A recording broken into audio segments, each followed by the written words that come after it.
David Rice.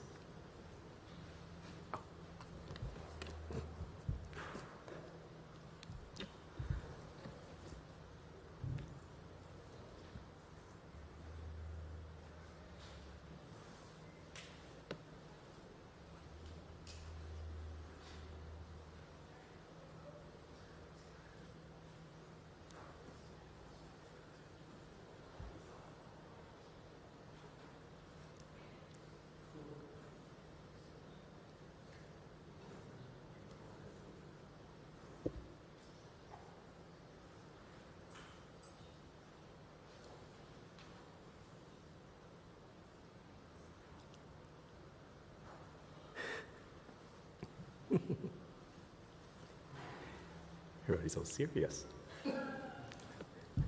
Good morning, everyone.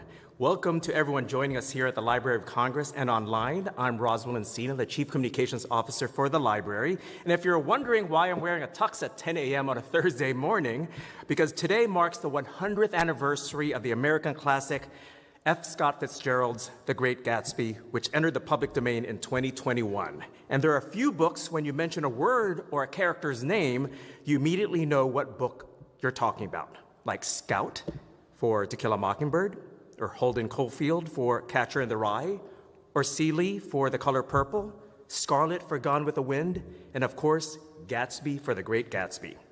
When you visit the Library of Congress, and for those watching us online, I'm hoping that you would visit, and during your time here, you'll see on the ceiling of our Thomas Jefferson building the printer's mask for Charles Scribner's son.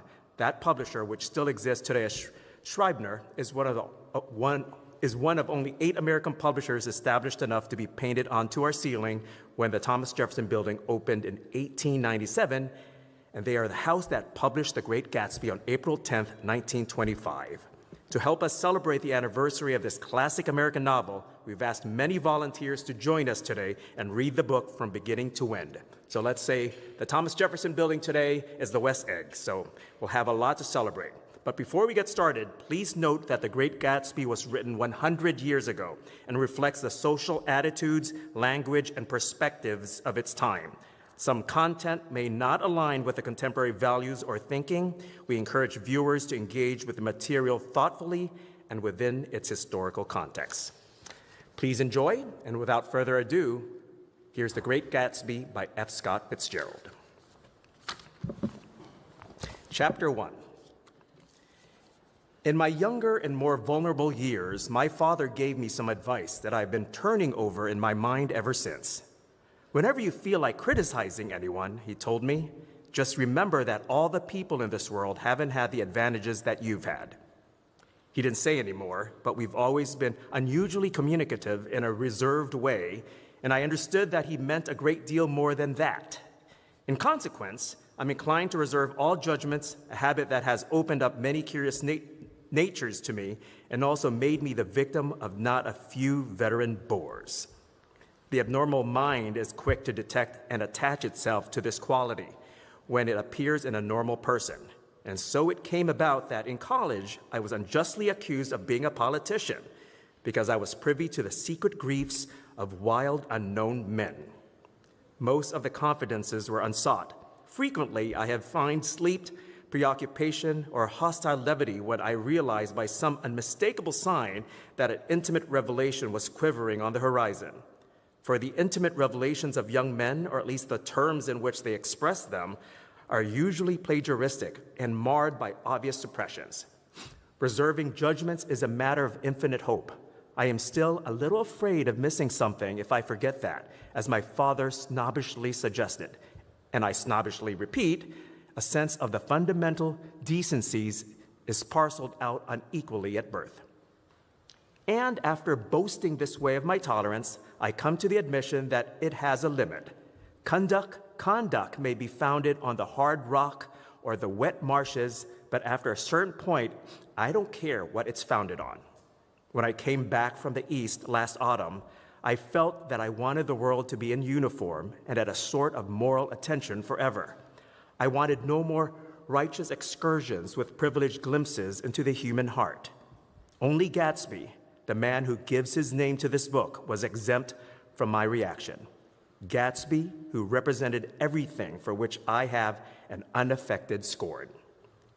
If personality is an unbroken series of successful gestures, then there was something gorgeous about him, some heightened sensitivity to the promises of life, as if he were related to one of those intricate machines that register earthquakes 10,000 miles away. This responsiveness had nothing to do with that flabby impressionability which is dignified under the name of the creative temperament. It was an extraordinary gift for hope, a romantic readiness such as I've never found in any other person, and which is not likely I shall ever find again. No, Gatsby turned out all right at the end. It is what preyed on Gatsby, what foul dust floated in the wake of his dreams that temporarily closed out my interest in the abortive sorrows and short-winded elations of men. My family have been prominent, well-to-do people in this Midwestern city for 3 generations. The Carraways are something of a clan, and we have a tradition that we're descended from the Dukes of Buccleuch. But the actual founder of my line was my grandfather's brother, who came here in '51, sent a substitute to the Civil War, and started the wholesale hardware business that my father carries on today. I never saw this great uncle, but I'm supposed to look like him. With special reference to the rather hard-boiled painting that hangs in Father's office, I graduated from New Haven in 1915, just a quarter of a century after my father, and a little later I participated in that delayed Teutonic migration known as the Great War. I enjoyed the counter raid so thoroughly that I came back restless. Instead of being the warm center of the world, the Middle West now seemed like the ragged edge of the universe. So I decided to go east and learn the bond business. Everybody I knew was in the bond business, so I suppose it could have support one more single man. All my aunts and uncles talked it over as if they were choosing a prep school for me, and finally said, "Why, yes," with a very grave, hesitant faces. Father agreed to finance me for a year, and after various delays, I came east permanently. I thought in the spring of '22. The practical thing was to find rooms in the city, but it was a warm season, and I had just left a country of wide lawns and friendly trees, so when a young man at the office suggested that we take a house together in a commuting town, it sounded like a great idea. He found the house, a weather-beaten cardboard bungalow, at $80 a month. But at the last minute, the firm ordered him to Washington, and I went out to the country alone. I had a dog, at least I had him for a few days until he ran away, and an old Dodge and a Finnish woman who made my bed and cooked breakfast and muttered Finnish wisdom to herself over the electric stove. It was lonely for a day or so until one morning, some man, more recently arrived than I, stopped me on the road. "How do you get to West Egg Village?" he asked helplessly. I told him, and as I walked on, was lonely no longer. I was a guide, a pathfinder, an original settler. He had casually conferred on me the freedom of the neighborhood. And so with the sunshine and the great bursts of leaves growing on the trees, just as things grow in fast movies, I had that familiar conviction that life was beginning over again with the summer. There was so much to read, for one thing, and so much fine health to be pulled down out of the young, breath-giving air. I bought a dozen volumes on banking and credit and investment securities, and they stood on my shelf in red and gold like new money from the mint, promising to unfold the shining secrets that only Midas and Morgan and Maecenas knew. And I had the high intention of reading many other books besides. I was rather literary in college. One year, I wrote a series of very solemn and obvious editorials for the Yale News. And now I was going to bring back all such things into my life and become again the most limited of all specialists, the well-rounded man. This isn't just an epigram. Life is much more successfully looked at from a single window, after all. It was a matter of chance that I should have rented a house in one of the strangest communities in North America. It was on that slender, righteous island which extends itself due east of New York, and where there are, among other natural curiosities, two unusual formations of land. 20 miles from the city, a pair of enormous eggs, identical in contour and separated only by a courtesy bay, jut out into the most domesticated body of saltwater in the Western Hemisphere, the great wet barnyard of Long Island Sound. They are not perfect ovals.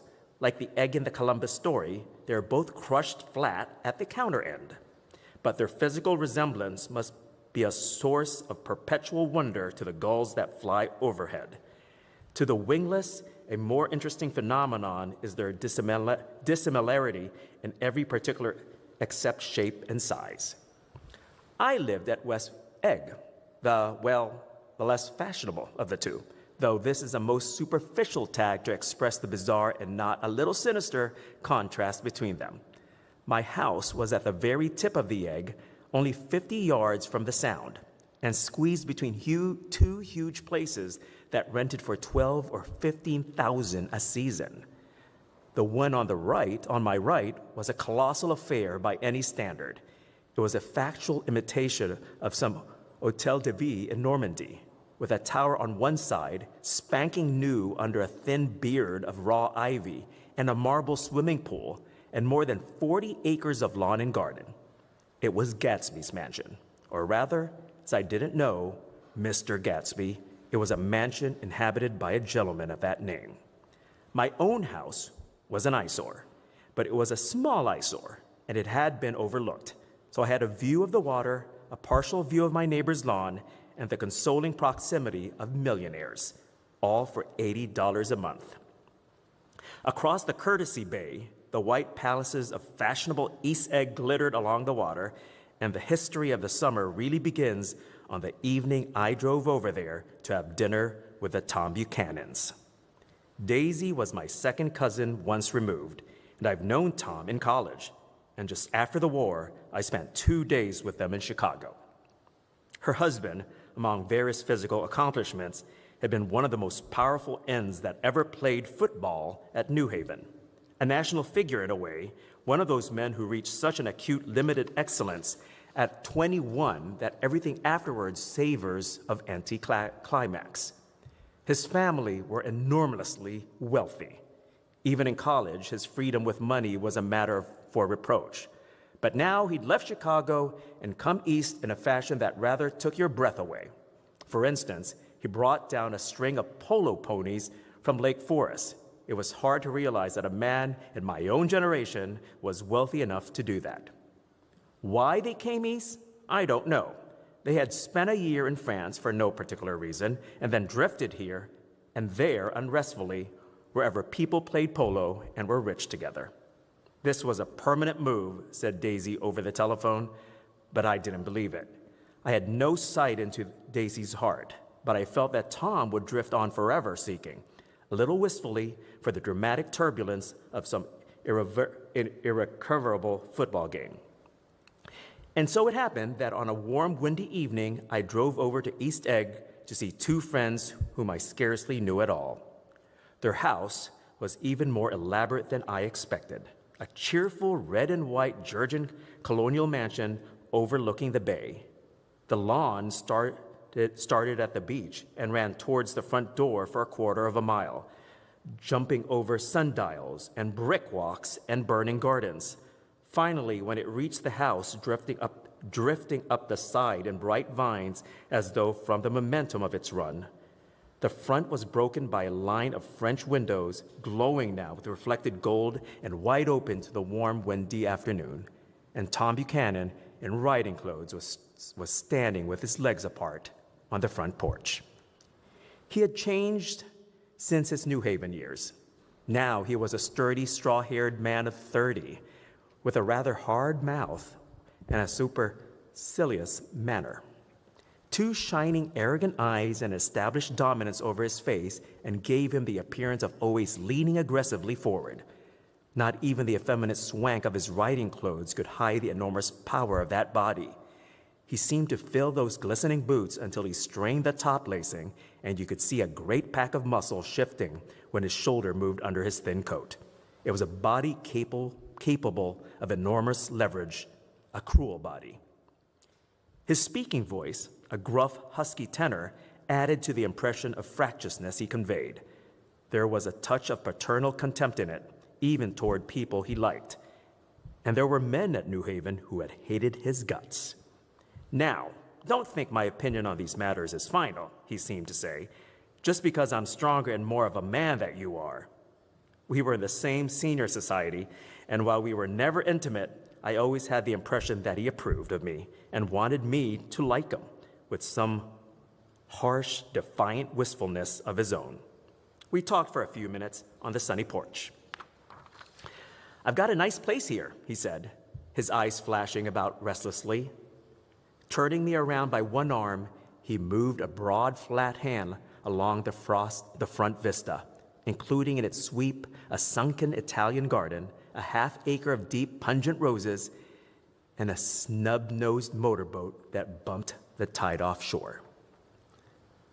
It belonged to Dema, the oil man. He turned me around again, politely and abruptly. We'll go inside. We walked through a high hallway into a bright, rosy-colored space, fragilely bound into the house by French windows at either end.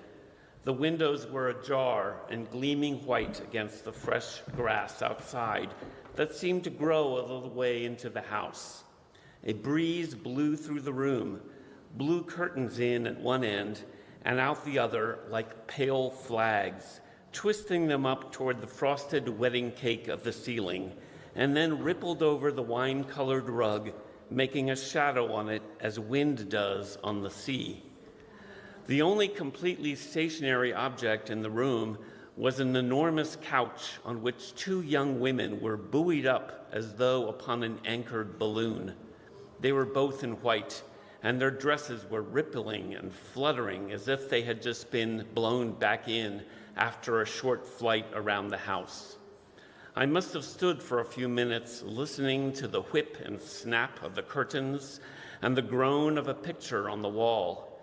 Then there was the boom as Tom Buchanan shut the rear windows and the caught wind died out about the room, and the curtains and the rugs and the two young women ballooned slowly to the floor. The younger of the two was a stranger to me. She was extended full length at her end of the divan, completely motionless, and with her chin raised a little, as if she were balancing something which was quite likely to fall. If she saw me out of the corner of her eyes, she gave no hint of it. Indeed, I was almost surprised into murmuring an apology for having disturbed her by coming in. The other girl, Daisy, made an attempt to rise. She leaned slightly forward with a conscientious expression. Then she laughed, an absurd, charming little laugh, and I laughed too, and came forward into the room. I'm paralyzed with happiness. She laughed again, as if she said something very witty, and held my hand for a moment, looking up into my face, promising that there was no one in the world she so much wanted to see. That was a way she had. She hinted in a murmur that the surname of the balancing girl was Baker. I've heard it said that Daisy's murmur was only a way to make people lean toward her, an irrelevant criticism that made it no less charming. At any rate, Miss Baker's lips fluttered. She nodded at me almost imperceptibly, and then quickly tipped her head back again. The object she was balancing had obviously tottered a little and given her something of a fright. Again, a sort of apology arose to my lips. Almost any exhibition of complete self-sufficiency draws a stunned tribute from me. I looked back at my cousin, who began to ask me questions in her low, thrilling voice. It was the kind of voice that the ear follows up and down, as if each speech is an arrangement of notes that will never be played again. Her face was sad and lovely, with bright things in it, bright eyes and a bright, passionate mouth. But there was an excitement in her voice that men who had cared for her found difficult to forget.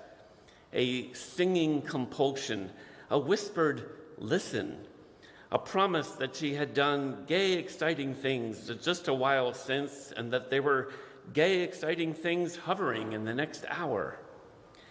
I told her how I had stopped off in Chicago for a day on my way east, and how a dozen people had sent their love through me. "Do they miss me?" she cried ecstatically.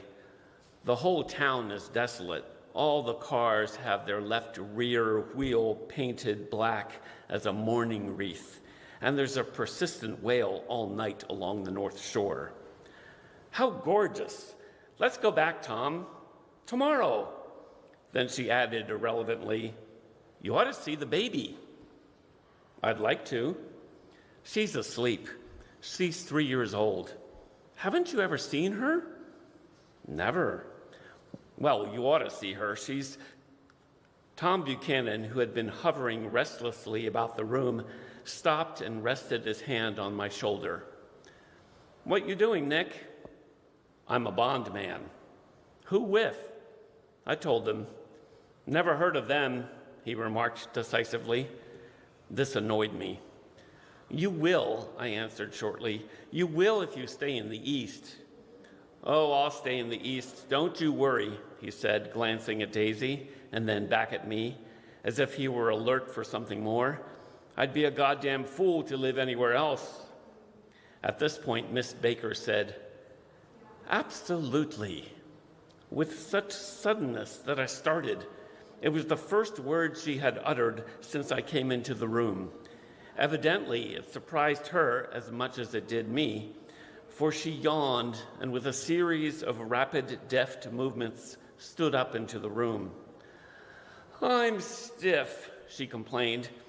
"I've been lying on that sofa for as long as I can remember."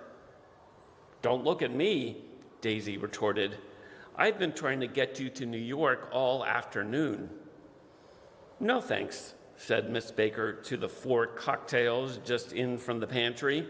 "I'm absolutely in training." Her host looked at her incredulously.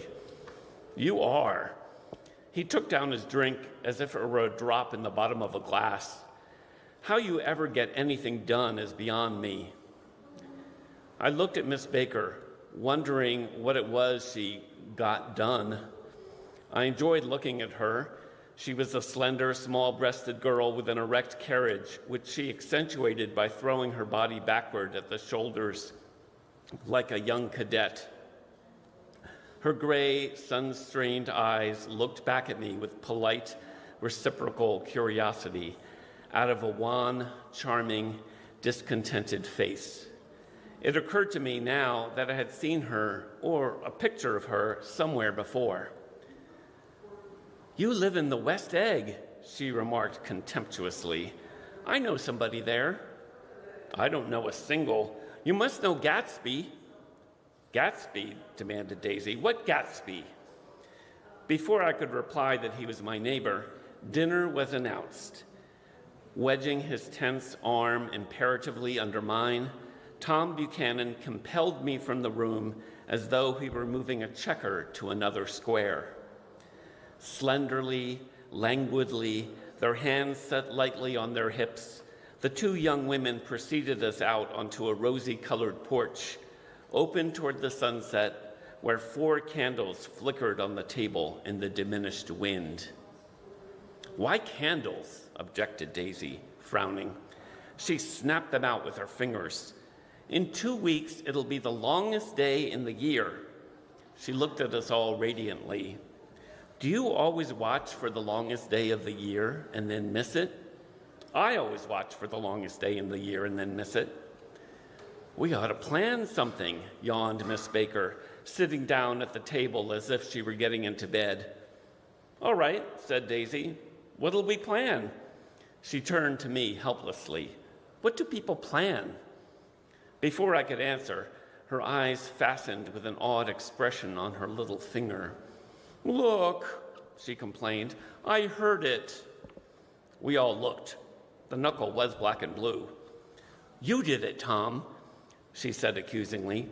"I know you didn't mean to, but you did do it. That's what I get for marrying a brute of a man, a great, big, hulking, physical specimen of a—" "I hate that word, hulking," objected Tom crossly, "even in kidding." "Hulking," insisted Daisy. Sometimes she and Miss Baker talked at once, unobtrusively and with a bantering inconsequence that was never quite chatter, that was as cool as their white dresses and their impersonal eyes in the absence of all desire. They were here, and they accepted Tom and me, making only a polite, pleasant effort to entertain or to be entertained. They knew that presently dinner would be over, and a little later the evening too would be over and casually put away. It was sharply different from the West, where an evening was hurried from phase to phase toward its close in a continually disappointed anticipation, or else in sheer nervous dread of the moment itself. "You make me feel uncivilized, Daisy," I confessed on my second glass of corky but rather impressive claret. "Can't you talk about crops or something?" I meant nothing in particular by this remark, but it was taken up in an unexpected way. "Civilization's going to pieces," broke out Tom violently. "I've gotten to be a terrible pessimist about things. Have you read The Rise of the Colored Empires by this man Goddard?" "Why, no," I answered, rather surprised by his tone. "Well, it's a fine book, and everybody ought to read it. The idea is if we don't look out, the white race will be utterly submerged. It's all scientific stuff. It's been proved." "Tom is getting very profound," said Daisy, with an expression of unthoughtful sadness. "He reads deep books with long words in them. What was that word Well, these books are all scientific," insisted Tom, glancing at her impatiently. "This fellow has worked out the whole thing. It's up to us, who are the dominant race, to watch out, or these other races will have control of things." "You've got to beat them down," whispered Daisy, winking ferociously toward the fervent sun. "You ought to live in California," began Miss Baker, but Tom interrupted her by shifting heavily in his chair. "The idea is that we're Nordics. I am, and you are, and—" After an infinitesimal hesitation, he included Daisy with a slight nod, and she winked at me again. "And we've produced all the things that go to make civilization. Oh, science and art and all that. Do you see?" There was something pathetic in his concentration, as if his complacency, more acute than of old, was not enough to him anymore. When almost immediately the telephone rang inside, and the butler left the porch, Daisy seized upon the momentary interruption and leaned towards me. "I'll tell you a family secret," she whispered enthusiastically. "It's about the butler's nose. Do you want to hear about the butler's nose?" "That's why I came over tonight." "Well, he wasn't always a butler. He used to be the silver polisher for some people in New York that had a silver service for 200 people. He had to polish it from morning till night, until finally it began to affect his nose." "Things went from bad to worse," suggested Miss Baker. "Yes, things went from bad to worse, until finally he had to give up his position." For a moment, the last sunshine fell with romantic affection upon her glowing face. Her voice compelled me forward breathlessly as I listened. Then the glow faded, each light deserting her with lingering regret, like children leaving a pleasant street at dusk. The butler came back and murmured something close to Tom's ear, whereupon Tom frowned, pushed back his chair, and without a word went inside. As if his absence quickened something within her, Daisy leaned forward again, her voice glowing and singing. "I love to see you at my table, Nick. You remind me of a rose, an absolute rose, doesn't he?" She turned to Miss Baker for confirmation. "An absolute rose?" This was untrue. I am not even faintly like a rose. She was only extemporizing, but a stirring warmth flowed from her, as if her heart was trying to come out to you, concealed in one of those breathless, thrilling words. Then suddenly she threw her napkin on the table and excused herself and went into the house. Miss Baker and I exchanged a short glance, consciously devoid of meaning. I was about to speak when she sat up alertly and said, "Shh," in a warning voice. A subdued, impassioned murmur was audible in the room beyond, and Miss Baker leaned forward, unashamed, trying to hear. The murmur trembled on the verge of coherence, sank down, mounted excitedly, and then ceased altogether. "This Mr. Gatsby you spoke of is my neighbor," I began. "Don't talk. I want to hear what happens." "Is something happening?" I inquired innocently. "You mean to say you don't know?" said Miss Baker, honestly surprised. "I thought everybody knew." "I don't." "Why," she said hesitantly, "Tom's got some woman in New York." "Got some woman?" I repeated blankly. Miss Baker nodded. "She might have the decency not to telephone him at dinner time, don't you think?" Almost before I had grasped her meaning, there was the flutter of a dress and the crunch of leather boots, and Tom and Daisy were back at the table. "It couldn't be helped," cried Daisy with tense gaiety. She sat down, glanced searchingly at Miss Baker, and then at me, and continued. "I looked outdoors for a minute, and it's very romantic outdoors. There's a bird on the lawn that I think must be a nightingale come over on the Cunard or White Star Line. He's singing away," her voice sang. It's romantic, isn't it, Tom?" "Very romantic," he said. And then miserably to me, "If it's light enough after dinner, I want to take you down to the stables." The telephone rang inside startlingly, and as Daisy shook her head decisively at Tom, the subject of the stables, in fact all subjects, vanished into air. Among the broken fragments of the last 5 minutes at table, I remember the candles being lit again, pointlessly, and I was conscious of wanting to look squarely at everyone and yet to avoid all eyes.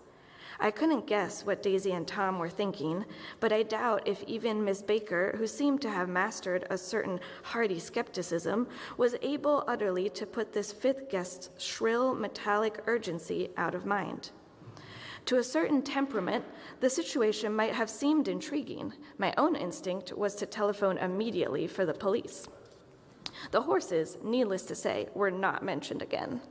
Tom and Miss Baker, with several feet of twilight between them, strolled back into the library as if to a vigil beside a perfectly tangible body, while, trying to look pleasantly interested and a little deaf, I followed Daisy around a chain of connecting verandas to the porch in front.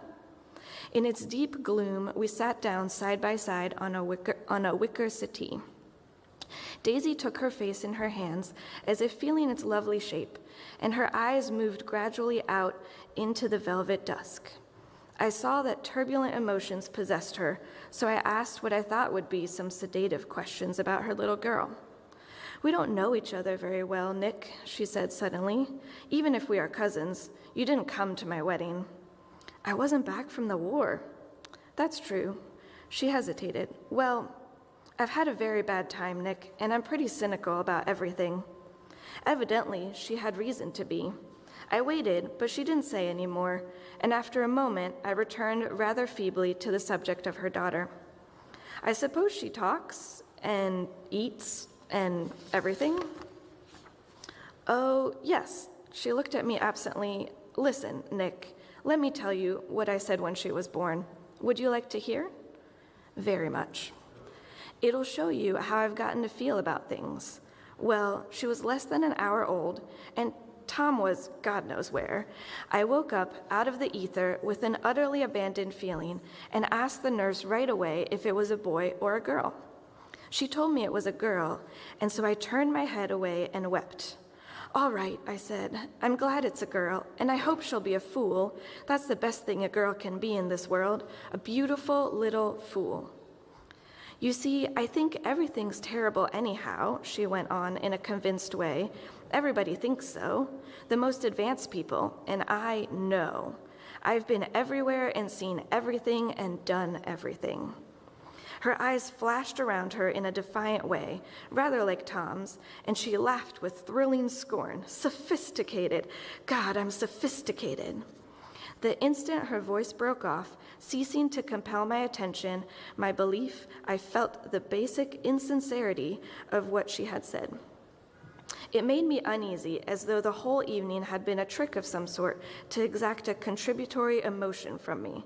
I waited, and sure enough, in a moment, she looked at me with an absolute smirk on her lovely face, as if she had asserted her membership in a rather distinguished secret society to which she and Tom belonged. Inside, the crimson room bloomed with light. Tom and Miss Baker sat at either side of the long couch, and she read aloud to him from the Saturday Evening Post, the words, murmurous and uninflected, running together in a soothing tune.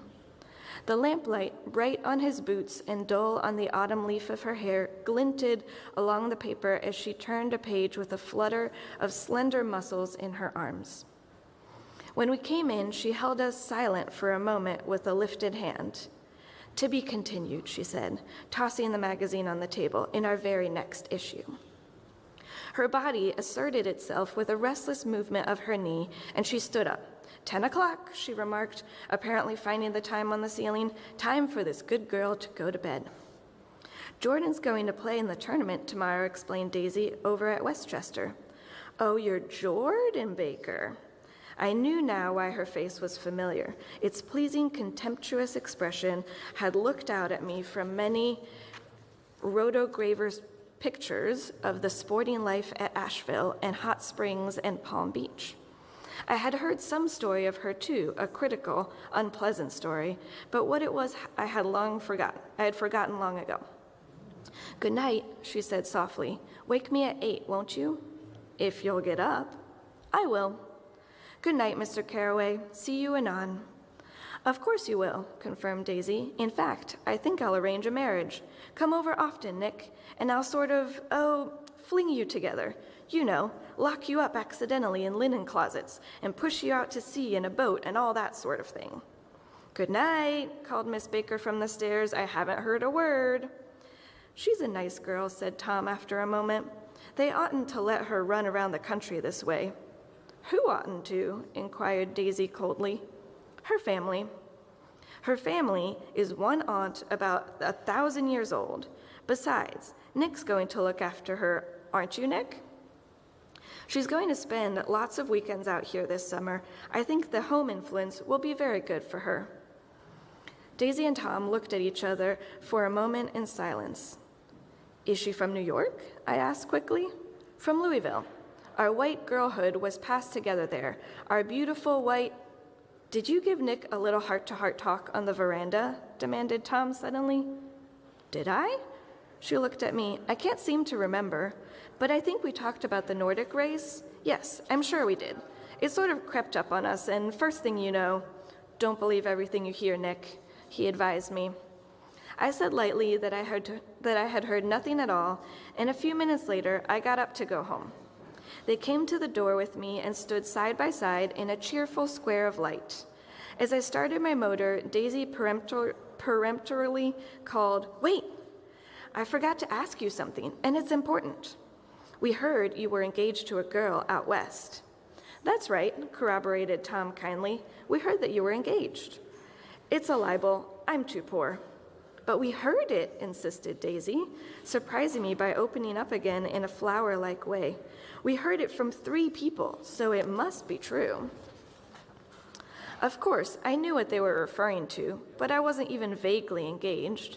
The fact that gossip had published the bans was one of the reasons I had come east.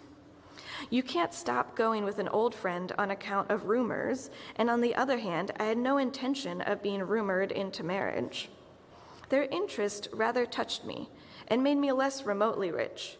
Nevertheless, I was confused and a little disgusted as I drove away.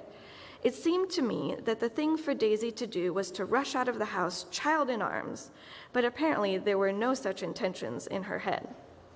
As for Tom, the fact that he had some woman in New York was really less surprising than that he had been depressed by a book. Something was making him nibble at the edge of stale ideas, as if his sturdy physical egotism no longer nourished his peremptory heart. Already, it was deep summer on roadhouse roofs and in front of wayside garages where new red petrol pumps sat out in pools of light. And when I reached my estate at West Egg, I ran the car under its shed and sat for a while on an abandoned grass roller in the yard. The wind had blown off, leaving a loud, bright night with wings beating in the trees and a persistent organ sound as the full bellows of the earth blew the frogs of life. The silhouette of a moving cat wavered across the moonlight, and turning my head to watch it, I saw that I was not alone. 50 feet away, a figure had emerged from the shadow of my neighbor's mansion and was standing with his hands in his pockets, regarding the silver pepper of the stars. Something in his leisurely movements and the secure position of his feet upon the lawn suggested that it was Mr. Gatsby himself, come out to determine what share was his of our local heavens. I decided to call him. Miss Baker had mentioned him at dinner, and that would do for an introduction. But I didn't call to him, for he gave a sudden intimation that he was content to be alone. He stretched out his arms toward the dark water in a curious way, and far as I was from him, I could have sworn he was trembling. Involuntarily, I glanced seaward and distinguished nothing except a single green light, minute and far away, that might have been the end of a dock. When I looked once more for Gatsby, he had vanished, and I was alone again in the unquiet darkness. About halfway between West Egg and New York, the motor road hastily joins the railroad and runs beside it for a quarter of a mile, so as to shrink away from a certain desolate area of land. This is a valley of ashes, a fantastic form where ashes grow like wheat into ridges and hills and grotesque gardens, where ashes take the forms of houses and chimneys and rising smoke, and finally, with a transcendent effort, of men who move dimly and already crumbling through the powdery air.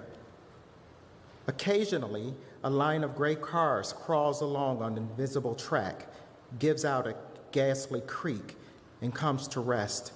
And immediately the ash-gray men swarm up with leaden spades and stir up an impenetrable cloud, which screens their obscure operations from your sight.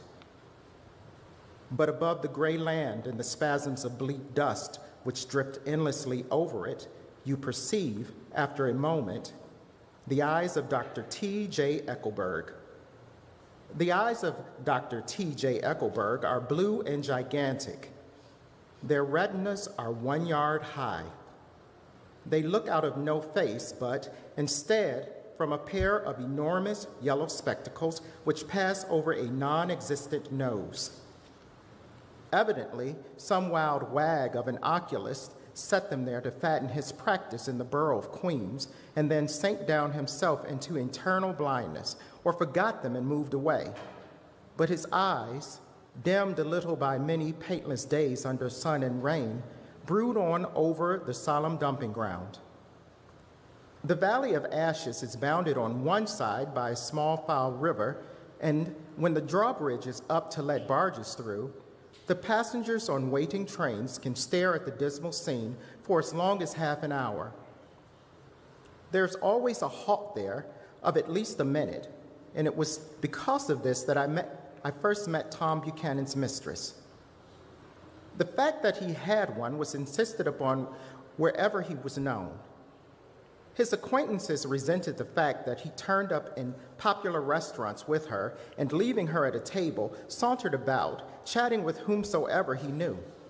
Though I was curious to see her, I had no desire to meet her, but I did. I went up to New York with Tom on the train one afternoon, and when we stopped by the ash heaps, he jumped to his feet and, taking my elbow, literally forced me from the car. "We're getting off," he insisted. "I want you to meet my girl."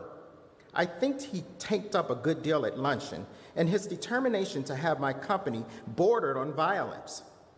The supercilious assumption was that on Sunday afternoon I had nothing better to do. I followed him over a low, whitewashed railroad fence and we walked about 100 yards along the road under Dr. Eckelberg's persistent stare. The only building in sight was a small block of yellow brick sitting on the edge of the wasteland, a sort of compact main street ministering to it, and contiguous to absolutely nothing. One of the 3 shops contained was for rent, and another was an all-night restaurant, approached by a trail of ashes. The third was a garage, repairs, George B. Wilson, cars bought and sold, and I followed Tom inside. The interior was unprosperous and bare. The only car visible was the dust-covered wreck of a Ford, which crouched in a dim corner. It had occurred to me that this shadow of a garage must be a blind, and that sumptuous and romantic apartments were concealed overhead when the proprietor himself appeared in the door of an office, wiping his hands on a piece of waste. He was a blond, spiritless man, anemic and faintly handsome. When he saw us, a damp gleam of hope sprang into his light blue eyes. "Hello, Wilson, old man," said Tom, slapping him jovially on the shoulder. "How's business?" "I can't complain," answered Wilson unconvincingly. "When are you going to sell me that car?" "Next week. I've got my man working on it now." "Works pretty slow, don't he?" "No, he doesn't," said Tom coldly. "And if you feel that way about it, maybe I'd better sell it somewhere else after all." "I don't mean that," explained Wilson quickly. "I just meant—" His voice faded off, and Tom glanced impatiently around the garage. Then I heard footsteps on the stairs, and in a moment, the thickish figure of a woman blocked out the light from the office door. She was in the middle 30s and faintly stout, but she carried her surplus flesh sensuously, as some women can. Her face, above a spotted dress of dark blue crepe de chine, contained no facet or gleam of beauty, but there was an immediately perceptible vitality about her, as if the nerves of her body were continuously smoldering. She smiled slowly and, walking through her husband as if he were a ghost, shook hands with Tom, looking him flush in the eye. Then she wet her lips and, without turning around, spoke to her husband in a soft, coarse voice. "Get some chairs, why don't you, so somebody can sit down?" "Oh, sure," agreed Wilson hurriedly, and went toward the little office, mingling immediately with the cement color of the walls. A white, ashen dust veiled his dark suit and his pale hair as it veiled everything in the vicinity, except his wife, who moved close to Tom. "I want to see you," said Tom intently. "Get on the next train." "All right. I'll meet you by the newsstand on the lower level." She nodded and moved away from him just as George Wilson emerged with 2 chairs from his office door. We waited for her down the road and out of sight. It was a few days before the 4th of July, and a gray, scrawny Italian child was setting torpedoes in a row along the railroad track. "Terrible place, isn't it?" said Tom, exchanging a frown with Dr. Eckelberg. "Awful. It does her good to get away." "Doesn't her husband object?" "Wilson? He thinks she goes to see her sister in New York. He's so dumb he doesn't know he's alive." So Tom Buchanan and his girl and I went up together to New York, or not quite together, for Miss Wilson sat discreetly in another car. Tom deferred that much to the sensibilities of those East Eggers who might be on the train. She had changed her dress to a brown-figured muslin, which stretched tight over her rather wide hips as Tom helped her to the platform in New York. A newsstand, she bought a copy of Town Tattle and a moving picture magazine, and in the station, drugstore, some cold cream, and a small flask of perfume. Upstairs, in the solemn, echoing drive, she let 4 taxicabs drive away before she selected a new one, lavender-colored, with gray upholstery. And in this, we slid out from the mass of the station into the glowing sunshine. But immediately, she turned sharply from the window and, leaning forward, tapped on the front glass. "I want to get one of those dogs," she said earnestly. "I want to get one for the apartment. They're nice to have. A dog." We backed up to a gray old man who bore an absurd resemblance to John D. Rockefeller. In a basket swung from his neck cowered a dozen very recent puppies of an indeterminate breed. "What kind are they?" asked Mrs. Wilson eagerly as he came to the taxi window. "All kinds. What kind do you want, lady?" "I'd like to get one of those police dogs. I don't suppose you got that kind?" The man peered doubtfully into the basket, plunged in his hand, and drew one up, wriggling by the back of the neck. "That's no police dog," said Tom. "No, it's not exactly a police dog," said the man with disappointment in his voice. "It's more of an Airedale." He passed his hand down the brown wash rag of a back. "Look at that coat. Some coat. That's a dog that'll never bother you with catching cold." "I think it's cute," said Mrs. Wilson enthusiastically. "How much is it?" "That dog?" He looked at it admiringly. "That dog will cost you $10. The Airedale," undoubtedly there was an Airedale concerned in it somewhere, though its feet were startling white, changed hands and settled down into Mrs. Wilson's lap, where she fondled the weatherproof coat with rapture. "Is it a boy or a girl?" she asked delicately. That dog's a boy." "It's a bitch," said Tom decisively. "Here's your money. Go and buy 10 more dogs with it." We drove over to Fifth Avenue, so warm and soft, almost pastoral, on the summer Sunday afternoon that I wouldn't have been surprised to see a great flock of white sheep turn the corner. "Hold on," I said. "I have to leave you here." "No, you don't," interposed Tom quickly. "Myrtle will be hurt if you don't come up to the apartment. Won't you, Myrtle?" "Come on," she urged. "I'll telephone my sister Catherine. She's said to be very beautiful by people who ought to know." "Well, I'd like to, but..." We went on, cutting back again over the park towards the West Hundreds. At 158th Street, the cab stopped at one slice in a long white cake of apartment houses. Throwing a regal homecoming glance around the neighborhood, Mrs. Wilson gathered up her dog and her other purchases and went hotly in. "I'm going to have the McKees come up," she announced as we rose in the elevator. And, of course, I got to call up my sister, too. The apartment was on the top floor, a small living room, a small dining room, a small bedroom, and a bath. The living room was crowded to the doors with a set of tapestried furniture entirely too large for it, so that to move around was to stumble continually over scenes of ladies sweeping in the gardens of Versailles.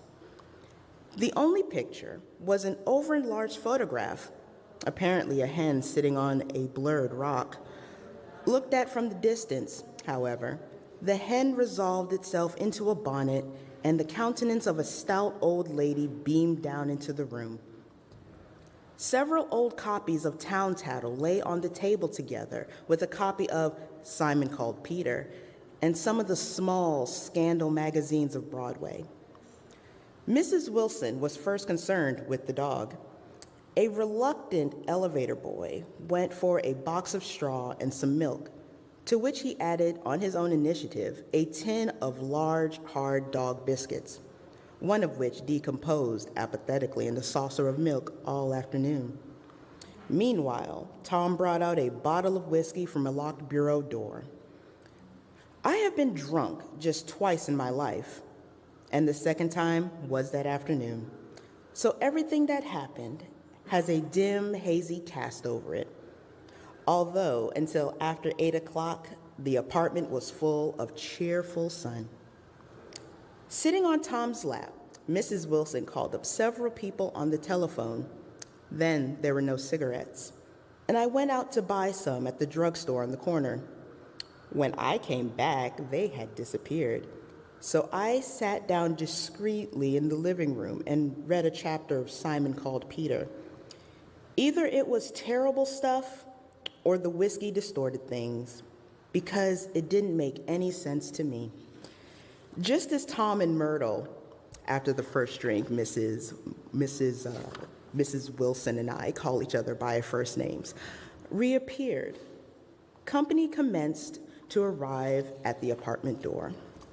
The sister, Catherine, was a slender, worldly girl of about 30, with a solid, sticky bob of red hair and a complexion powdered milky white.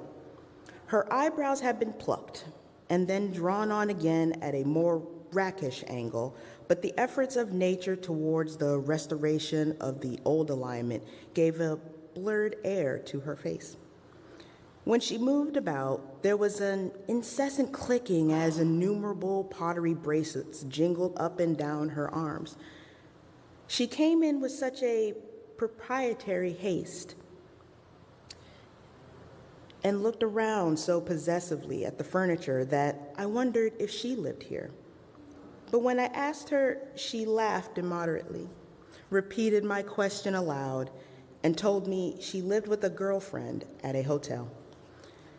Mr. McKee was a pale, feminine man from the flat below. He had just shaved, for there was a white spot of lather on his cheekbone, and he was most respectful in his greeting to everyone in the room. He informed me that he was in the artistic game, and I gathered later that he was a photographer and had made the dim enlargement of Mrs. Wilson's mother, which hovered like an ectoplasm on the wall. His wife was shrill, languid, handsome, and horrible. She told me with pride that her husband had photographed her 127 times since they'd been married. Mrs. Wilson changed her costume sometime before and was now attired in an elaborate afternoon dress of cream-colored chiffon, which gave out a continual rustle as she swept about the room. With the influence of the dress, her personality had also undergone a change. The intense vitality that had been so remarkable in the garage was converted into impressive haunter. Her laughter, her gestures, her assertions became more violent, affected by moment. And as she expanded, the room grew smaller around her until she seemed to be revolving on a noisy, creaking pivot throughout the smoky air. "My dear," she told her sister in a high, mincing shout, "most of these fellas will cheat you every time. All they think of is money. I had a woman up here last week to look at my feet, and when she gave me the bill, you all thought she had my appendicitis out." "What was the name of the woman?" asks Mrs. McKee. "Mrs. Emberhart. She goes around looking at people's feet in their own homes." "I like your dress," remarked Mrs. McKee. "I think it's adorable." Mrs. Wilson rejected the compliment by raising her eyebrow in disdain. "It's just a crazy old thing," she said. "I just slip it on sometimes when I don't care what I look like." "But it looks wonderful on you, if you know what I mean," pursued Mrs. McKee. "If Chester could only get you in that pose, I think he could make something of it." We all looked in silence at Mrs. Wilson, who removed a strand of hair from over her eyes and looked back at us with a brilliant smile. Mr. McKee regarded her intently with his head on one side, then moving his hand back and forth slowly in front of his face. "I should change the light," he said after a moment. "I'd like to bring out the modeling of the features, and I'll try to get hold of all the back hair." "I wouldn't think of changing the light," Mrs. McKee cried. "I think it's," her husband said, "shh," and we all looked at the subject again, whereupon Tom Buchanan yawned audibly and got to his feet. "You McKees has something to drink," he said. "Get some more ice and mineral water. Myrtle, before everybody goes to sleep." I told that boy about the ice. Myrtle raised her eyebrows in despair at the shiftlessness of the lower orders. "These people, you have to keep after them all the time." She looked at me and laughed pointlessly.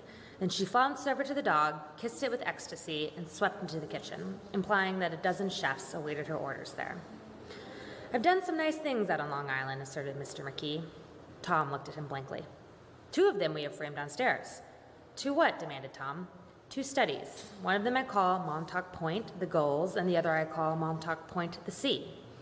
The sister, Catherine, sat down beside me on the couch. "Do you live down on Long Island, too?" she inquired. "I live at West Egg." "Really? I was down there at a party about a month ago, at a man named Gatsby's. Do you know him?" "I live next door to him." "Well, they say he's a nephew or a cousin of Kaiser Wilhelm's. That's where all his money comes from." "Really?" She nodded. "I'm scared of him. I'd hate to have him get anything on me." This absorbing information about my neighbor was interrupted by Mrs. McKee's pointing suddenly at Catherine. "Chester, I think you could do something with her," she broke out, but Mr. McKee only nodded in a bored way and turned his attention to Tom. "I'd like to do more work on Long Island, if I could get the entry. All I ask is that they should give me a start." "Ask Myrtle," said Tom, breaking into a short shout of laughter as Mrs. Wilson entered with a tray. "She'll give you a letter of introduction, won't you, Myrtle?" "Do what?" she asked, startled. "You'll give Mr. McKee a letter of introduction to your husband so he can do some studies of him." His lips moved silently for a moment as he invented. "George B. Wilson at the gasoline pump," or something like that. Catherine leaned close to me and whispered in my ear, "Neither of them can stand the person they're married to." "Can't they?" "Can't stand them." She looked at Myrtle and then at Tom. "What I say is, why go on living with them if you can't stand them? If I was them, I'd get a divorce and get married to each other right away." "Doesn't she like Wilson either?" The answer to this was unexpected. It came from Myrtle, who had overheard the question, and it was violent and obscene. "You see," cried Catherine triumphantly. She lowered her voice again. "It's really his wife that's keeping them apart. She's a Catholic, and they don't believe in divorce." Daisy was not a Catholic, and I was a little shocked at the elaborateness of the lie. "When they do get married," continued Catherine, "they're going west to live for a while until it blows over. It'd be more discreet to go to Europe." "Oh, do you like Europe?" she exclaimed surprisingly. "I just got back from Monte Carlo." "Really?" "Just last year. I went over there with another girl." "Stay long?" "No, we just went to Monte Carlo and back. We went by way of Marseille. We had over $1,200 when we started, but we got gypped out of it all in 2 days in the private rooms. We had an awful time getting back. I can tell you, God, how I hated that town." The late afternoon sky bloomed in the window for a moment like the blue honey of the Mediterranean. Then the shrill voice of Mrs. McKee called me back into the room. "I almost made a mistake, too," she declared vigorously. "I almost married a little kike who'd been after me for years. I knew he was below me. Everybody kept saying to me, 'Lucille, that man's way below you.' But if I hadn't met Chester, he'd have got me sure." "Yes, but listen," said Myrtle Wilson, nodding her head up and down. "At least you didn't marry him." "I know I didn't." "Well, I married him," said Myrtle ambiguously, "and that's the difference between your case and mine." "Why did you, Myrtle?" demanded Catherine. "Nobody forced you to." Myrtle considered. "I married him because I thought he was a gentleman," she said finally.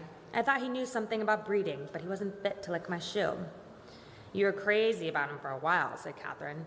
"Crazy about him?" cried Myrtle incredulously. "Who said I was crazy about him? And there was any more crazy about him than I was about that man there." She pointed suddenly at me, and everyone looked at me accusingly. I tried to show by my expression that I had played no part in her past. The only crazy I was when I married him. I knew right away I made a mistake.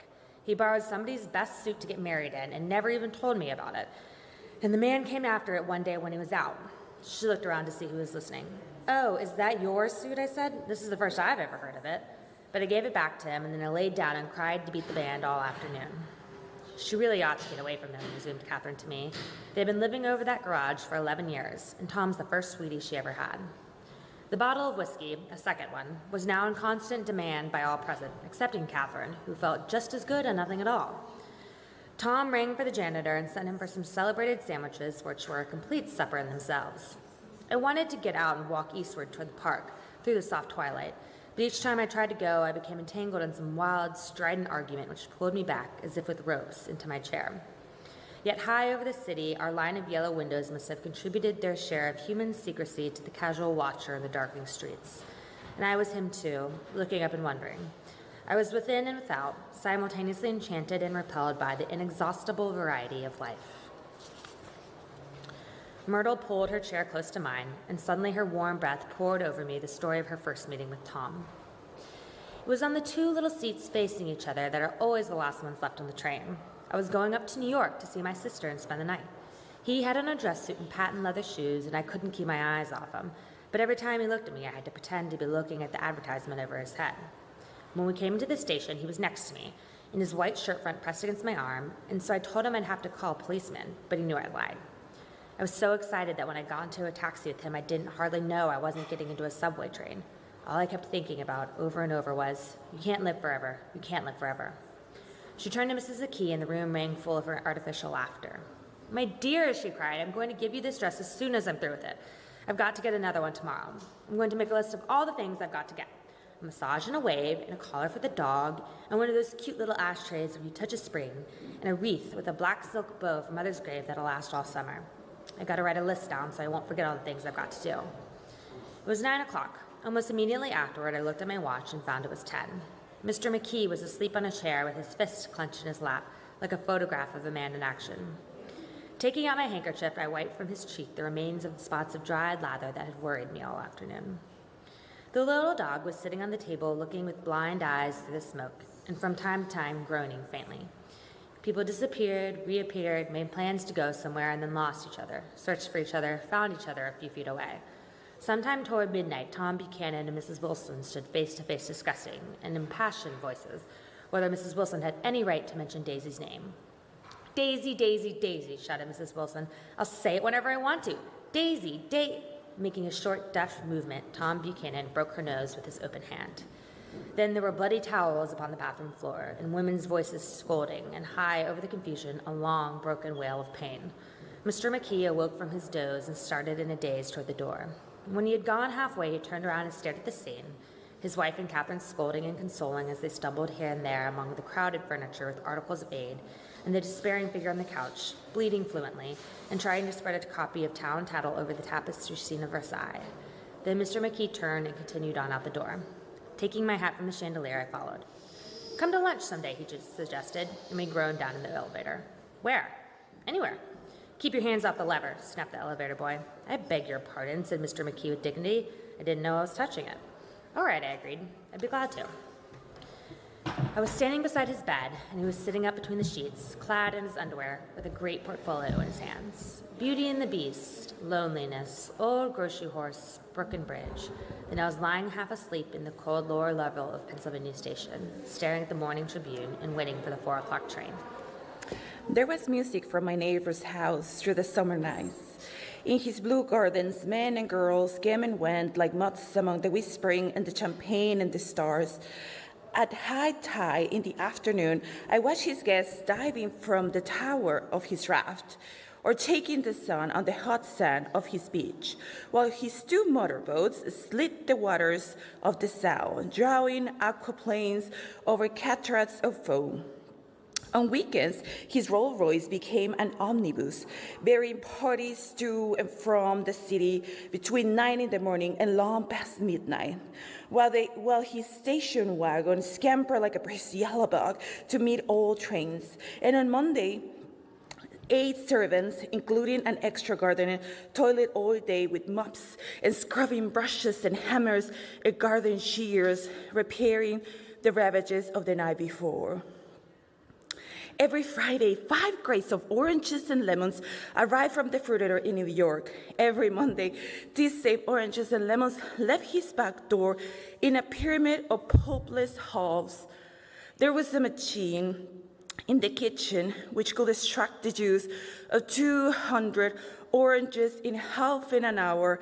In a little button was pressed 200 times by a butler's thumb. At least once a fortnight, a corps of caterers came down with several hundred feet of canvas and enough color lights to make a Christmas tree of Gatsby's enormous garden. On buffet tables garnish his glistering hors d'oeuvre, spice bay hams crowded against salad of harlequin designs and pastry sticks and turkeys bewitched to a dark gold. In the main hall, a bar with the real brass rail was set up and stocked with gins and liquors and with cordials so long forgotten that most of his female guests were too young to know one from another. By 7 o'clock, the orchestra has arrived, not in 5-piece affair, but a whole pitful of oboes and trombones and saxophone and viols and corns and pickles and low and high drums. The last swimmers have come in from the beach now, and the dressing upstairs, the cars from New York are parked 5 deep in the drive, and already the halls and salons and verandas are gaudy with primary colors and hair bobbed in strange new ways and shawls beyond the dreams of Castile.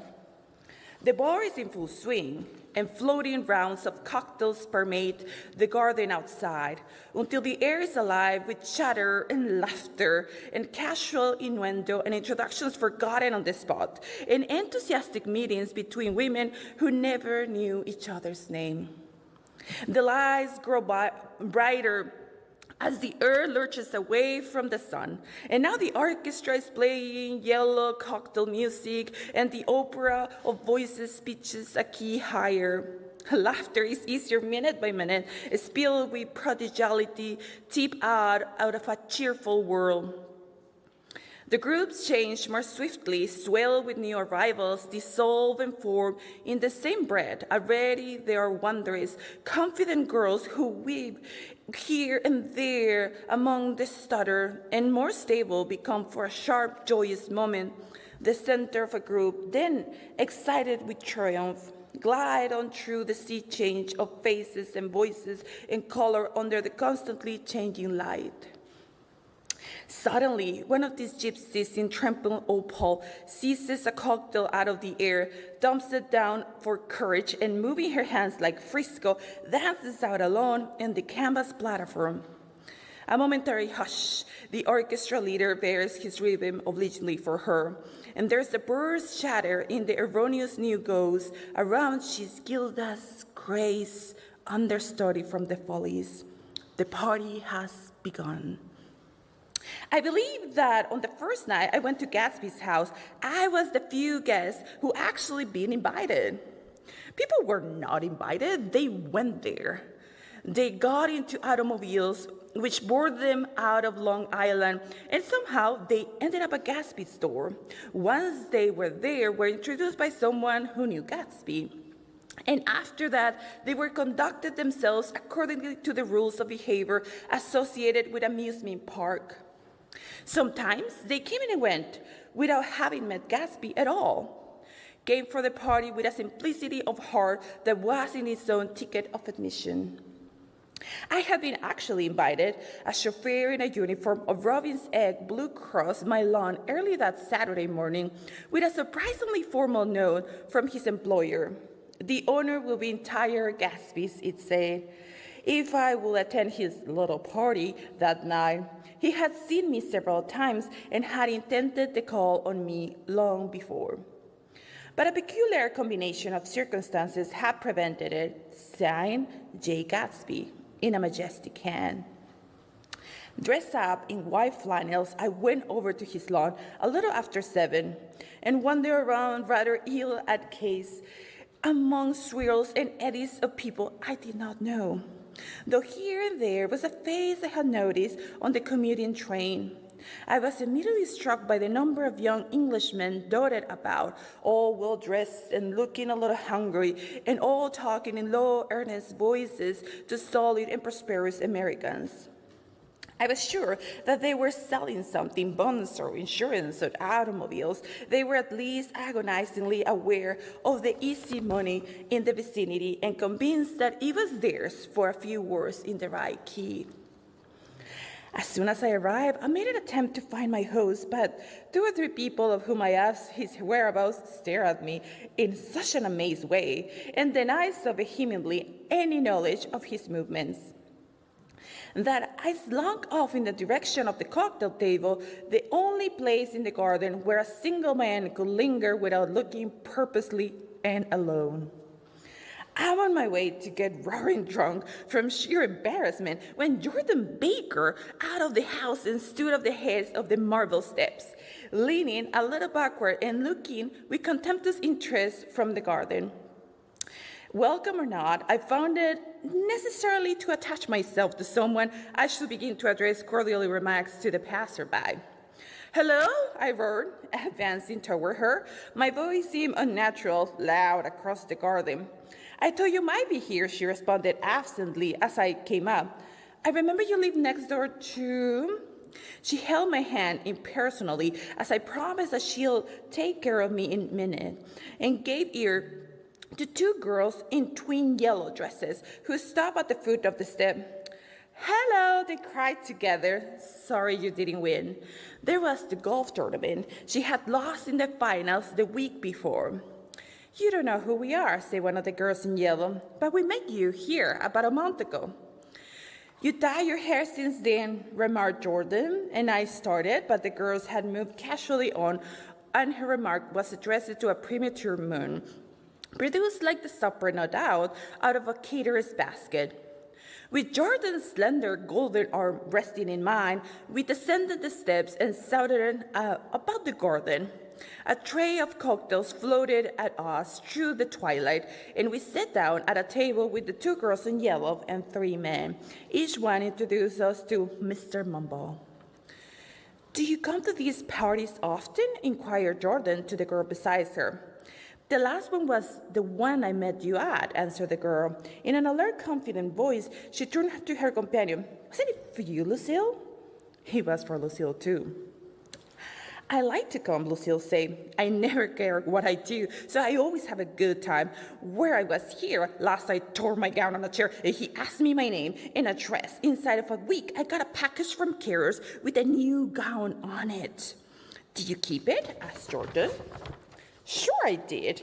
I was going to wear it tonight, but it was too big in the bust and had to be altered. It was gas blue with a lavender beads, $265. "There's something funny about a fellow that will do a thing like that," said the other girl eagerly. "He doesn't want any trouble with anybody." "Who doesn't?" I inquired. "Gatsby, somebody told me." The two girls and Jordan lived together confidentially. "Somebody told me they thought he killed a man once." A thrill passed over all of us. The three Mr. Mumbles bent forward and listened eagerly. "I don't think it's so much that," argued Lucille skeptically. "It's more that he was a German spy during the war."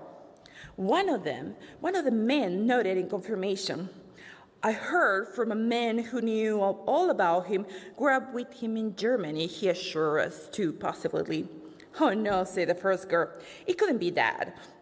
Because he was in the American Army during the war." As our credibility switched back to her, she leaned forward with enthusiasm.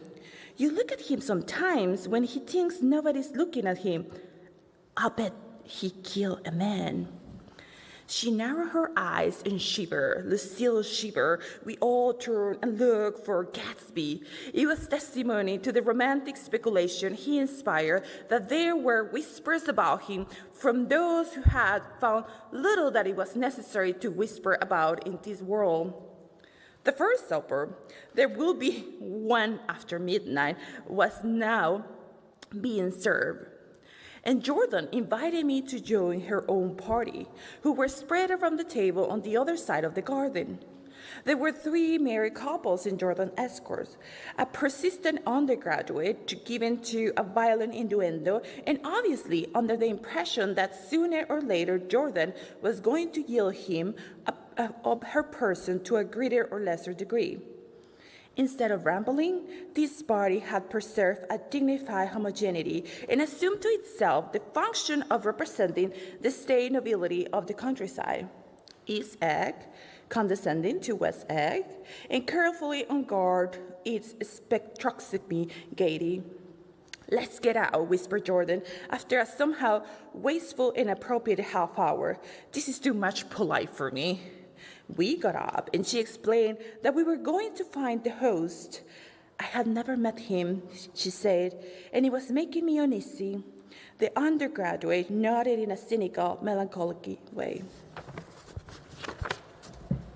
The bar, where we glanced first, was crowded, but Gatsby was not there. She could not find him from the top of the steps, and he wasn't on the veranda. On a chance, we tried an important-looking door and walked into a high Gothic library, paneled with carved English oak and probably transported complete from some ruin overseas. A stout, middle-aged man with enormous owl-eyed spectacles was sitting somewhat drunk on the edge of a great table, staring with unsteady concentration at the shelves of books. As we entered, he wheeled excitingly around and examined Jordan from head to foot. "What do you think?" he demanded impetuously. "About what?" He waved his hand toward the bookshelves. "About that. As a matter of fact, you needn't bother to ascertain." I ascertained. They're real. "The books?" He nodded. "Absolutely real. Have pages and everything. I thought they'd be a nice durable cardboard. Matter of fact, they're absolutely real. Pages and here, let me show you." Taking our skepticism for granted, he rushed to the bookcases and returned with Volume 1 of the Stoddard Lectures. "See?" he cried triumphantly. "It's a bona fide piece of printed matter. It fooled me. This fella's a regular Belasco. It's a triumph. What thoroughness, what realism.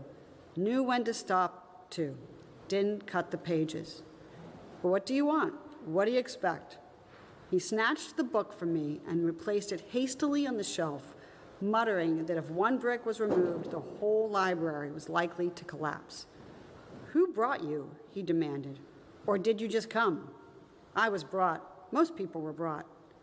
Jordan looked at him alertly, cheerfully, without answering. "I was brought by a woman named Roosevelt," he continued. "Mrs. Claude Roosevelt. Do you know her?" "I met her somewhere last night.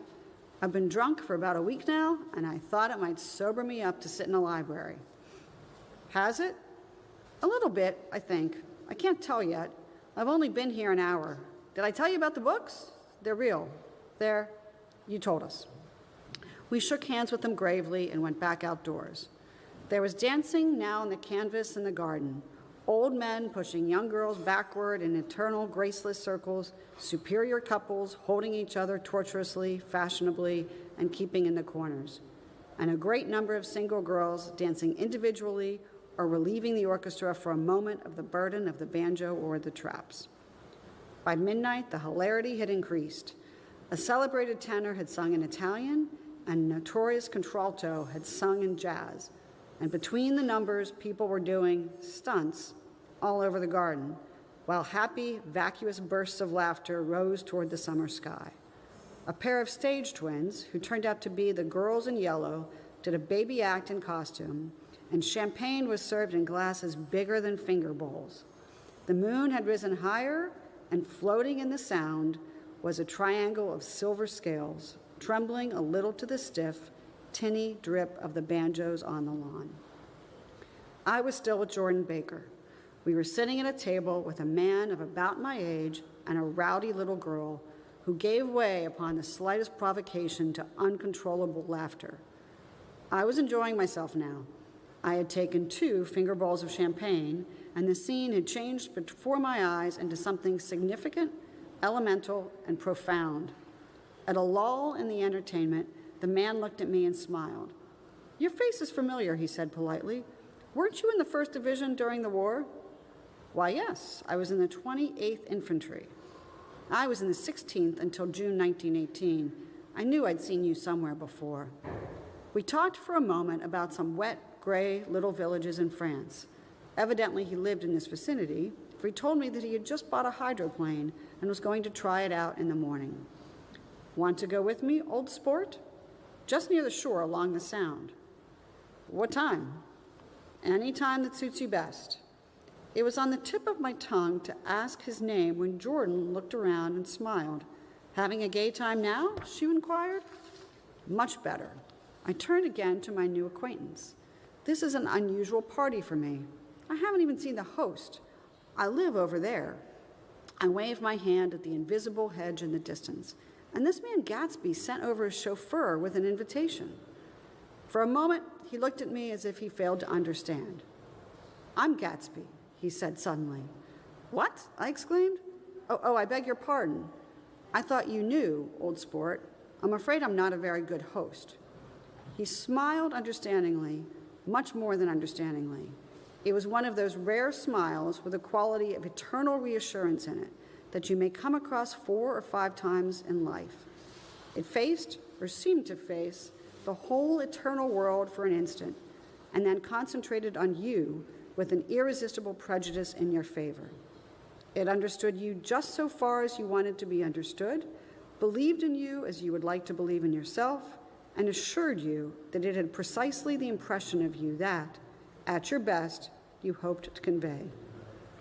Precisely at that point it vanished, and I was looking at an elegant young roughneck, a year or 2 over 30, whose elaborate formality of speech just missed being absurd. Sometime before he introduced himself, I got a strong impression that he was picking his words with care. Almost at the moment when Mr. Gatsby identified himself, a butler hurried toward him with the information that Chicago was calling him on the wire. He excused himself with a small bow that included each of us in turn. "If you want anything, just ask for it, old sport," he urged me. "Excuse me, I will rejoin you later." When he was gone, I turned immediately to Jordan, constrained to assure her of my surprise. I had expected that Mr. Gatsby would be a florid and corpulent person in his middle years. "Who is he?" I demanded. "Do you know?" "He's just a man named Gatsby." "Where is he from, I mean? And what does he do?" "Now you're started on this subject," she answered with a wan smile. "Well, he told me once he was an Oxford man." A dim background started to take shape behind him, but at her next remark it faded away. "However, I don't believe it." "Why not?" "I don't know," she insisted. "I just don't think he went there." Something in her tone reminded me of the other girls' "I think he killed a man," and had the effect of stimulating my curiosity. I would have accepted without question the information that Gatsby sprang from the swamps of Louisiana or from the Lower East Side of New York. That was comprehensible. But young men didn't, at least in my provincial inexperience, I believe they didn't, drift coolly out of nowhere and buy a palace on Long Island Sound. "Anyhow, he gives large parties," said Jordan, changing the subject with an urban distaste for the concrete. "And I like large parties.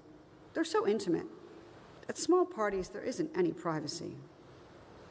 There was the boom of a bass drum, and the voice of an orchestra leader rang out suddenly above the echolalia of the garden. "Ladies and gentlemen," he cried, "at the request of Mr. Gatsby, we are going to play for you Mr. Vladimir Tostorff's latest work, which attracted so much attention at Carnegie Hall last May. If you read the papers, you know there was a big sensation." He smiled with jovial condescension and added, "Some sensation," whereupon everybody laughed. "The piece is known," he concluded lustily, "as Vladimir Tostorff's Jazz History of the World." The nature of Mr. Tostorff's composition eluded me, because just as it began, my eyes fell on Gatsby, standing alone on the marble steps and looking from one group to another with approving eyes. His tanned skin was drawn attractively tight on his face, and his short hair looked as though it was trimmed every day. I could see nothing sinister about him. I wondered if the fact that he was not drinking helped to set him off from his guests, for it seemed to me that he grew more correct as the fraternal hilarity increased. When the jazz history of the world was over, girls were putting their heads on men's shoulders in a puppyish, convivial way. Girls were swooning backward playfully into men's arms, even into groups, knowing that someone would arrest their falls. But no one swooned backwards on Gatsby, and no French bob touched Gatsby's shoulder, and no singing quartets were formed with Gatsby's head for one link. "I beg your pardon." Gatsby's butler was suddenly standing beside us. "Miss Baker?" he inquired. "I beg your pardon, but Mr. Gatsby would like to speak to you alone." "With me?" she exclaimed in surprise. "Yes, madam." She got up slowly, raising her eyebrows at me in astonishment, and followed the butler toward the house. I noticed that she wore her evening dress, all her dresses, like sports clothes, there was a jauntiness about her movements as if she had first learned to walk upon golf courses on clean, crisp mornings. I was alone, and it was almost 2. For some time, confused and intriguing sounds had issued from a long, many-windowed room which overhung the terrace, eluding Jordan's undergraduate, who was now engaged in an obstetrical conversation with 2 chorus girls, and who implored me to join him. I went inside. The large room was full of people. One of the girls in yellow was playing the piano, and beside her stood a tall, red-haired young lady from a famous chorus engaged in song. She had drunk a quantity of champagne, and during the course of her song, she had decided, ineptly, that everything was very, very sad. She was not only singing, she was weeping too. Whenever there was a pause in the song, she filled it with gasping, broken sobs, and then took up the lyric again in a quavering soprano.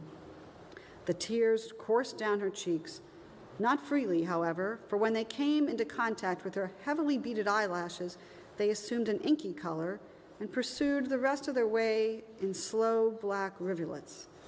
A humorous suggestion was made that she sing the notes on her face, whereupon she threw up her hands, sank into a chair, and went off into a deep, vonulous sleep. She had a fight with the man who says he's her husband, explained a girl at my elbow. I looked around. Most of the remaining women were now having fights with men said to be their husbands. Even Jordan's party, the quartet from East Egg, were rent asunder by dissension. One of the men was talking with curious intensity to a young actress, and his wife, after attempting to laugh at the situation in a dignified and indifferent way, broke down entirely and resorted to flank attacks. At intervals, she appeared suddenly at his side like an angry diamond and hissed, "You promised," into his ear. The reluctance to go home was not confined to wayward men. The hall was at present occupied by 2 deplorably sober men and their highly indignant wives. The wives were sympathizing with each other in slightly raised voices. Whenever he sees them having a good time, he wants to go home. Never heard anything so selfish in my life. We're always the first ones to leave. Well, so are we. Well, we're almost the last tonight, said one of the men sheepishly. The orchestra left half an hour ago. In spite of the wives' agreement that such malevolence was beyond credibility, the dispute ended in a short struggle, and both wives were lifted kicking into the night. As I waited for my hat in the hall, the door of the library opened, and Jordan Baker and Gadsby came out together. He was saying some last word to her, but the eagerness in his manner tightened abruptly into formality as several people approached him to say goodbye. Jordan's party were calling impatiently to her from the porch, but she lingered for a moment to shake hands. I just heard the most amazing thing, she whispered. How long were we in there? Well, yeah, about an hour, I said. It was simply amazing, she repeated abstractly. But I swore I wouldn't tell it, and here I am tantalizing you. She yawned gracefully in my face. Please come see me. Phone book under the name Mrs. Sigourney Howard, my aunt. She was hurrying off as she talked. Her brown hand waved a jaunty salute as she melted into her party at the door. Rather ashamed that on my first appearance I had stayed so late, I joined the last of Gadsby's guests who were clustered around him. I wanted to explain that I'd hunted for him early in the evening and to apologize for not having seen him in the garden. Don't mention it, he enjoined me eagerly. Don't give it another thought, old sport. The familiar expression held no more familiarity than the hand which reassuringly brushed my shoulder. And don't forget, we're going up in the hydroplane tomorrow morning at 9 o'clock. Then the butler behind his shoulder. Philadelphia wants you on the phone, sir. All right, in a minute. Tell them I'll be right there. Good night. Good night. Good night. He smiled, and suddenly there seemed to be a pleasant significance in having been among the last to go, as if he had desired it all the time. Good night, old sport. Good night. As I walked down the steps, I saw that the evening was not quite over. 50 feet away, a dozen headlights illuminated a bizarre and tumultuous scene. In the ditch beside the road, right side up, but violently shorn of one wheel, rested a new coupe which had left Gadsby's drive not 2 minutes before. The sharp jut of a wall accounted for the detachment of the wheel, which was now getting considerable attention from half a dozen curious chauffeurs. However, as they left their cars, blocking the road, a harsh, discordant din from those in the rear had been audible for some time and added to the already violent confusion of the scene. A man in a long duster had dismounted from the wreck and now stood in the middle of the road, looking from the car to the tire and from the tire to the observers in a pleasant, puzzled way. "See," he explained, "it went in the ditch." The fact was infinitely astonishing to him, and I recognized first the unusual quality of wonder and then the man. It was the late patron of Gatsby's library. How did it happen? He shrugged his shoulders. "I know nothing whatsoever about mechanics," he said decisively. "Oh, but how did it happen? Did you run into the wall?" "Well, don't ask me," said Owl Eyes, washing his hands of the whole matter. "I know very little about driving, next to nothing. It happened, and that's all I know." "Well, if you're a poor driver, you oughtn't to try driving at night." "But I wasn't even trying," he explained indignantly. "I wasn't even trying." Hushed awe fell upon the bystanders. "Did you want to commit suicide? You're lucky it was just a wheel, a bad driver, and not even trying." "Oh, you don't understand," explained the criminal. "I wasn't driving. There's another man in the car." The shock that followed this declaration found voice in a sustained "ah" as the door of the coupe swung open slowly. The crowd, it was now a crowd, stepped back involuntarily, and when the door had opened wide, there was a ghostly pause. Then, very gradually, part by part, a pale, dangling individual stepped out of the wreck, pawing tentatively at the ground with a large, uncertain dancing shoe. Blinded by the glare of the headlights and confused by the incessant groaning of the horns, the apparition stood swaying for a moment before he perceived the man in the duster. "What's the matter?" he inquired calmly. "Did we run out of gas?" "Look!" Half a dozen figures pointed to the amputated wheel. He stared at it for a moment and then looked upward as though he suspected it had dropped from the sky. "Oh, it came off," someone explained. He nodded. "At first, I didn't notice we'd stopped." A pause. Then, taking a long breath and straightening his shoulders, he remarked in a determined voice, "Wonder if there's a gasoline station around." At least a dozen men, some of them a little better off than he was, explained to him that the wheel and the car were no longer joined by any physical bond. "Back out," he suggested after a moment. "Put her in reverse." "But the wheel's off." "He had no harm in trying," he said. The caterwauling horns had reached a crescendo when I turned away and cut across the lawn behind home. I glanced back once. A wafer of a moon was shining over Gatsby's house, making the night fine as before and surviving the laughter and the sound of his still glowing garden. A sudden emptiness seemed to flow now from the windows and the great doors, endowing the complete isolation the figure of the host, who stood on the porch, his hand up in a formal gesture of farewell. Reading over what I've written so far, I see that I've given the impression that the events of these nights, several weeks apart, were all that absorbed me. On the contrary, they were merely casual events in a crowded summer, and until much later they absorbed me infinitely less than my many personal affairs. Most of the time I worked. In the early morning, the sun threw my shadow westward as I hurried down the white chasms of lower New York to the Probity Trust. I knew the other clerks and the young bond salesmen by their first names, and I lunched with them in dark, crowded restaurants on little pig sausages and mashed potatoes and coffee. I even had a short affair with a girl who lived in Jersey City and worked in the accounting department. But her brother began throwing mean looks in my direction, so when she went on vacation in July, I let it blow quietly away. I took dinner usually at the Yale Club. For some reason, it was the gloomiest event in my day. And then I went upstairs to the library and studied investments and securities for a conscientious hour. There were generally a few rioters around, but they never came into the library, so it was a good place to work. After that, if the night was mellow, I strolled down Madison Avenue, past the old Murray Hill Hotel, and over 33rd Street to the Pennsylvania Station. I began to like New York. The racy, adventurous feel of it at night, and the satisfaction of the constant flicker of men and women and machines give to the restless eye. I liked to walk up Fifth Avenue and pick out romantic women from the crowd and imagine that in a few minutes I was going to enter into their lives and no one would ever know or disapprove. Sometimes in my mind I followed them to their apartments on the corners of hidden streets, and they turned and smiled back at me before they faded through a door into warm darkness. At the enchanted metropolitan twilight, I felt a haunting loneliness sometimes, and I felt it in others. Poor clerks who loitered in front of windows waiting until it was time for a solitary restaurant dinner. Young clerks in the dusk, wasting the most poignant moments of night and life. Again at 8 o'clock, when the dark lanes of the 40s were lined 5 deep with throbbing taxicabs bound for the theater district, I felt a sinking in my heart. Forms leaned together in the taxis as they waited, and voices sang, and there was laughter from the unheard jokes, and lighted cigarettes made unintelligible circles inside.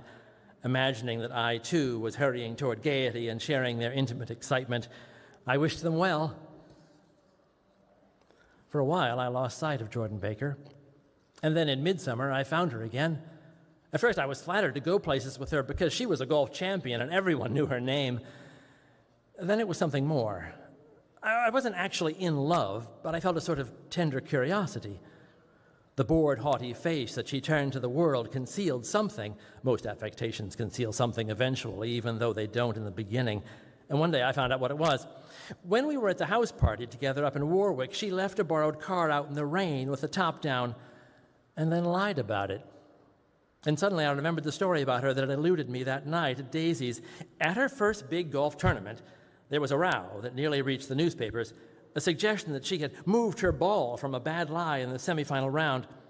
The thing approached the proportions of a scandal, then died away. The caddy retracted his statement, and the other witness admitted he might have been mistaken. The incident and the name had remained together in my mind. Jordan Baker instinctively avoided clever men, shrewd men, and now I saw that this was because she was safer on a plane where any divergence from a code would be thought impossible. She was incurably dishonest. She wasn't able to endure being at a disadvantage, and given this unwillingness, I suppose she had begun dealing in subterfuges when she was very young in order to keep that cool, insolent smile turned to the world and yet satisfy the demands of her hard, jaunty body. It made no difference to me. Dishonesty in a woman is a thing you never blame deeply. I was casually sorry, and then I forgot. It was on the same house party that we had a curious conversation about driving a car. It started because she passed so close to some workmen that our fender flicked a button on one man's coat. Well, you're a rotten driver, I protested. Either you ought to be more careful or you oughtn't to drive at all. I am careful. No, you're not. Well, other people are, she said lightly. Well, what's that got to do with it? Well, they'll keep out of my way, she insisted. It takes 2 to make an accident. Well, suppose you meet someone just as careless as yourself. I hope I never will, she answered. I hate careless people. That's why I like you. Her gray, sun-strained eyes stared straight ahead. But she had deliberately shifted our relations, and for a moment I thought I loved her. But I am slow-thinking and full of interior rules that act as brakes on my desires, and I knew that first I had to get myself definitely out of that tangle back home. I'd been writing letters once a week and signing them, "Love, Nick," and all I could think of was how, when that certain girl played tennis, a faint mustache of perspiration appeared on her upper lip. Nonetheless, there was a vague understanding that had to be tactfully broken off before I was free. Everyone suspects himself of at least one of the cardinal virtues, and this is mine. I am one of the few honest people that I have ever known. Before we continue with the next chapter, please note that The Great Gatsby was written 100 years ago and reflects the social attitudes, language, and perspectives of its time. Some content may not align with contemporary values or thinking. We encourage viewers to engage with the material thoughtfully and within its historical context. Chapter 4. On Sunday morning, while church bells rang in the villages along shore, the world and its mistress returned to Gatsby's house and twinkled hilariously on his lawn. "He's a bootlegger," said the young ladies, moving somewhere between his cocktails and his flowers. "One time he killed a man who'd found out he was nephew to von Hindenburg and second cousin to the devil. Reach me a rose, honey, and pour me the last drop into that there crystal glass." Once I wrote down on the empty spaces of a timetable the names of those who came to Gatsby's house that summer. It is an old timetable now, disintegrating at its folds, and headed, "This schedule in effect July 5th, 1922. But I can still read the gray names, and they will give you a better impression than my generalities of those who accepted Gatsby's hospitality and paid him the subtle tribute of knowing nothing whatever about him. From East Egg, then, came the Chester Beckers and the Leaches, and a man named Bunsen, who I knew at Yale, and Dr. Webster Civet, who was drowned last summer up in Maine, and the Hornbeams and the Willie Voltaires, and a whole clan named Blackbuck, who always gathered in a corner and flipped up their noses like goats at whoever came near. And the Ismays and the Christies, or rather, Hubert Auerbach and Mr. Christie's wife, and Edgar Beaver, whose hair, they say, turned cotton white one winter afternoon for no good reason at all. Clarence Endive was from East Egg, as I remember. He came only once in white knickerbockers and had a fight with a bum named Eddie in the garden. From further out on the island came the Cheadles and the ORP Schraders, and the Stonewall Jackson Abrams of Georgia, and the Fishguards and the Ripley Snells. Snell was there 3 days before he went to the penitentiary, so drunk out on the gravel drive that Mrs. Ulysses Sweat's automobile ran over his right hand. The Danceys came too, and S.B. Whitebait, who was well over 60, and Morris A. Flink and the Hammerheads, and Beluga the tobacco importer, and Beluga's girls. From West Egg came the Poles and the Mulreadys, and Cecil Roebuck and Cecil Schoen, and Gulick the state senator, and Newton Orchid, who controlled films par excellence, and Eckhouse, and Clyde Cohen, and Don S. Schwartz, the son, and Arthur McCarty, and all connected with the movies in one way or another. And the Catlips and the Bembergs, and G. Earl Muldoon, brother to that Muldoon who afterwards strangled his wife. Da Fontana, the promoter, came there, and Ed Legros and James B. Rotgut Ferret, and the DeJongs and Ernest Lilly, they came to gamble. And when Ferret wandered into the garden, it meant he was cleaned out, and Associated Traction would have to fluctuate profitably the next day. A man named Klipspringer was there so often that he became known as the Boarder. I doubt if he had any other home. Of theatrical people, there were Gus Ways and Horace O'Donovan and Lester Meyer and George Duckweed and Francis Bull. Also from New York were the Cromes and the Backheisens and the Denekers and Russell Betty and the Corrigans and the Kelleher's and the Dewars and the Scullys and S.W. Belcher and the Smirks and the young Quinns, divorced now, and Henry L. Palmetto, who killed himself by jumping in front of a subway train in Times Square.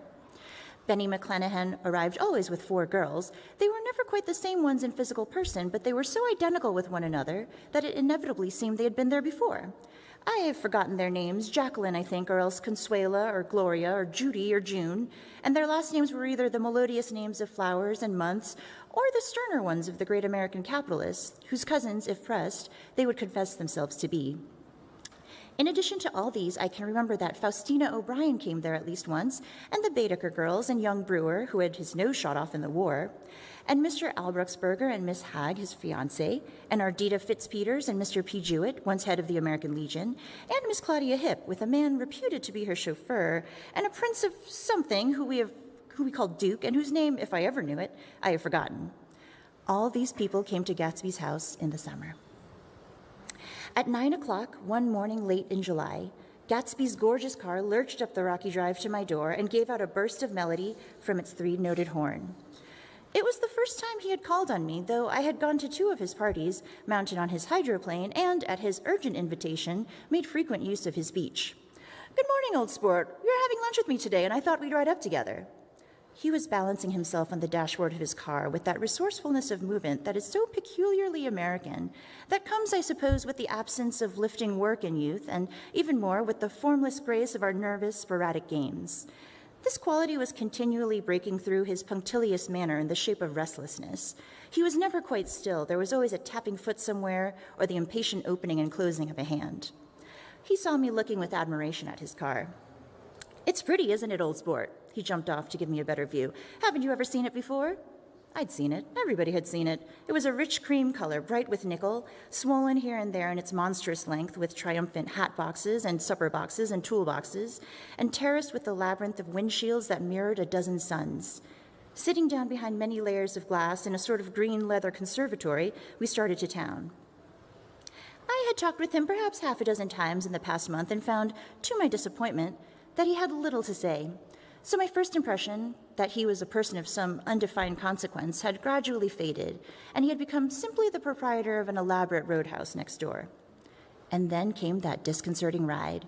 We hadn't reached West Egg Village before Gatsby began leaving his elegant sentences unfinished and slapping himself indecisively on the knee of his caramel-colored suit. "Look here, old sport," he broke out surprisingly. "What's your opinion of me, anyhow?" A little overwhelmed, I began the generalized evasions which that question deserves. "Well, I'm going to tell you something about my life," he interrupted. "I don't want you to get the wrong idea of me from all those stories you hear." So he was aware of the bizarre accusations that flavored conversation in his halls. I'll tell you the God's truth. His right hand suddenly ordered divine retribution to stand by. I am the son of some wealthy people in the Middle West, all dead now. I was brought up in America, but educated at Oxford because all my ancestors have been educated there for many years. It is a family tradition. He looked at me sideways, and I knew why Jordan Baker had believed he was lying. He hurried the phrase educated at Oxford, or swallowed it, or choked on it, as though it had bothered him before. And with this doubt, his whole statement fell to pieces, and I wondered if there wasn't something a little sinister about him after all. What part of the Middle West? I inquired casually. San Francisco. I see. My family all died, and I came to a good deal of money. His voice was solemn, as if the memory of that sudden extinction of the clan still haunted him. For a moment I suspected he was pulling my leg, but a glance at him convinced me otherwise. After that, I lived like a young Raja in all the capitals of Europe, Paris, Venice, Rome, collecting jewels, chiefly rubies, hunting big game, painting a little, things for myself only, and trying to forget something very sad that had happened to me long ago. With an effort, I managed to restrain my incredulous laughter.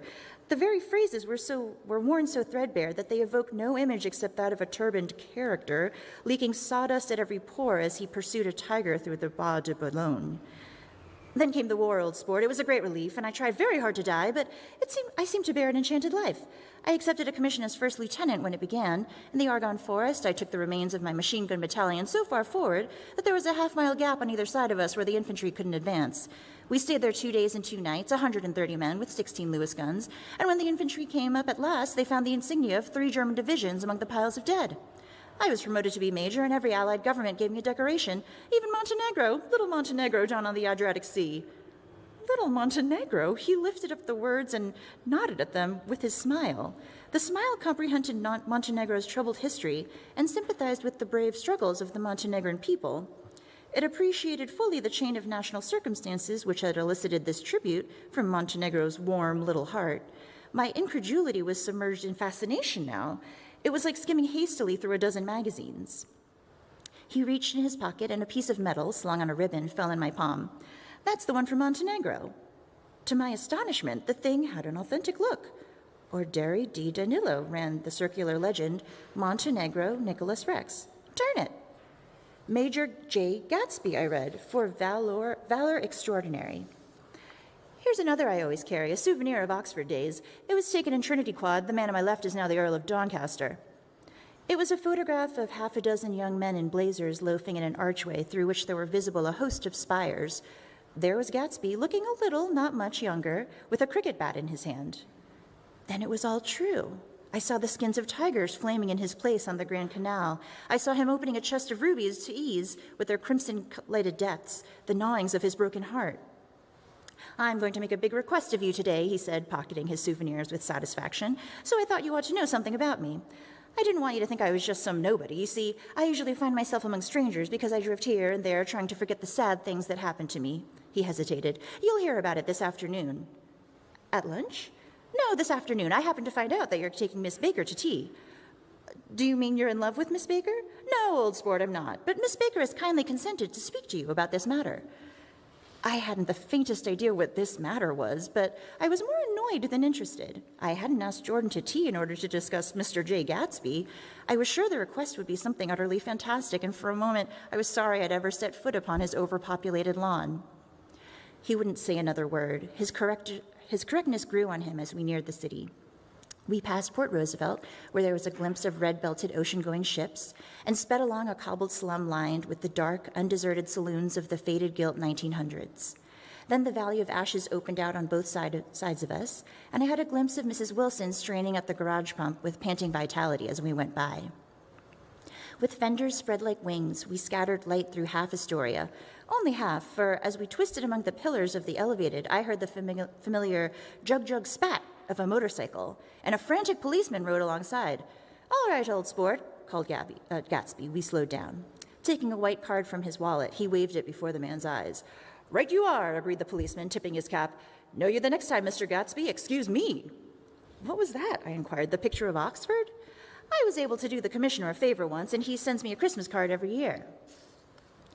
Over the great bridge, with the sunlight through the girders making a constant flicker upon the moving cars, with the city rising up across the river in white heaps and sugar lumps all built with a wish out of non-olfactory money, The city seen from the Queensboro Bridge is always the city seen for the first time, in its first wild promise of all the mystery and the beauty in the world.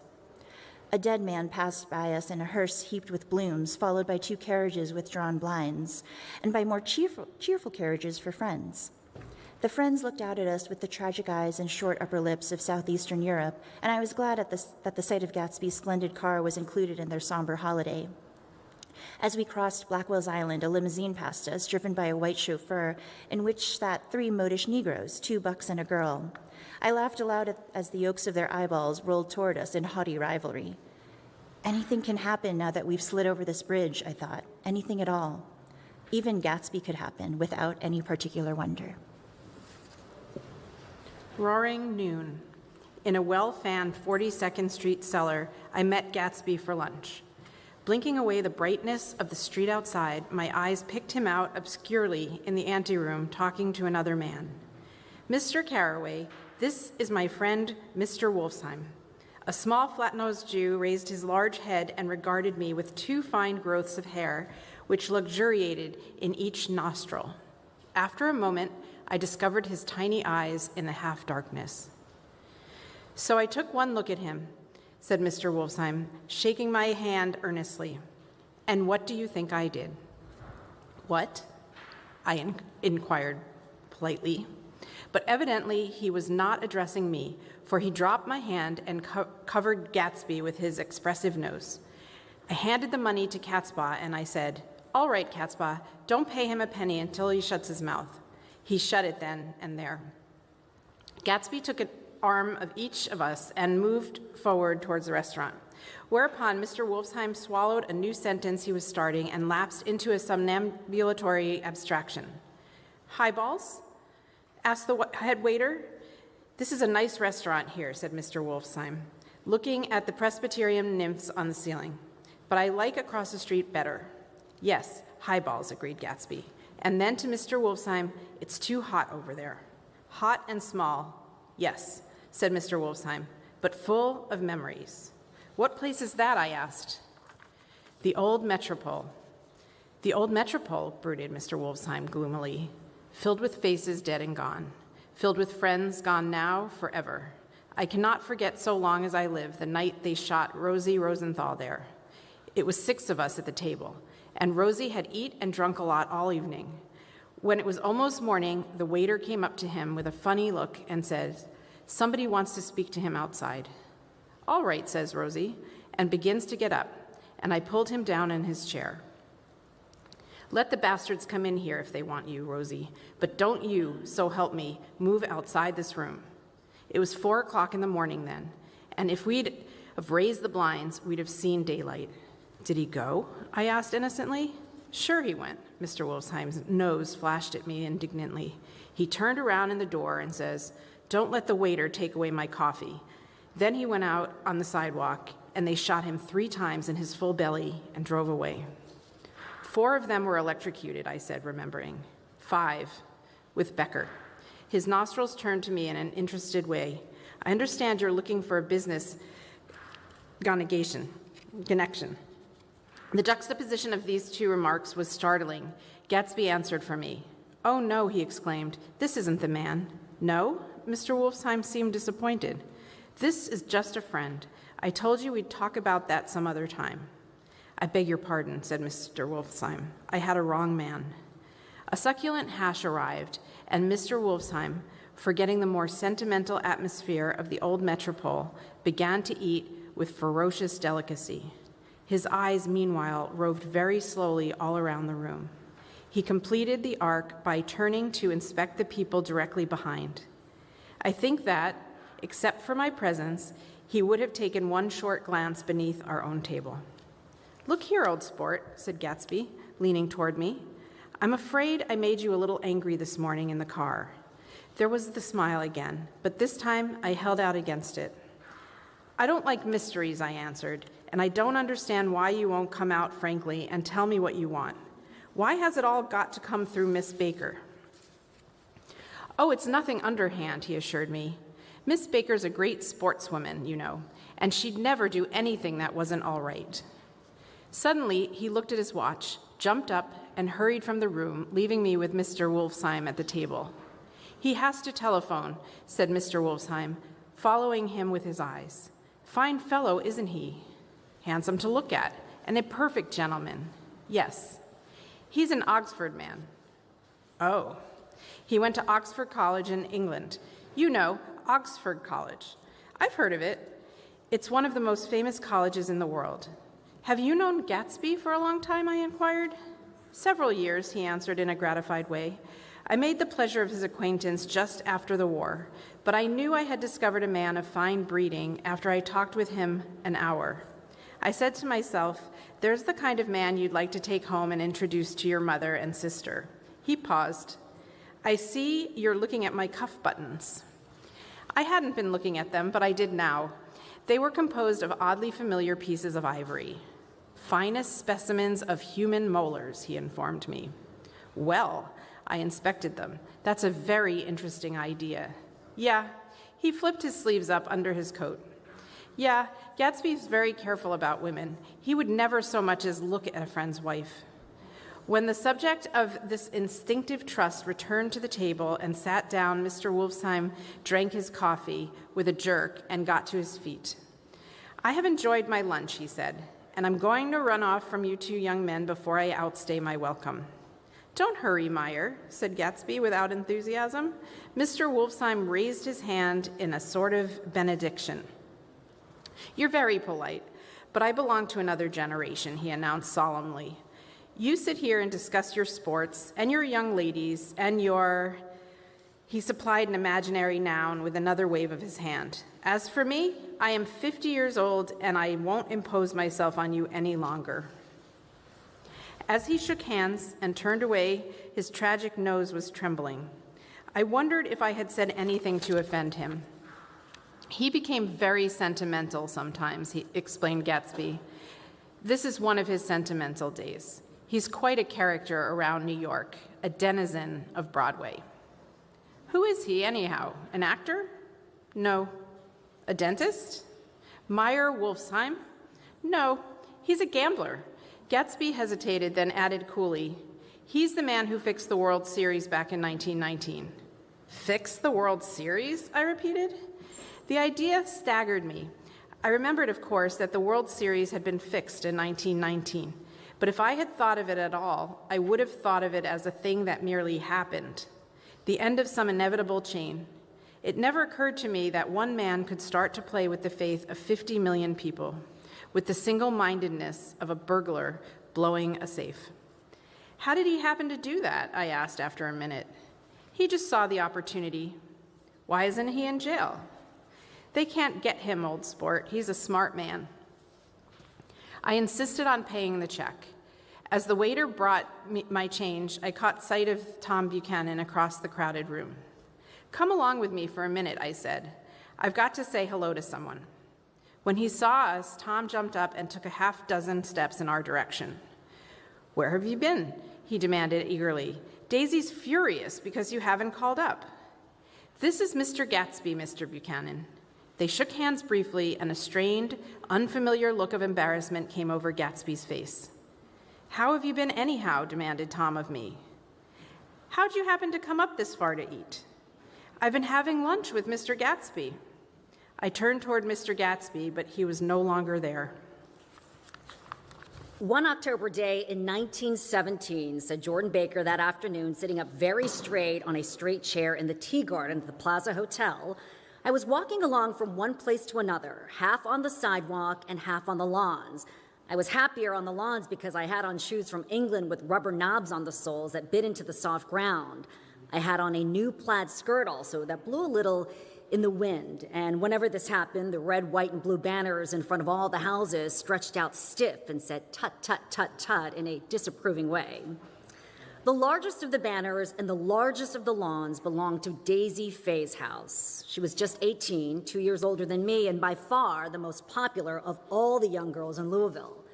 She dressed in white and had a little white roadster, and all day long the telephone rang in her house, and excited young officers from Camp Taylor demanded the privilege of monopolizing her that night. Anyways, for an hour. When I came opposite her house that morning, her roadster was beside the curb, and she was sitting in it with the lieutenant I'd never seen before. They were so engrossed in each other that she didn't see me until I was 5 feet away. "Hello, Jordan," she called unexpectedly. "Please come here." I was flattered that she wanted to speak to me because of all the older girls, I admired her the most. She asked me if I was going to the Red Cross and make bandages. I was. Well then, would I tell them that she couldn't come that day?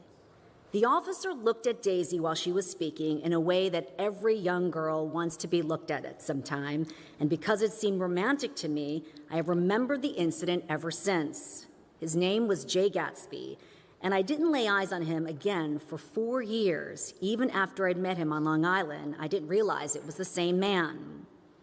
That was 1917. By the next year, I had a few beaux myself, and I began to play in tournaments, so I didn't see Daisy very often. She went with a slightly older crowd when she went with anyone at all. Wild rumors were circulating about her, how her mother had found her packing her bag one winter night to go to New York and say goodbye to a soldier who was going overseas. She was effectually prevented, but she wasn't on speaking terms with her family for several weeks. After that, she didn't play around with the soldiers anymore, but only with a few flat-footed, short-sighted young men in town who couldn't get into the Army at all. By the next autumn, she was gay again, gay as ever. She had a debut after the armistice, and in February, she was presumably engaged to a man from New Orleans. In June, she married Tom Buchanan of Chicago with more pomp and circumstance than Louisville ever knew before. He came down with 100 people in 4 private cars and hired the whole floor of the Sealback Hotel. And the day before the wedding, he gave her a string of pearls valued at $350,000. I was a bridesmaid. I came into a room half an hour before the bridal dinner and found her lying on her bed as lovely as the June night in her flowered dress and as drunk as a monkey. She had a bottle of Sauterne in one hand and a letter in the other. "Gratulate me," she muttered. "Never had a drink before, but oh, how I do enjoy it." "What's the matter, Daisy?" I was scared, I can tell you. I'd never seen a girl like that before. "Here, dears." She groped around in a wastebasket she had with her on the bed and pulled out the string of pearls. "Take them downstairs and give them back to whoever they belong to. Tell them Daisy changed her mind. Say Daisy's changed her mind." She began to cry. She cried and cried. I rushed out and found her mother's maid, and we locked the door and got her into a cold bath. She wouldn't let go of the letter.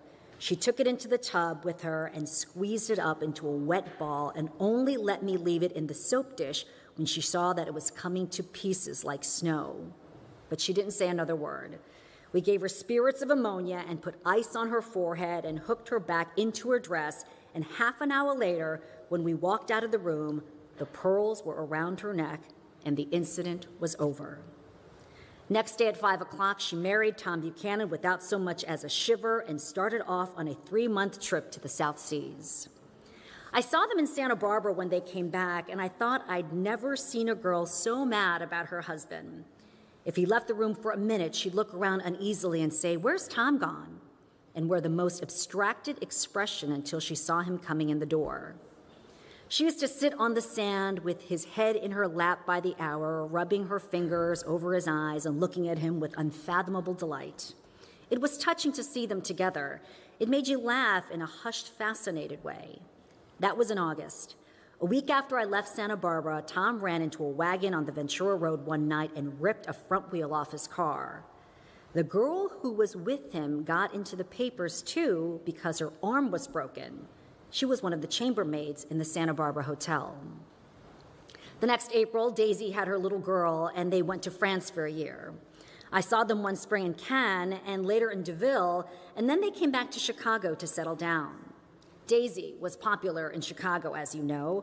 They moved with a fast crowd, all of them young and rich and wild, but she came out with an absolutely perfect reputation, perhaps because she doesn't drink. It's a great advantage not to drink among hard-drinking people. You can hold your tongue, and moreover, you can time any little irregularity of your own so that everybody else is so blind that they don't see or care. Perhaps Daisy never went in for amour at all, and yet there's something in that voice of hers. Well, about 6 weeks ago, she heard the name Gatsby for the first time in years. It was when I asked you, do you remember if you knew Gatsby in West Egg? After you had gone home, she came into my room and woke me up and said, "What Gatsby?" And when I described him, I was half asleep, she said in the strangest voice that it must be the man she used to know. It wasn't until then that I connected this Gatsby with the officer in her white car. When Jordan Baker had finished telling all this, we had left the plaza for a half an hour and were driving in a Victoria through Central Park. The sun had gone down behind the tall apartments of the movie stars in the West 50s, and the clear voices of children already gathered like crickets on the grass rose through the hot twilight. I'm the Sheikh of Araby, your love belongs to me. At night when you're asleep, into your tent I'll creep. It was a strange coincidence, I said, but it wasn't a coincidence at all. Why not? Gatsby bought that house so that Daisy would just be across the bay. Then it had not been merely the stars to which she had aspired on that June night. He came alive to me, delivered suddenly from the womb of his purposeless splendor. He wants to know, continued Jordan, if you'll invite Daisy to your house some afternoon and let him come over. The modesty of the demand shook me. He had waited 5 years and bought a mansion where he dispensed starlight to casual moths so that he could come over some afternoon to a stranger's garden? Did I have to know all this before he could ask such a little thing? He's afraid. He's waited so long, he thought you might be offended. You see, he's a regular tough underneath it all.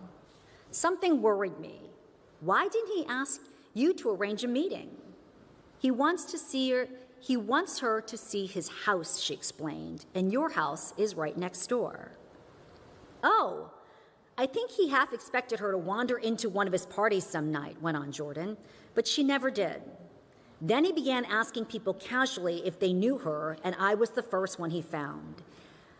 It was that night he sent for me at his dance, and you should have heard the elaborate way he worked up to it. Of course, I immediately suggested a luncheon in New York, and I thought he'd go mad. I don't want to do anything out of the way, he kept saying. I want to see her right next door. When I said you were a particular friend of Tom's, he started to abandon the whole idea. He doesn't know very much about Tom, though he says he's read a Chicago paper for years, just on the chance of catching a glimpse of Daisy's name. It was dark now, and as we dipped under a little bridge, I put an arm around Jordan's golden shoulder and drew her toward me and asked her to dinner. Suddenly, I wasn't thinking of Daisy and Gatsby anymore, but of this clean, hard, limited person who dealt in universal skepticism and who leaned back jauntily just within the circle of my arm.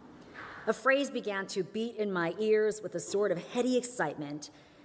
There are only the pursued, the pursuing, the busy, and the tired. And Daisy ought to have something in her life, murmured Jordan to me. Does she want to see Gatsby? She doesn't know about it. Gatsby doesn't want her to know. You're just supposed to invite her to tea. We passed a barrier of dark trees and then the facade of 59th Street. A block of delicate pale light beamed into the park. Unlike Gatsby and Tom Buchanan, I had no girl whose disembodied face floated along the dark cornices and blinding signs, so I drew up the girl beside me, tightening my arms. Her wan, scornful mouth smiled, and so I drew her up again closer, this time to my face. When I came home to West Egg that night, I was afraid for a moment that my house was on fire. 2 o'clock and the whole corner of the peninsula was blazing with light, which fell unreal on the shrubbery and made thin, elongating glints upon the roadside wires. Turning a corner, I saw that it was Gatsby's house, lit from tower to cellar. At first, I thought it was another party, a wild rout that had resolved itself into hide-and-go-seek or sardines in a box with all the house thrown open to the game. But there wasn't a sound, only wind in the trees, which blew the wires and made the lights go off and on again as if the house had winked into the darkness. As my taxi groaned away, I asked Gatsby, walking toward me across his lawn, "Your place looks like the World's Fair," I said. "Does it?" He turned his eyes toward it absently. "I've been glancing into some of the rooms. Let's go to Coney Island, old sport, in my car." "It's too late." Well, suppose we take a plunge in the swimming pool. I haven't made use of it all summer. I've got to go to bed. All right. He waited, looking at me with suppressed eagerness. I talked to Miss Baker, I said after a moment. I'm going to call up Daisy tomorrow and invite her over here to tea. Oh, that's all right, he said carelessly. I don't want to put you to any trouble. What day would suit you? What day would suit you? He corrected me quickly. I don't want to put you into any trouble, you see. How about the day after tomorrow? He considered for a moment, then with reluctance, I want to get the grass cut, he said. We both looked down at the grass. There was a sharp line where the ragged lawn ended and the darker, well-kept expanse of his began. I suspected that he meant my grass. There is another little thing, he said uncertainly, and hesitated. Would you rather put it off for a few days, I asked? Oh, it isn't about that, at least. He fumbled with a series of beginnings. Why, look here, old sport. You don't make much money, do you? Not very much. This seemed to reassure him, and he continued more confidently. I thought you didn't. If you will pardon you see, I carry a little business on the side, a sort of sideline, you understand. And I thought that if you don't make very much, you're selling bonds, aren't you, old sport? Trying to. Well, this would interest you. It wouldn't take up much of your time, and you might pick up a nice bit of money. It happens to be rather confidential sort of thing. I recognize now that under different circumstances that conversations might have been one of the crises of my life. But because the offer was obviously and tactfully for a service to be rendered, I had no choice except to cut him off there. I've got my hands full, I said. I'm much obliged, but I couldn't take on any more work. You wouldn't have to do any business with Wolfsheim. Evidently, he thought I was shying away from the connection mentioned at lunch, but I assured him he was wrong. He waited a moment longer, hoping I'd begin a conversation, but I was too absorbed with my responsiveness, so he went unwillingly home. The evening had made me lightheaded and happy. I think I walked into a deep sleep as I entered my front door, so I don't know whether or not Gatsby went to Coney Island, or for how many hours he glanced into rooms while his house blazed gaudily on. I called up Daisy from the office next morning and invited her to come to tea. Don't bring Tom, I warned her. What? Don't bring Tom. Who's Tom? She asked innocently. The day agreed upon was pouring rain. At 11 o'clock, a man in a raincoat dragging a lawnmower taped at my front door and said Mr. Gatsby had sent him over to cut my grass. This reminded me that I'd forgotten to tell my Finn to come back, so I drove to West Egg Village to search for her among soggy whitewashed alleys and to buy some cups and lemons and flowers. The flowers were unnecessary, for at 2 o'clock at the greenhouse arrived from Gatsby with innumerable receptacles to contain it. An hour later, the front door was opened nervously, and Gatsby, in a white flannel suit, silver shirt, and gold-colored tie, hurried in. He was pale, and there were dark signs of sleeplessness beneath his eyes. Is everything all right? I asked immediately. The grass looks fine, if that's what you mean. What grass? He inquired blankly. Oh, the grass in the yard. He looked out the window at it, but judging from his expression, I don't believe he saw a thing. Looks very good, he remarked vaguely. One of the papers said that you thought the rain would stop about 4. I think it was the Journal. Have you got everything you need in the shape of tea? I took him into the pantry, where he looked a little reproachful at the Finn. Together we scrutinized the 12 lemon cakes and the delicatessen shop. Will they do, I asked. Of course, they're fine, and he added hollowly, old sport. The rain cooled about 3:30 to a damp mist through which occasional thin drops swam like dew. Gatsby looked with vacant eyes through the copy of Clay's Economics, staring at the finished tread that shook the kitchen floor and peering towards the blurred windows from time to time as if a series of invisible but alarming happenings were taking place outside. Finally, he got up and informed me in an uncertain voice that he was going home. Why is that? Nobody's coming to tea. It's too late. He looked at his watch as if there was some pressing demand on his time elsewhere. I can't wait all day. Don't be silly. "It's just 2 minutes to 4. He sat down miserably, as if I had pushed him, and simultaneously there was a sound of a motor turning into my lane. We both jumped up, and a little harrowed myself, I went into the yard. Under the dripping bare lilac trees, a large open car was coming up the drive. It stopped. Daisy's face, tipped sideways beneath the three-cornered lavender hat, looked out at me with a bright, ecstatic smile. "Is this absolutely where you live, my dearest?" The exhilarating ripple of her voice was a wild tonic in the rain. I had to follow the sound of it for a moment, up and down with my ear alone, before any words came through. A damp streak of hair lay like a dash of blue paint across her cheek, and her hand was wet with glistening drops as I took it to help her from the car. "Are you in love with me?" she said in a low, my ear. "Or why did I have to come alone?" "There's a secret at Castle Rackrent. Tell your chauffeur to go away and spend an hour. Come back in an hour, Ferdy." Then, in a grave murmur, "His name is Ferdy." "Does the gasoline affect his nose?" "I don't think so," she said innocently. "Why?" We went in. To my overwhelming surprise, the living room was deserted. "Well, that's funny," I exclaimed. "What's funny?" She turned her head as there was a light, dignified knocking at the front door. I went out and opened it. Gatsby, pale as death, with his hands plunged like weights in his coat pockets, was standing in a puddle of water, glaring tragically into my eyes. With his hands still in his coat pockets, he stalked by me into the hall, turned sharply as if he were on a wire, and then disappeared into the living room. It wasn't a bit funny. Aware of the loud beating of my own heart, I pulled the door against the increasing rain. For half a minute, there wasn't a sound. Then from the living room, I heard a sort of choking murmur and part of a laugh, followed by Daisy's voice on a clear, artificial note. "I certainly am awfully glad to see you again." A pause. It endured horribly. I had nothing to do in the hall, so I went into the room. Gatsby, his hands still in his pockets, was reclining against the mantelpiece in a strained counterfeit of perfect ease, even of boredom. His head leaned back so far that it rested against the face of a defunct mantelpiece clock, and from this position, his distraught eyes stared down at Daisy, who was sitting, frightened but graceful, on the edge of a stiff chair. "We've met before," muttered Gatsby.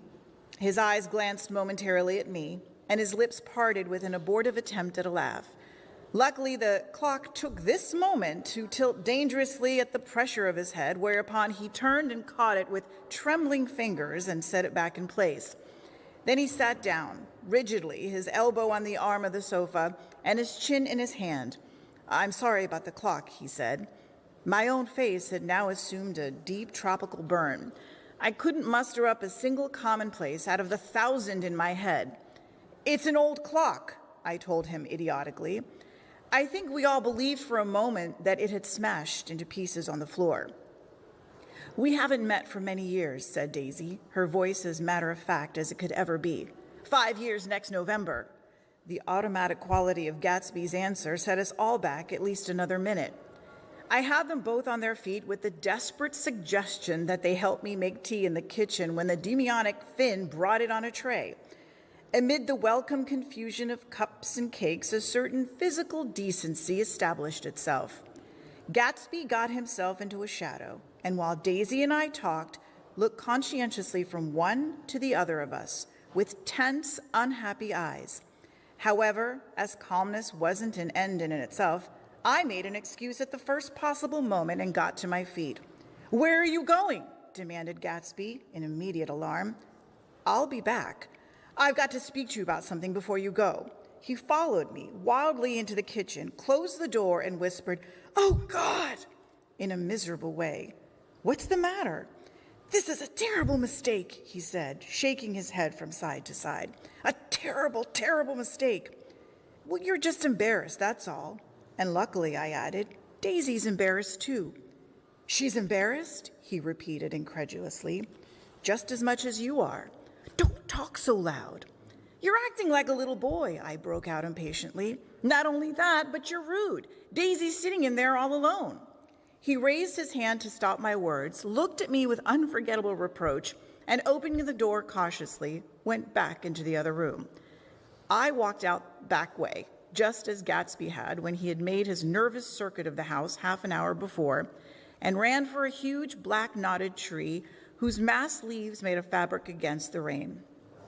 Once more, it was pouring, and my irregular lawn, well shaved by Gatsby's gardener, abounded in small muddy swamps and prehistoric marshes. There was nothing to look at from under the tree except Gatsby's enormous house, so I stared at it, like Kant at his church steeple, for half an hour.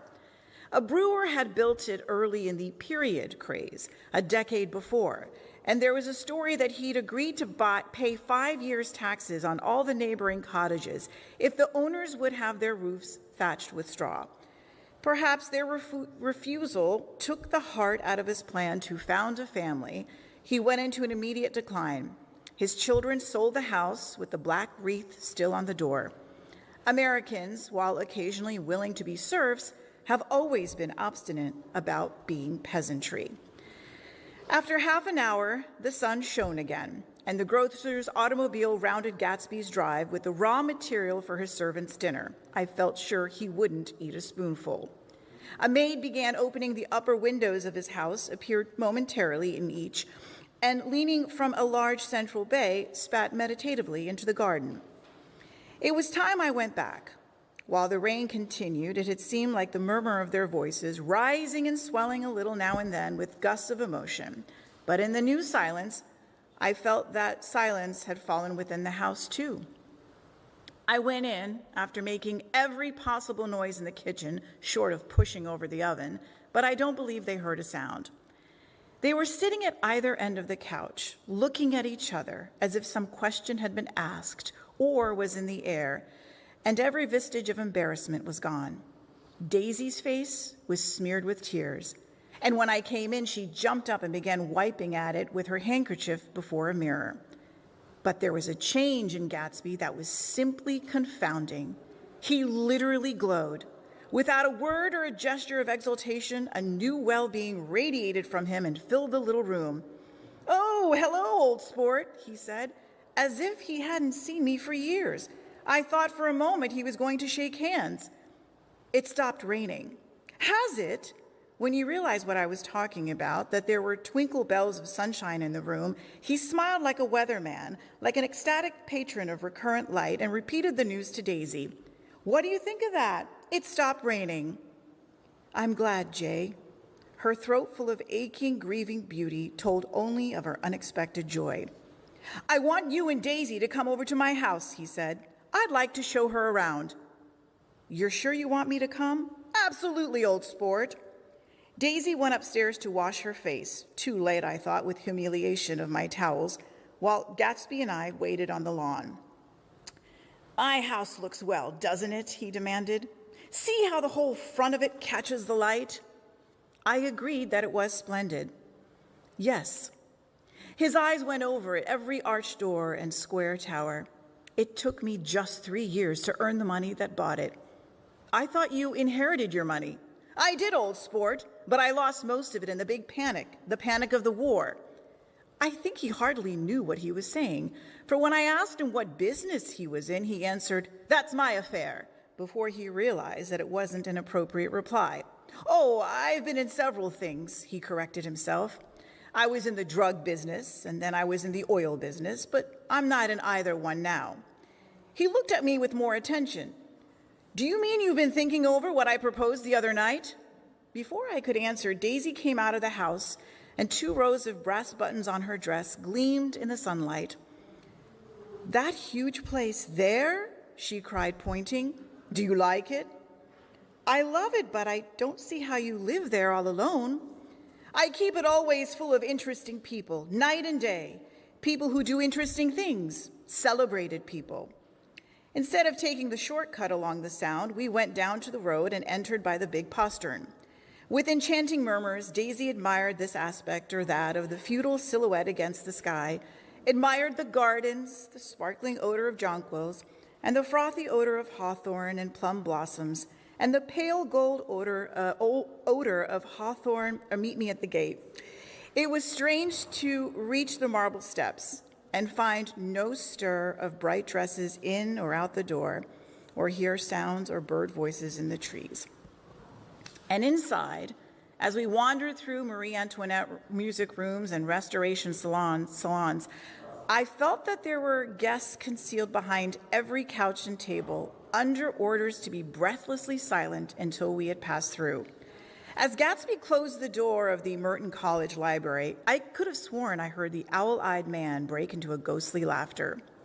We went upstairs through period bedrooms swathed in rose and lavender silk and vivid with new flowers, through dressing rooms and pool rooms and bathrooms with sunken baths, intruding into one chamber where a disheveled man in pajamas was doing liver exercises on the floor. It was Mr. Klipspringer, the boarder. I had seen him wandering hungrily about the beach that morning. Finally, we came to Gatsby's own apartment, a bedroom and a bath and an Adam study, where we sat down and drank a glass of some chartreuse that he took from a cupboard in the wall. He hadn't once ceased looking at Daisy, and I think he revalued everything in his house according to the measure of response that it drew from her well-loved eyes. Sometimes, too, he stared around at his possessions in a dazed way, as though in her actual and astounding presence none of it was any longer real. Once he nearly toppled down a flight of stairs. His bedroom was the simplest room of all, except where the dresser was garnished with a toilet set of pure dull gold. Daisy took the brush with delight and smoothed her hair, whereupon Gatsby sat down and shaded his eyes and began to laugh. "It's the funniest thing, old sport," he said hilariously. "I can't. When I tried to..." He had passed visibly through 2 states and was entering upon a third. After his embarrassment and his unreasoning joy, he was consumed with wonder at her presence. He had been full of the idea so long, dreamed it right through to the end, waited with his teeth set, so to speak, at an inconceivable pitch of intensity, that now in the reaction he was running down like an overwound clock. Recovering himself in a minute, he opened for us 2 hulking patent cabinets which held his masked suits and dressing gowns and ties and his shirts piled like bricks in stacks a dozen high. "I've got a man in England who buys me clothes. He sends over a selection of things at the beginning of each season, spring and fall."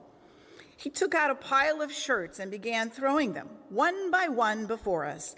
Shirts of sheer linen and thick silk and fine flannel, which lost their folds as they fell and covered the table in many-colored disarray. While we admired, he brought more, and the soft, rich heap mounted higher. Shirts with stripes and scrolls and plaids and coral and apple green and lavender and faint orange with monograms of Indian blue. Suddenly, with a strange sound, Daisy bent her head into the shirts and began to cry stormily. "They're such beautiful shirts," she sobbed, her voice muffled in the thick folds. "It makes me sad because I've never seen such beautiful shirts before." After the house, we were to see the grounds and the swimming pool and the hydroplane and the midsummer flowers. But outside Gatsby's window, it began to rain again. So we stood in a row looking at the corrugated surface of the Sound. "If it wasn't for the mist, we could see your home across the bay," said Gatsby. "You always have a green light that burns all night at the end of your dock." Daisy put her arm through his abruptly, but he seemed absorbed in what he had just said. Possibly it had occurred to him that the colossal significance of that light had now vanished forever. Compared to the great distance that had separated him from Daisy, it had seemed very near to her, almost touching her. It had seemed as close as a star to the moon. Now it was again a green light on a dock. His count of enchanted objects had diminished by 1. I began to walk about the room, examining various indefinite objects in the half-darkness. A large photograph of an elderly man in a yachting costume attracted me, hung on the wall over his desk. "Who's this?" That's Mr. Dan Cody, old sport." The name sounded faintly familiar. "He's dead now. He used to be my best friend years ago." There was a small picture of Gatsby, also in a yachting costume, on the bureau. Gatsby with his head thrown back defiantly, taken apparently when he was about 18. I adore it, exclaimed Daisy. The pompadour. You've never told me you had a pompadour or a yacht. Look at this, Gatsby said quickly. Here's a lot of clippings. About you. They stood side by side, examining it. I was going to ask to see the rubies when the phone rang, and Gatsby took up the receiver. Yes. Well, I can't talk now. I can't talk now, old sport. I said a small town. He must know what a small town is. Well, he's no use to us if Detroit is his idea of a small town. He rang off. Come here, quick, Daisy cried at the window.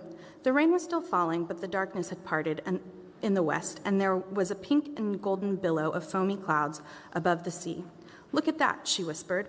Then, after a moment, I'd like to just get one of those pink clouds and put you in it and push you around. I tried then to go, but they wouldn't hear of it. Perhaps my presence made them feel more satisfactorily alone. I know what we'll do, said Gatsby. We'll have Klipspringer play the piano. He went out of the room calling, Ewing, and returned a few minutes later, accompanied by an embarrassed, slightly worn young man with shell-rimmed glasses and scanty blonde hair. He was now decently clothed in a sport shirt, open at the neck, sneakers, and duck trousers of a nebulous hue. Did we interrupt your exercise? Daisy inquired politely.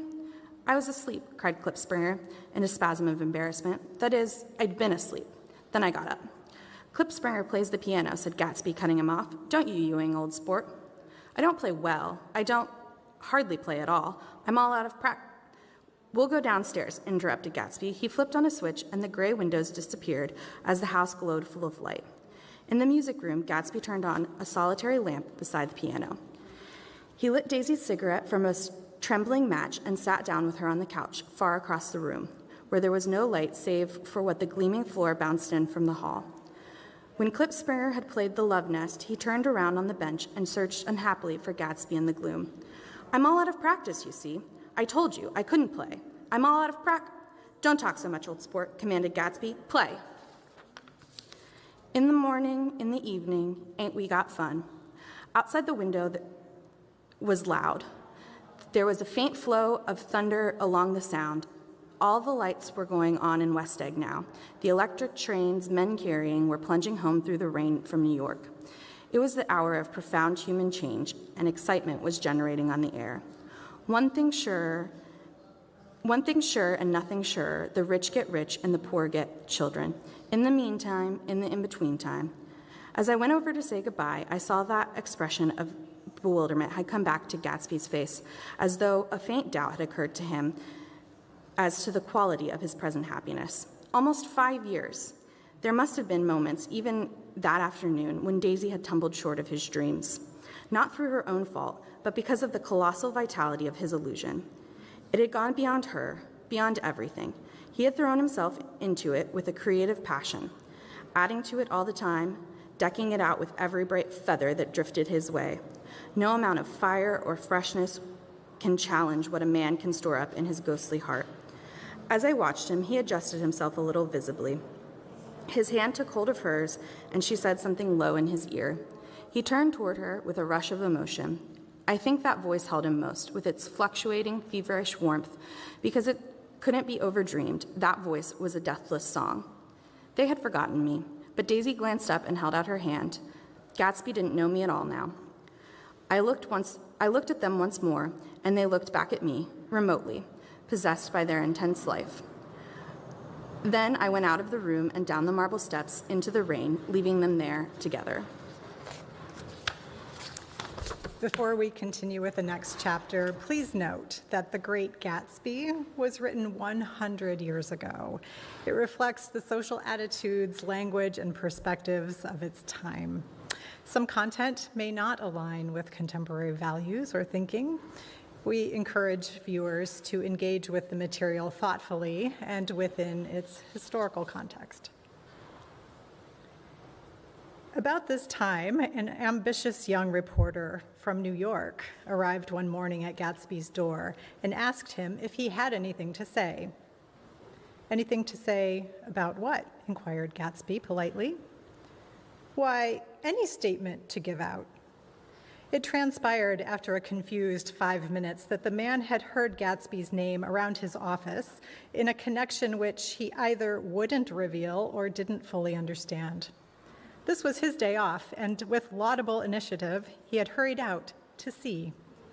It was a random shot, and yet the reporter's instinct was right. Gatsby's notoriety spread about by the hundreds who had accepted his hospitality and so became authorities upon his past had increased all summer until he fell just short of being news. Contemporary legends, such as the underground pipeline to Canada, attached themselves to him, and there was one persistent story that he didn't live in a house at all, but in a boat that looked like a house and was moved secretly up and down the Long Island shore. Just why these inventions were a source of satisfaction to James Gatz of North Dakota isn't easy to say. James Gatz, that was really, or at least legally, his name. He had changed it at the age of 17 and at the specific moment that witnessed the beginning of his career, when he saw Dan Cody's yacht drop anchor over the most insidious flat on Lake Superior. It was James Gatz who had been loafing along the beach that afternoon in a torn green jersey and a pair of canvas pants. But it was already Jay Gatsby who borrowed a rowboat, pulled out to the Tuolumne, and informed Cody that a wind might catch him and break him up in half an hour. I suppose he'd had the name ready for a long time even then. His parents were shiftless and unsuccessful farm people. His imagination had never really accepted them as his parents at all. The truth was that Jay Gatsby of West Egg, Long Island, sprang from his platonic conception of himself. He was a son of God, a phrase which, if it means anything, means just that he must be about his father's business, the service of a vast, vulgar, and meretricious beauty. So he invented just the sort of Jay Gatsby that a 17-year-old boy would be likely to invent, and to this conception he was faithful to the end. For over a year, he had been beating his way along the south shore of Lake Superior as a clam digger and a salmon fisher, or in any other capacity that brought him food and bed. His brown, hardening body lived naturally through the half-fierce, half-lazy work of the bracing days. He knew women early, and since they spoiled him, he became contemptuous of them, of young virgins because they were ignorant, of the others because they were hysterical about things which in his own overwhelming self-absorption he took for granted. But his heart was in a constant, turbulent riot. The most grotesque and fantastic conceits haunted him in his bed at night. A universe of ineffable gaudiness spun itself out in his brain while the clock ticked on the washstand and the moon soaked with wet light his tangled clothes upon the floor.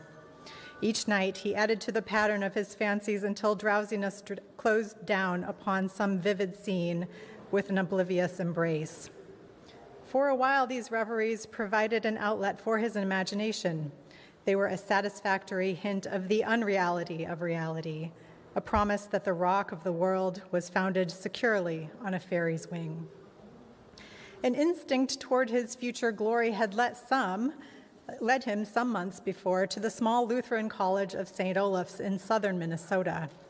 He stayed there 2 weeks, dismayed at its ferocious indifference to the drums of his destiny, to destiny itself, and despising the janitor's work with which he was to pay his way through. Then he drifted back to Lake Superior, and he was still searching for something to do on the day that Dan Cody's yacht dropped anchor in the shallows alongshore. Cody was 50 years old then, a product of the Nevada silver fields, of the Yukon, of every rush for metal since '75. The transactions in Montana copper that made him many times a millionaire found him physically robust, but on the verge of soft-mindedness. And suspecting this, an infinite number of women tried to separate him from his money. The none too savory ramifications by which Ella Kay, the newspaper woman, played Madame de Maintenon to his weakness, and sent him to sea in a yacht were common property of the turgid journalism in 1902. He had been coasting along all too hospitable shores for 5 years when he turned up as James Gatz's destiny in Little Girl Bay. To young Gatz, resting on his oars and looking up at the railed deck, that yacht represented all the beauty and glamour in the world. I suppose he smiled at Cody. He had probably discovered that people liked him when he smiled. At any rate, Cody asked him a few questions. One of them elicited the brand new name and found that he was quick and extravagantly ambitious. A few days later, he took him to Duluth and bought him a blue coat, 6 pairs of white duck trousers, and a yachting cap. And when the Tuolumne left for the West Indies and the Barbary Coast, Gatsby left too. He was employed in a vague personal capacity. While he remained with Cody, he was in turn steward, maid, skipper, secretary, and even jailer, for Dan Cody sober knew what lavish doings Dan Cody drunk might soon be about. And he provided for such contingencies by reposing more and more trust in Gatsby.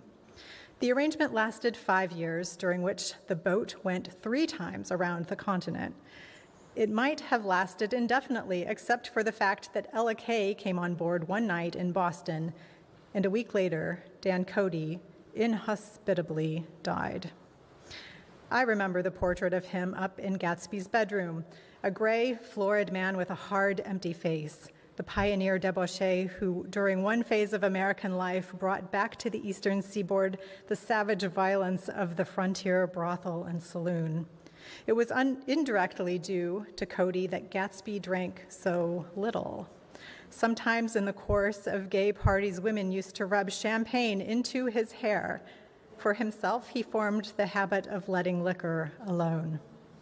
It was from Cody that he inherited money, a legacy of $25,000. He didn't get it. He never understood the legal device that was used against him, but what remained of the millions went intact to Ella Kay. He was left with his singularly appropriate education. The vague contour of Jay Gatsby had filled out to the substantiality of a man. He told me all this very much later, but I've put it down here with the idea of exploding those first wild rumors about his antecedents, which weren't even faintly true. Moreover, he told it to me at a time of confusion, when I had reached the point of believing everything and nothing about him. So I take advantage of this short halt while Gatsby, so to speak, caught his breath, to clear this set of misconceptions away. It was a halt, too, in my associations with his affairs. For several weeks, I didn't see him or hear his voice on the phone. Mostly I was in New York trotting around with Jordan and trying to ingratiate myself with her senile aunt. But finally, I went over to his house on Sunday afternoon. I hadn't been there 2 minutes when somebody brought Tom Buchanan in for a drink. I was startled, naturally, but the really surprising thing was that it hadn't happened before. There were a party of 3 on horseback, Tom and a man named Sloan and a pretty woman in a brown riding habit who had been there previously. "I'm delighted to see you," said Gatsby, standing on his porch. "I'm delighted that you dropped in." As though they cared. "Sit right down. Have a cigarette or a cigar." He walked around the room quickly, ringing bells. "I'll have something to drink for you in just a minute." He was profoundly affected by the fact that Tom was there. But he would be uneasy anyhow until he had given them something, realizing in a vague way that that was all they came for. Mr. Sloan wanted nothing. A lemonade? No thanks. A little champagne? Nothing at all, thanks. "I'm sorry. Do you have a nice ride? Very good roads around here. I suppose the automobiles, yeah." Moved by an irresistible impulse, Gatsby turned to Tom, who had accepted the introduction as a stranger. "I believe we've met somewhere before, Mr. Buchanan." "Oh, yes," said Tom, gruffly polite, but obviously not remembering. "So we did. I remember very well. About 2 weeks ago. That's right. You were with Nick here." "I know your wife," continued Gatsby, almost aggressively. "Is that so?" Tom turned to me. "You live near here, Nick?" "Next door." "That's so." Mr. Sloan didn't enter the conversation, but lounged back haughtily in his chair. The woman said nothing either, until unexpectedly, after 2 highballs, she became cordial. We'll all come over to your next party, Mr. Gatsby, she suggested. What do you say? Certainly, I'd be delighted to have you. It'd be very nice, said Mr. Sloane without gratitude. Well, I think we ought to be starting home. Please don't hurry, Gatsby urged them. He had control of himself now, and he wanted to see more of Tom. Why don't you stay for supper? I wouldn't be surprised if some other people dropped in from New York. You come supper with me, said the lady enthusiastically, both of you. This included me. Mr. Sloane got to his feet. Come along, he said, but to her only. I mean it, she insisted. I'd love to have you. Lots of room. Gatsby looked at me questioningly. He wanted to go, and he didn't see that Mr. Sloane had determined he shouldn't. I'm afraid I won't be able to, I said. Well, you come, she urged, concentrating on Gatsby. Mr. Sloane murmured something close to her ear. We won't be late if we start now, she insisted aloud. I haven't got a horse, said Gatsby. I used to ride in the Army, but I never bought a horse. I'll have to follow you in my car. Excuse me for just a minute. The rest of us walked out onto the porch, where Sloane and the lady began an impassioned conversation aside. My God, I believe the man's coming, said Tom. Doesn't he know she doesn't want him? She says she does want him. She has a big dinner party, and he won't know a soul there. He frowned.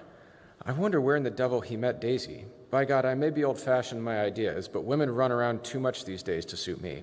They meet all kinds of crazy fish. Suddenly, Mr. Sloane and the lady walked down the steps and mounted their horses. Come on, said Mr. Sloane to Tom. We're late. We've got to go. And then to me. Tell him we couldn't wait, will you? Tom and I shook hands, and the rest of us exchanged a cool nod, and they trotted quickly down the drive, disappearing under the August foliage just as Gatsby, with hat and light overcoat in hand, came out the front door. Tom was evidently perturbed at Daisy's running around alone, for on the following Saturday night he came with her to Gatsby's party. Perhaps his presence gave the evening its peculiar quality of oppressiveness. It stands out in my memory from Gatsby's other parties that summer. There were the same people, or at least the same sort of people, the same profusion of champagne, the same many-colored, many-keyed commotion. But I felt an unpleasantness in the air, a pervading harshness that hadn't been there before. Or perhaps I had merely grown used to it, grown to accept West Egg as a world complete in itself, with its own standards and its own great figures, second to nothing because it had no consciousness of being so. And now I was looking at it again through Daisy's eyes. It is invariably saddening to look through new eyes at things upon which you have expended your own powers of adjustment. They arrived at twilight as we strolled out among the sparkling hundreds. Daisy's voice was playing murmurous tricks in her throat. These things excite me so, she whispered. If you want to kiss me any time during the evening, Nick, just let me know and I'll be glad to arrange it for you. Just mention my name or present a green card. I'm giving out green. Look around, suggested Gatsby. I'm looking around. I'm having a marvelous... You must see the faces of the many people we've heard about. Tom's arrogant eyes roamed the crowd. We don't go around very much, he said. In fact, I was just thinking, I don't know a soul here. Perhaps you know that lady, Gatsby indicating a gorgeous, scarcely human orchid of a woman who sat in state under a white plum tree. Tom and Daisy stared with that peculiarly unreal feeling that accompanies the recognition of a hitherto ghostly celebrity of the movies. She's lovely, said Daisy, the men bending over her as her director. He took them ceremoniously from group to group. Mrs. Buchanan and Mr. Buchanan. After an instant's hesitation, he added the polo player. Oh, no, objected Tom quickly, not me. But evidently the sound of it pleased Gatsby, for Tom remained the polo player for the rest of the evening. I've never met so many celebrities, Daisy exclaimed. I liked the man, what was his name, with the sort of blue nose? Gatsby identified him, adding that he was a small producer. Well, I liked him anyhow. I'd a little rather not be the polo player, said Tom pleasantly. I'd rather look at all these famous people in oblivion. Daisy and Gatsby danced. I remember being surprised by his graceful conservative foxtrot. I had never seen him dance before. Then they sauntered over to my house and sat on the steps for half an hour, while, at her request, I remained watchfully in the garden, in case there's a flood or a fire, she explained, or any act of God. Tom appeared from his oblivion as we were sitting down to supper together. Do you mind if I eat with some people over there? He said. A fellow's getting off some funny stuff. Go ahead, answered Daisy genially, and if you want to take down my address, If you want to take down any addresses, here's my little gold pencil.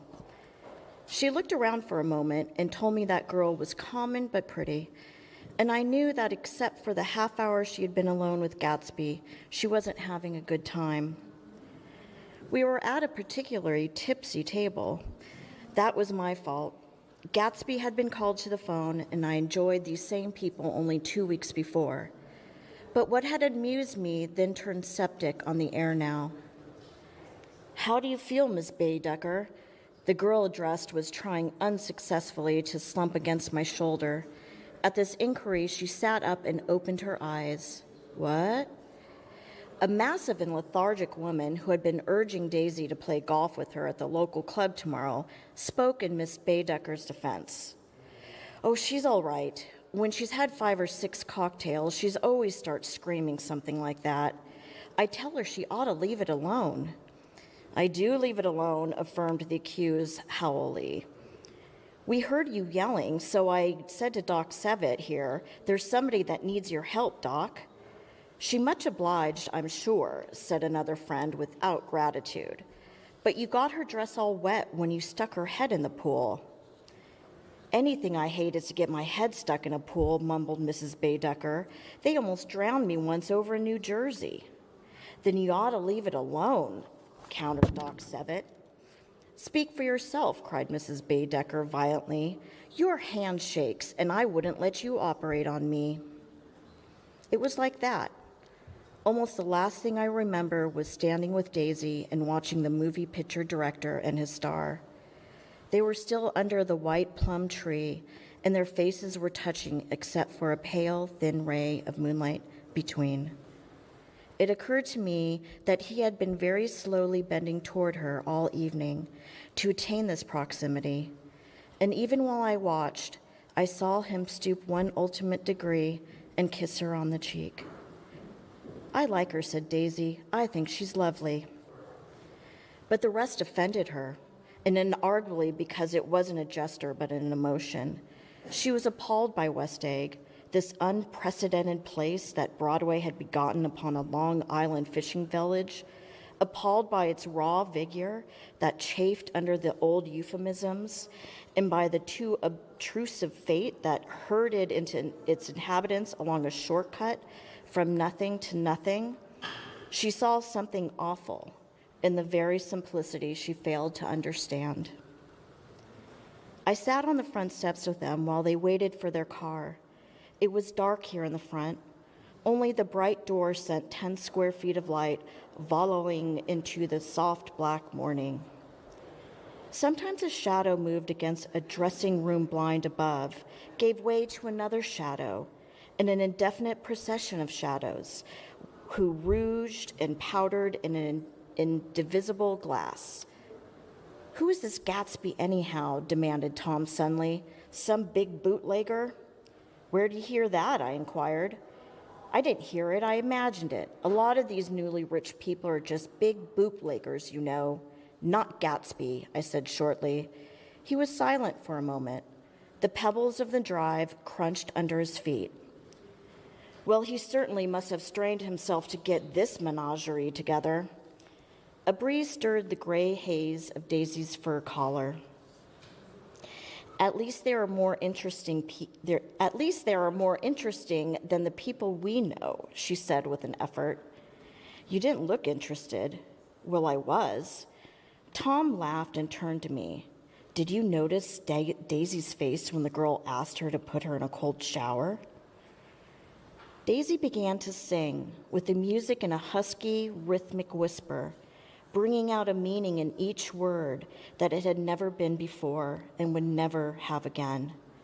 When the melody rose, her voice broke up sweetly, following it in a way contralto voices have, and each change tipped out a little of her warm human magic upon the air. "Lots of people come who haven't been invited," she said suddenly. "That girl hadn't been invited. They simply forced their way, and he's too polite to object." "I'd like to know who he is and what he does," insisted Tom, "and I think I'll make a point of finding out." I could tell you right now, she answered. He owned some drugstores, a lot of drugstores. He built them up himself. The dilatory limousine came rolling up the drive. Good night, Nick, said Daisy. Her glance left me and sought the lighted top of the steps where 3 o'clock in the morning, a neat, sad little waltz of that year, was drifting out the open door. After all, in the very casualness of Gatsby's party, there were romantic possibilities totally absent from her world. What was it up there that the song that seemed to be calling her back inside? What would happen now in the dim, incalculable hours? Perhaps some unbelievable guest would arrive, a person infinitely rare and to be marveled at, some authentically radiant girl who, with one fresh glance at Gatsby, one moment of magical encounter, would blot out those 5 years of unwavering devotion. I stayed late that night. Gatsby asked me to wait until he was free, and I lingered in the garden until the inevitable swimming party had run up. Chilled and exhausted from the black beach until the lights were extinguished in the guest rooms overhead. When he came down the steps at last, the tan skin was drawn unusually tight on his face, and his eyes were bright and tired. She didn't like it, he said immediately. Of course she did. She didn't like it, he insisted. She didn't have a good time. He was silent, and I guess at his unutterable depression. I feel so far away from her, he said. It's hard to make her understand. You mean about the dance? The dance, he dismissed all the dances he had given with a snap of the finger. Old sport, the dance is unimportant. He wanted nothing less of Daisy than that she could go to Tom and say, I never loved you. After she obliterated 4 years with that sentence, they could decide upon the more practical measures to be taken. One of them was that, after she was free, they were to go back to Louisville and be married from her house, just as if it were 5 years ago. And she doesn't understand, he said. She's used to be able to understand. We would sit for hours. He broke off and began to walk up and down a desolate row of fruit rinds and discarded favors and crushed flowers. I wouldn't ask too much of her, I ventured. You can't repeat the past. Can't repeat the past, he cried incredulously. Why, of course you can. He looked around him widely, as if the past were lurking here in the shadow of his house, just out of reach of his hand. I'm going to fix everything, just the way it was before, he said, nodding determinedly. She'll see. He talked a lot about the past, and I gathered that he wanted to recover something, some idea of himself, perhaps, that had gone into loving Daisy. His life had been confused and disordered since then, but if he could once return to a certain place and go over it all slowly, he could find out what that was. One autumn night, 5 years before, they had been walking down the street when the leaves were falling, and they came to a place where there were no trees, and the sidewalk was white with moonlight. They stopped here and turned towards each other. Now it was a cool night with that mysterious excitement in it which comes at the 2 changes of the year. The quiet lights in the houses were humming out into the darkness, and there was a stir and a bustle among the stars. Out of the corner of his eye, Gatsby saw the blocks of the sidewalks really formed a ladder and mounted to a secret place above the trees. He could climb to it. He could climb alone. And once there, he could suck on the pap of life, gulp down that incomparable milk of wonder. His heart beat faster as Daisy's white face came up to his own. He knew that when he kissed this girl and forever wed his unutterable visions of her perishable breath, his mind would never romp again like the mind of God. So he waited, listening for a moment longer to that tuning fork that had been stuck upon a star. Then he kissed her, As his lips touched, she blossomed from him like a flower, and the incarnation was complete. Through all he said, even through his appalling sentimentality, I was reminded of something. An elusive rhythm, a fragment of lost words that I'd heard somewhere a long time ago. For a moment, a phrase tried to take shape in my mouth, and my lips parted like a dumb man's, as though there were more struggling upon them than a wisp of startled air. But they made no sound, and what I'd almost remembered was uncommunicable forever. It was when curiosity about Gatsby was at its highest that the lights in his house failed to go on one Saturday night. And as obscurely as it had begun, his career at Trimalchio was over.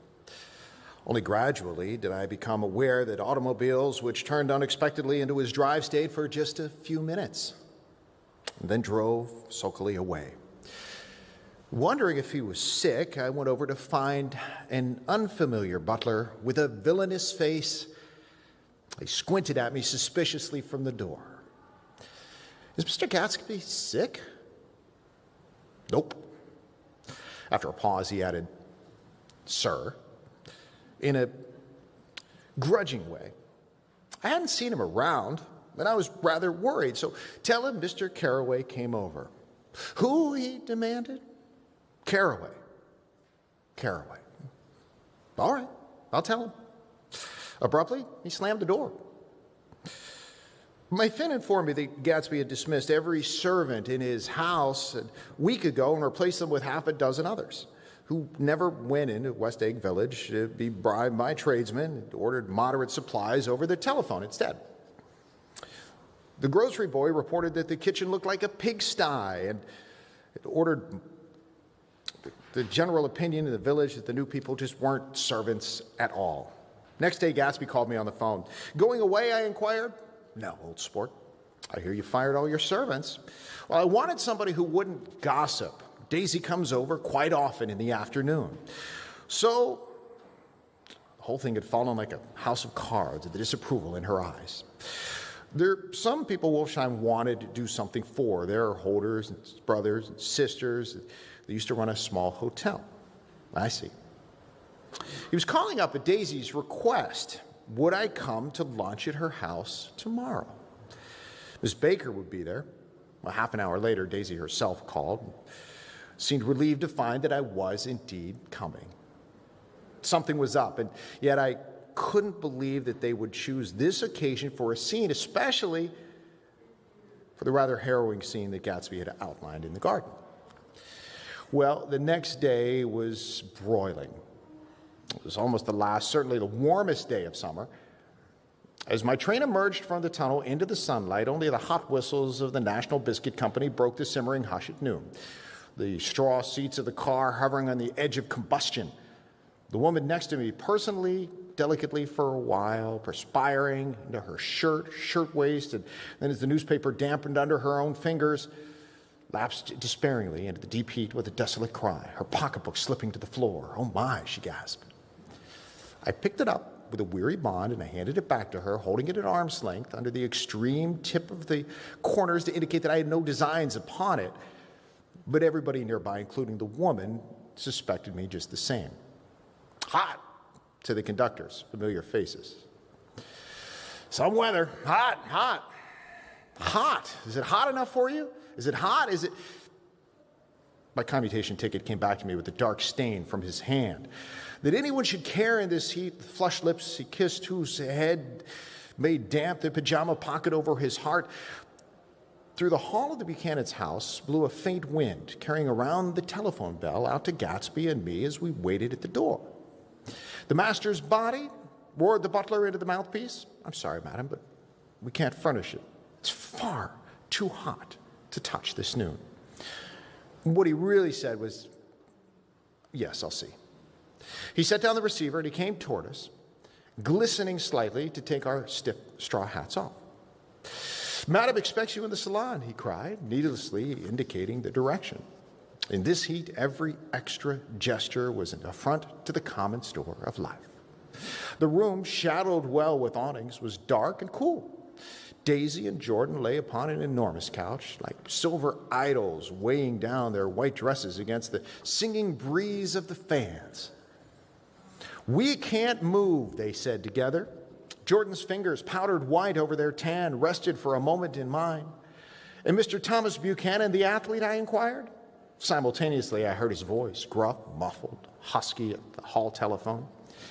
Gatsby stood in the center of the crimson carpet, gazed around with fascinated eyes. Daisy watched him and laughed, her sweet, exciting laugh. A tiny gust of powder rose from her bosom into the air. "The rumor is," whispered Jordan, "that that's Tom's girl on the telephone." We were silent. The voice in the hall rose slightly, then high with annoyance. "Very well, then. I won't sell you this car at all. I'm under no obligation to you at all. And for all your bothering about it at lunchtime, well, I won't have that at all." "Holding down the receiver?" said Daisy cynically. "No, he's not," I assured her. "It's a bona fide deal. I happened to learn about it."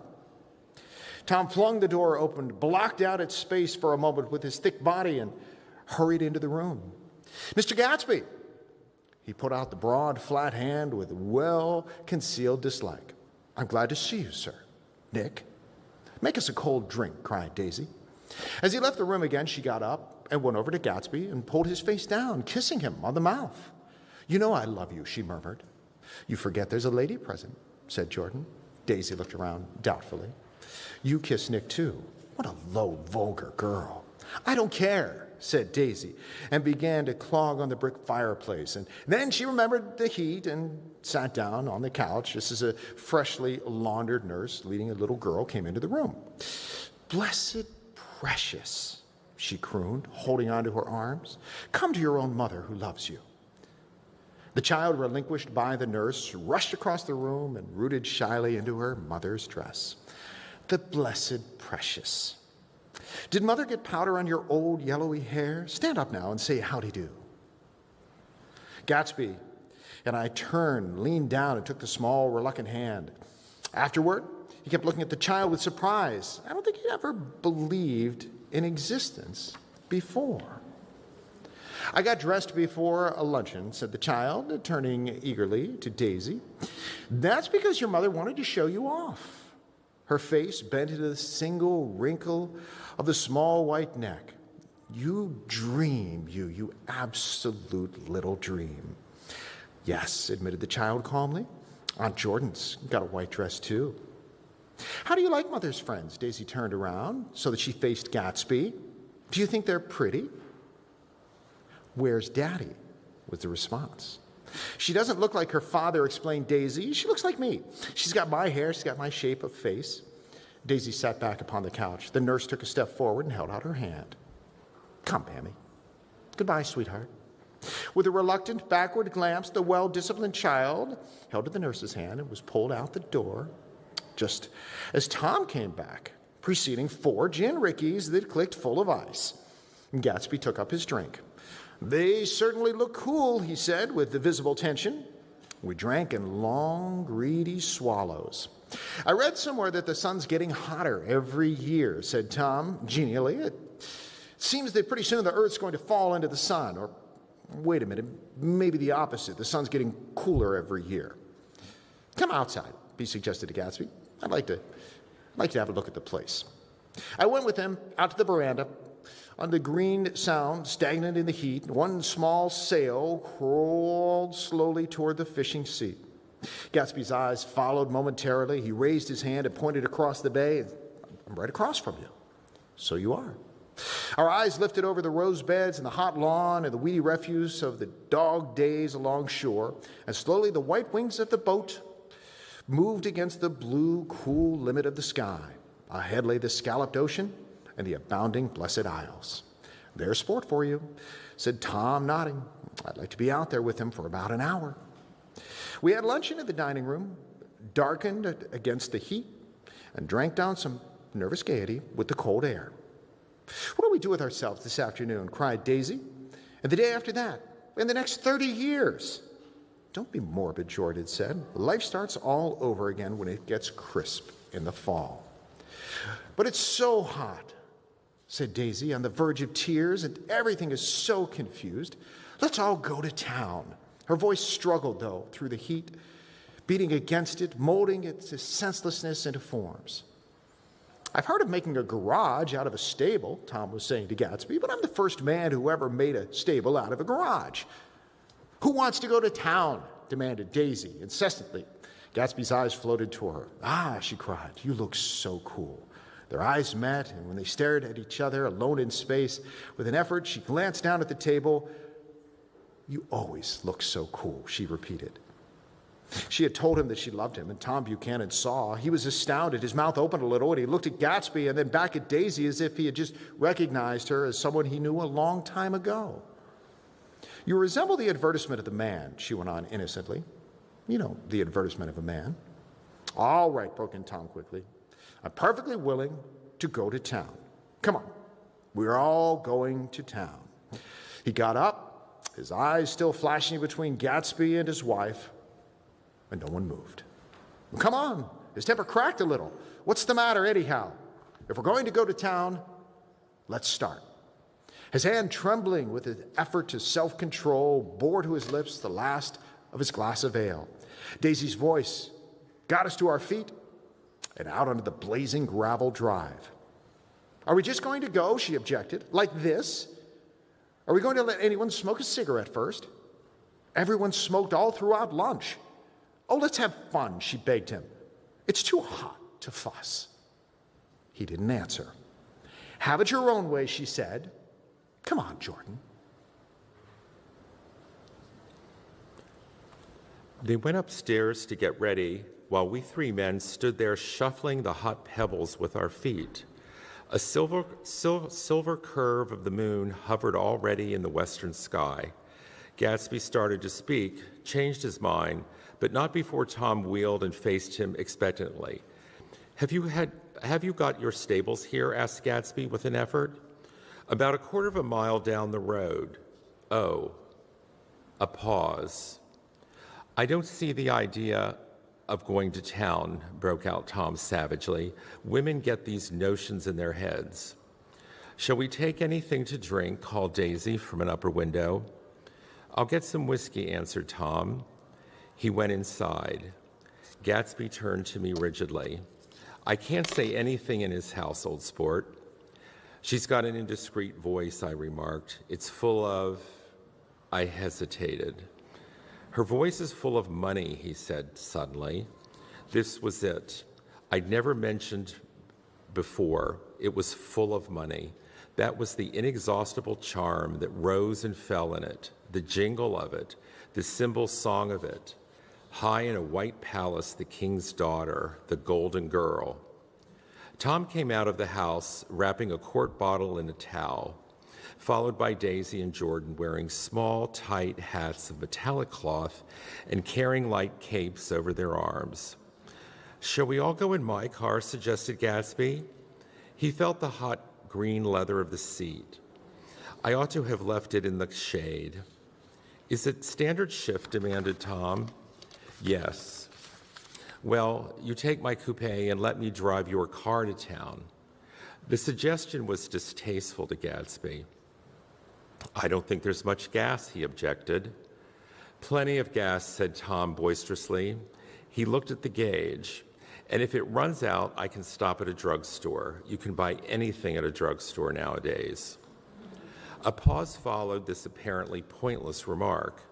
Daisy looked at Tom frowning and with an indefinable expression, at once definitely unfamiliar and vaguely recognizable, as if I had only heard it described in words, passed over Gatsby's face. Come on, Daisy, said Tom, pressing her with his hand towards Gatsby's car. I'll take you in this circus wagon. He opened the door, but she moved out from the circle of his arm. You take Nick and Jordan. We'll follow you in the coupe. She walked close to Gatsby, touching his coat with her hand. Jordan and Tom and I got into the front seat of Gatsby's car. Tom pushed the unfamiliar gears tentatively, and we shot off into the oppressive heat, leaving them out of sight behind. Did you see that? Demanded Tom. See what? He looked at me keenly, realizing that Jordan and I must have known all along. You think I'm pretty dumb, don't you? He suggested. Perhaps I am, but I have a almost second sight. Sometimes that tells me what to do. Maybe you don't believe that, but science, he paused. The immediate contingency overtook him, pulled him back from the edge of a theoretical abyss. I've made a small investigation of this fellow, he continued. I could have gone deeper if I'd known. Do you mean you've been to a medium? Inquired Jordan humorously. What? Confused, he stared at us as we laughed. A medium? About Gatsby. About Gatsby? No, I haven't. I said I'd been making a small investigation of his past. And you found he was an Oxford man, said Jordan helpfully. An Oxford man? He was incredulous. Like the hell he is, he wears a pink suit. Nevertheless, he's an Oxford man. Oxford, New Mexico, snorted Tom contemptuously, or something like that. Listen, Tom, if you're such a snob, why did you invite him to lunch? Demanded Jordan crossly. Daisy invited him. She knew him before we were married, God knows where. We were all irritable now with the fading ale, and aware of it, we drove for a while in silence. Then as Dr. T.J. Eckelberg's faded eyes came into sight down the road, I remembered Gatsby's caution about gasoline. We've got enough to get us to town, said Tom. But there's a garage right here, objected Jordan. I don't want to get stalled in this baking heat. Tom threw on both brakes impatiently, and we slid into an abrupt, dusty stop under Wilson's sign. After a moment, the proprietor emerged from the interior of his establishment and gazed hollow-eyed at the car. Let's have some gas, cried Tom roughly. What do you think we stopped for? To admire the view? I'm sick, said Wilson without moving. Been sick all day. What's the matter? I'm all run down. Well, shall I help myself? Tom demanded. You sounded well enough on the phone. With an effort, Wilson left the shade in support of the doorway and, breathing hard, unscrewed the cap of the tank. In the sunlight, his face was green. I didn't mean to interrupt your lunch, he said, but I need money pretty bad, and I was wondering what you were going to do with your old car. How do you like this one? Inquired Tom. I bought it last week. It's a nice yellow one, said Wilson as he strained at the handle. Like to buy it? Big chance, Wilson smiled faintly. No, but I could make some money on the other. What do you want money for all of a sudden? I've been here too long. I want to get away. My wife and I want to go west. Your wife does, exclaimed Tom, startled. She's been talking about it for 10 years. He rested for a moment against the pump, shading his eyes. And now she's going whether she wants to or not. I'm going to get her away.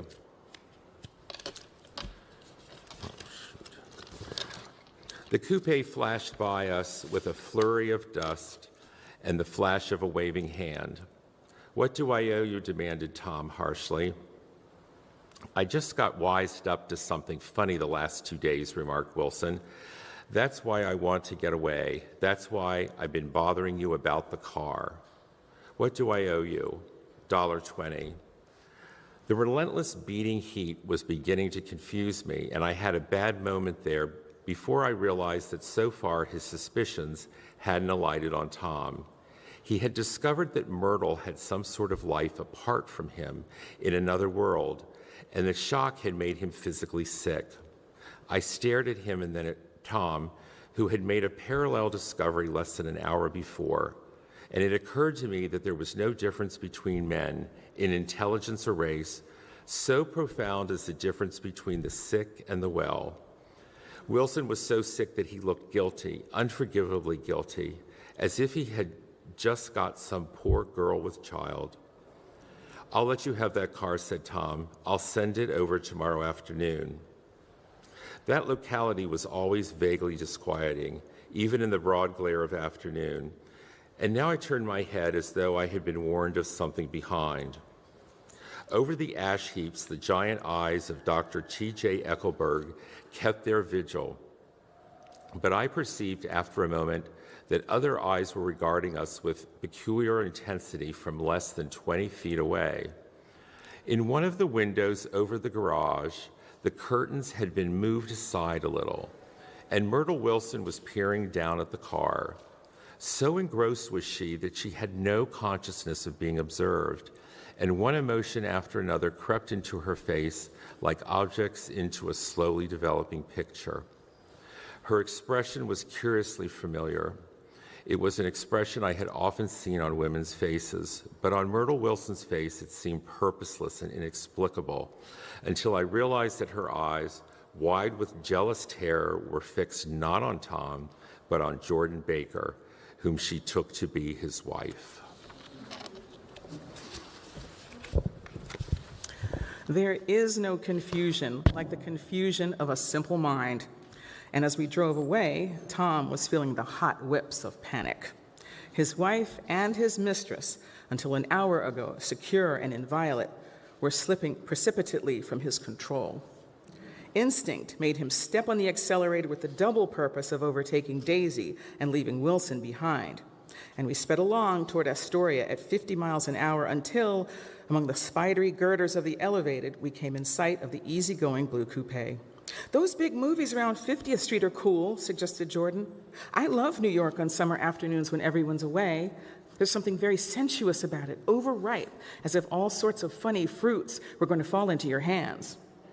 The word sensuous had the effect of further disquieting Tom, but before he could invent a protest, the coupe came to a stop, and Daisy signaled us to draw up alongside.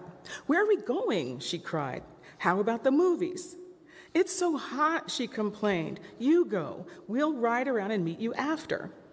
With an effort, her wit rose faintly. "We'll meet you on some corner. I'll be the man smoking 2 cigarettes. "We can't argue about it here," Tom said impatiently as a truck gave out a cursing whistle behind us. "You follow me to the south side of Central Park in front of the plaza." Several times he turned his head and looked back for their car, and if the traffic delayed them, he slowed up until they came into sight. I think he was afraid they would dart down a side street and out of his life forever. But they didn't, and we all took the less explicable step of engaging the parlor of a suite in the Plaza Hotel. The prolonged and tumultuous argument that ended by herding us into that room eludes me, though I have a sharp physical memory that in the course of it, my underwear kept climbing like a damp snake around my legs, and intermittent beads of sweat raced cool across my back. The notion originated with Daisy's suggestion that we hire 5 bathrooms and take cold baths, and then assumed more tangible form as a place to have a mint julep. Each of us said over and over that it was a crazy idea. We all talked at once to a baffled clerk and thought, or pretended to think, that we were being very funny. The room was large and stifling, and though it was already 4 o'clock, opening the windows admitted only a gust of hot shrubbery from the park. Daisy went to the mirror and stood with her back to us, fixing her hair. "It's a swell suite," whispered Jordan respectfully, and everyone laughed. "Open another window," commanded Daisy, without turning around. "There aren't any more." "Well, we better telephone for an axe." "The thing to do is to forget about the heat," said Tom impatiently. "You make it 10 times worse by crabbing about it." He unrolled the bottle of whiskey from the towel and put it on the table. "Why not let her alone, old sport?" remarked Gatsby. "You're the one that wanted to come to town." There was a moment of silence. The telephone book slipped from its nail and splashed to the floor, whereupon Jordan whispered, "Excuse me," but this time no one laughed. "I'll pick it up," I offered. "I've got it." Gatsby examined the parted string, muttered, in an interesting way, and tossed the book on a chair. "That's a great expression of yours, isn't it?" said Tom sharply. "What is?" "All this old sport business. Where'd you pick that up?" "Now see here, Tom," said Daisy, turning around from the mirror. "If you're going to make personal remarks, I won't stay here a minute. Call up and order some ice for the mint julep." As Tom took up the receiver, the compressed heat exploded into sound, and we were listening to the portentous chords of Mendelssohn's Wedding March from the ballroom below. "Imagine marrying anyone in this heat," cried Jordan dismally. "Still, I was married in the middle of June," Daisy remembered. "Louisville in June. Somebody fainted. Who was it fainted, Tom?" "Biloxi," he answered shortly. "A man named Biloxi. Biloxi. And he made boxes, that's a fact, and he was from Biloxi, Tennessee. They carried him into my house," appended Jordan, "because we lived just 2 doors from the church, and he stayed 3 weeks until Daddy told him he had to get out. The day after he left, Daddy died." After a moment, she added, as if she might have sounded irreverent, "There wasn't any connection." "I used to know a Bill Biloxi from Memphis," I remarked. "That was his cousin. I knew his whole family history before he left. He gave me an aluminum putter that I use today." The music had died down as the ceremony began, and now a long cheer floated in at the window, followed by intermittent cries of "Yay, ay, ay," and followed by a burst of jazz as the dancing began. "We're getting old," said Daisy. "If we were young, we'd rise and dance." "Remember Biloxi?" Jordan warned her. "Where'd you know him, Tom?" "Biloxi?" He concentrated with an effort. "I didn't know him. He was a friend of Daisy's." "He was not," she denied. "I'd never seen him before. He came down in the private car."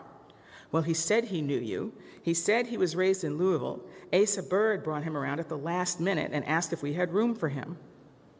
Jordan smiled. "He was probably bumming his way home. He told me he was president of your class at Yale." Tom and I looked at each other blankly. "Biloxi?"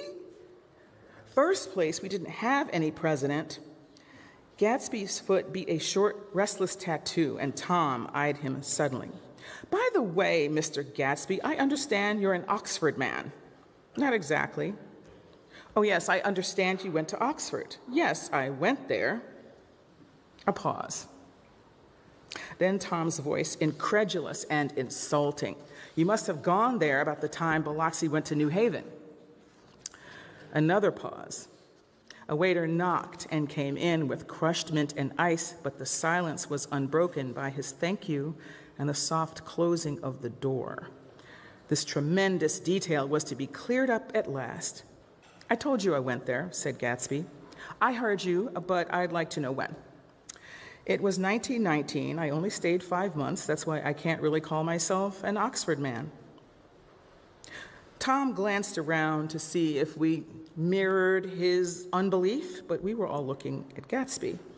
"It was an opportunity they gave to some of the officers after the armistice," he continued. "We could go to any of the universities in England or France." I wanted to get up and slap him on the back. I had one of those renewals of complete faith in him that I'd experienced before. Daisy rose, smiling faintly, and went to the table. "Open the whiskey, Tom," she ordered, "and I'll make you a mint julep. Then you won't seem so stupid to yourself. Look at the mint." "Wait a minute," snapped Tom. "I want to ask Mr. Gatsby one more question." "Go on," Gatsby said politely. "What kind of a row are you trying to cause in my house anyhow?" They were out in the open at last, and Gatsby was content. "He isn't causing a row." Daisy looked desperately from one to the other. "You're causing a row. Please have a little self-control." "Self-control," repeated Tom incredulously. "I suppose the latest thing is to sit back and let Mr. Nobody from Nowhere make love to your wife. Well, if that's the idea, you can count me out. Nowadays, people begin by sneering at family life and family institutions, and next, they'll throw everything overboard and have intermarriage between black and white." Flushed with his impassioned gibberish, he saw himself standing alone on the last barrier of civilization. "We're all white here," muttered Jordan. "I know I'm not very popular. I don't give big parties. I suppose you've got to make your house into a pigsty in order to have any friends in the modern world." Angry as I was, as we all were, I was tempted to laugh whenever he opened his mouth. The transition from libertine to prig was so complete. "I've got something to tell you, old sport," began Gatsby, but Daisy guessed at his intention.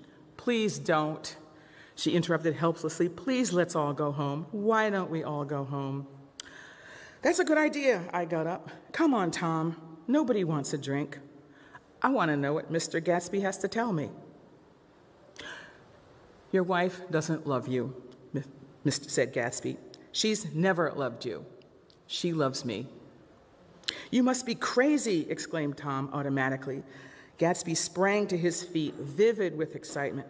She never loved you, do you hear? He cried. She only married you because I was poor and she was tired of waiting for me. It was a terrible mistake, but in her heart, she never loved anyone except me. At this point, Jordan and I tried to go, but Tom and Gatsby insisted with competitive firmness that we remain, as though neither of them had anything to conceal, and it would be a privilege to partake vicariously of their emotions. Sit down, Daisy. Tom's voice groped unsuccessfully for the paternal note. What's been going on? I want to hear all about it. I told you what's been going on, said Gatsby.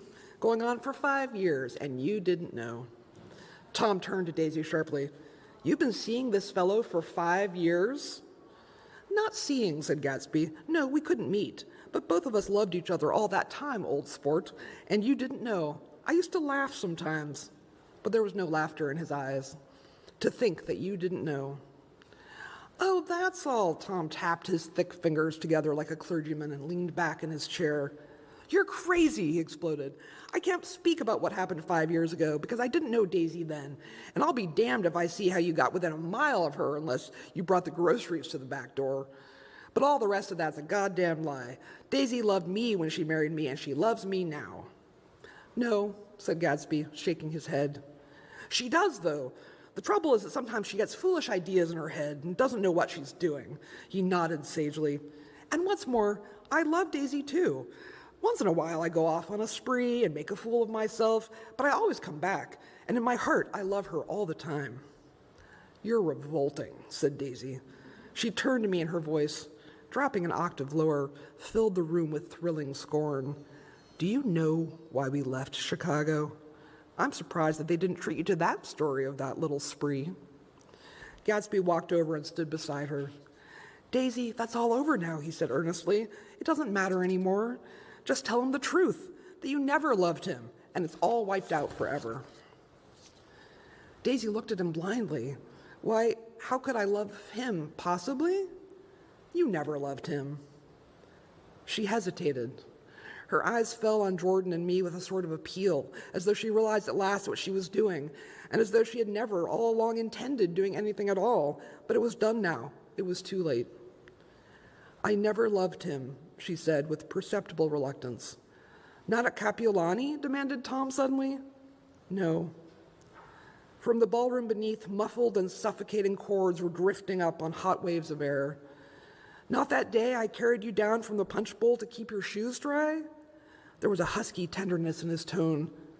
Daisy? Please don't. Her voice was cold, but the rancor was gone from it. She looked at Gatsby. There, Jay, she said, but her hand as she tried to light a cigarette was trembling. Suddenly she threw the cigarette and the burning match on the carpet. Oh, you want too much, she cried to Gatsby. I love you now. Isn't that enough? I can't help what's past.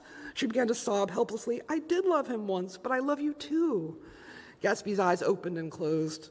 You loved me too? He repeated. Even that's a lie, said Tom savagely. She didn't know you were alive. Well, there's things between Daisy and me that you'll never know, things that neither of us can ever forget. The words seemed to bite physically into Gatsby. I want to speak to Daisy alone, he insisted. She's all excited now. Even alone, I can't say I never loved Tom, she admitted in a pitiful voice. It wouldn't be true. Of course it wouldn't, agreed Tom. She turned to her husband. As if it mattered to you, she said. Of course it matters. I'm going to take better care of you from now on. You don't understand, said Gatsby with a touch of panic. You're not going to take care of her anymore. I'm not? Tom opened his eyes wide and laughed. He could afford to control himself now. Why's that? Daisy's leaving you. Nonsense. I am, though, she said with a visible effort. She's not leaving me, Tom Words suddenly leaned down over Gatsby. Certainly not for a common swindler who'd had to steal the ring he put on her finger. I won't stand this, cries Daisy. Oh, please, let's get out. Who are you anyhow, broke out Tom. You're one of that bunch that hangs out around Meyer-Wolfsheim. That much I happen to know. I've made a little investigation into your affairs, and I'll carry it further tomorrow. You can suit yourself about that, old sport, said Gatsby steadily. I found out where your drugstores were. He turned to us and spoke rapidly. He and his Wolfsheim bought up a lot of side street drugstores here in Chicago and sold green alcohol over the counter. That's one of his little stunts. I picked him for a bootlegger the first time I saw him, and I wasn't far wrong. What about it? Said Gatsby politely. I mean, I guess your friend Walter Chase wasn't too proud to come in on it. And you left him in the lurch, didn't you?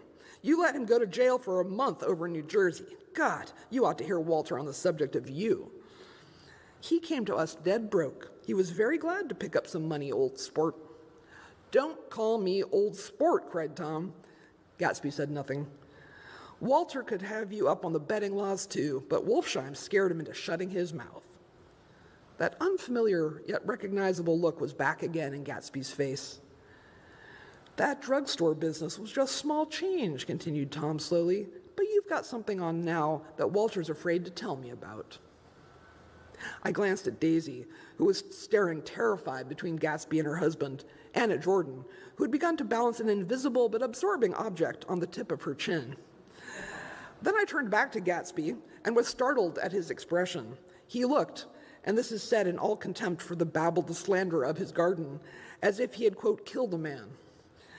For a moment, the set of his face could be described in just that fantastic way. It passed, and he began to talk excitedly to Daisy, denying everything, defending his name against accusations that had not been made. But with every word, she was drawing further and further into herself. So he gave that up, and only the dead dream fought on as the afternoon slipped away, trying to touch what was no longer tangible, struggling unhappily, undespairingly, toward the lost voice across the room. The voice begged again to go. Please, Tom, I can't stand this anymore. Her frightened eyes told that whatever intentions, whatever courage she had had, were definitely gone. You two start on home, Daisy, said Tom, in Mr. Gatsby's car. She looked at Tom, alarmed now, but he insisted with magnanimous scorn, go on. He won't annoy you. I think he realizes that his presumptuous little flirtation is over. They were gone. Without a word, snapped out, made accidental, isolated, like ghosts, even from our pity. After a moment, Tom got up and began wrapping the unopened bottle of whiskey in the towel. Want any of this stuff, Jordan? Nick? I didn't answer. Nick? He asked again. What? Want any? No. I just remembered that today is my birthday. I was 30. Before me stretched the pretentious, menacing road of a new decade. It was 7 o'clock when we got into the coupe with him and started for Long Island. Tom talked incessantly, exulting and laughing, but his voice was remote from Jordan and me as the foreign clamor on the sidewalk or the tumult of the elevated overhead. Human sympathy has its limits, and we were content to let all their tragic arguments fade with the city lights behind. 30, the promise of a decade of loneliness, a thinning list of single men to know, a thinning briefcase of enthusiasm, thinning hair. But there was Jordan beside me, who, unlike Daisy, was too wise ever to carry well-forgotten dreams from age to age. As we passed over the dark bridge, her wan face fell lazily against my coat's shoulder, and the formidable stroke of 30 died away with the reassuring pressure of her hand. And so we drove on toward death through the cooling twilight. The young Greek, Michaelis, who ran the coffee joint beside the ash heaps, was the principal witness at the inquest. He had slept through the heat until after 5, when he strolled over to the garage and found George Wilson sick in his office, really sick, pale as his own pale hair and shaking all over. Michaelis advised him to go to bed, but Wilson refused, saying that he'd miss a lot of business if he did. While his neighbor was trying to persuade him, a violent racket broke out overhead. "I've got my wife locked up in there," explained Wilson calmly. "She's going to stay there till the day after tomorrow, and then we're going to move away." Michaelis was astounded. They had been neighbors for 4 years, and Wilson had never seemed faintly capable of such a statement. Generally, he was one of those worn-out men.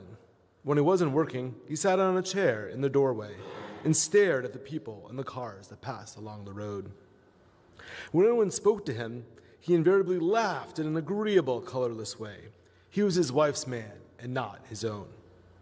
So naturally, Nicholas tried to find out what had happened, but Wilson wouldn't say a word. Instead, he began to throw curious, suspicious glances at his visitor and ask him what he'd be doing at certain times on certain days. Just as the latter was getting uneasy, some workmen came past the door bound for his restaurant, and Nicholas took the opportunity to get away, intending to come back later. But he didn't. He supposed he forgot to, that's all. When he came outside again, a little after 7, he was reminded of the conversation because he heard Mrs. Wilson's voice, loud and scolding, downstairs in the garage. "Beat me," he heard her cry. "Throw me down and beat me, you little coward." A moment later, she rushed out into the dusk, waving her hands and shouting. Before he could move from his door, the business was over. The death car, as the newspapers called it, didn't stop.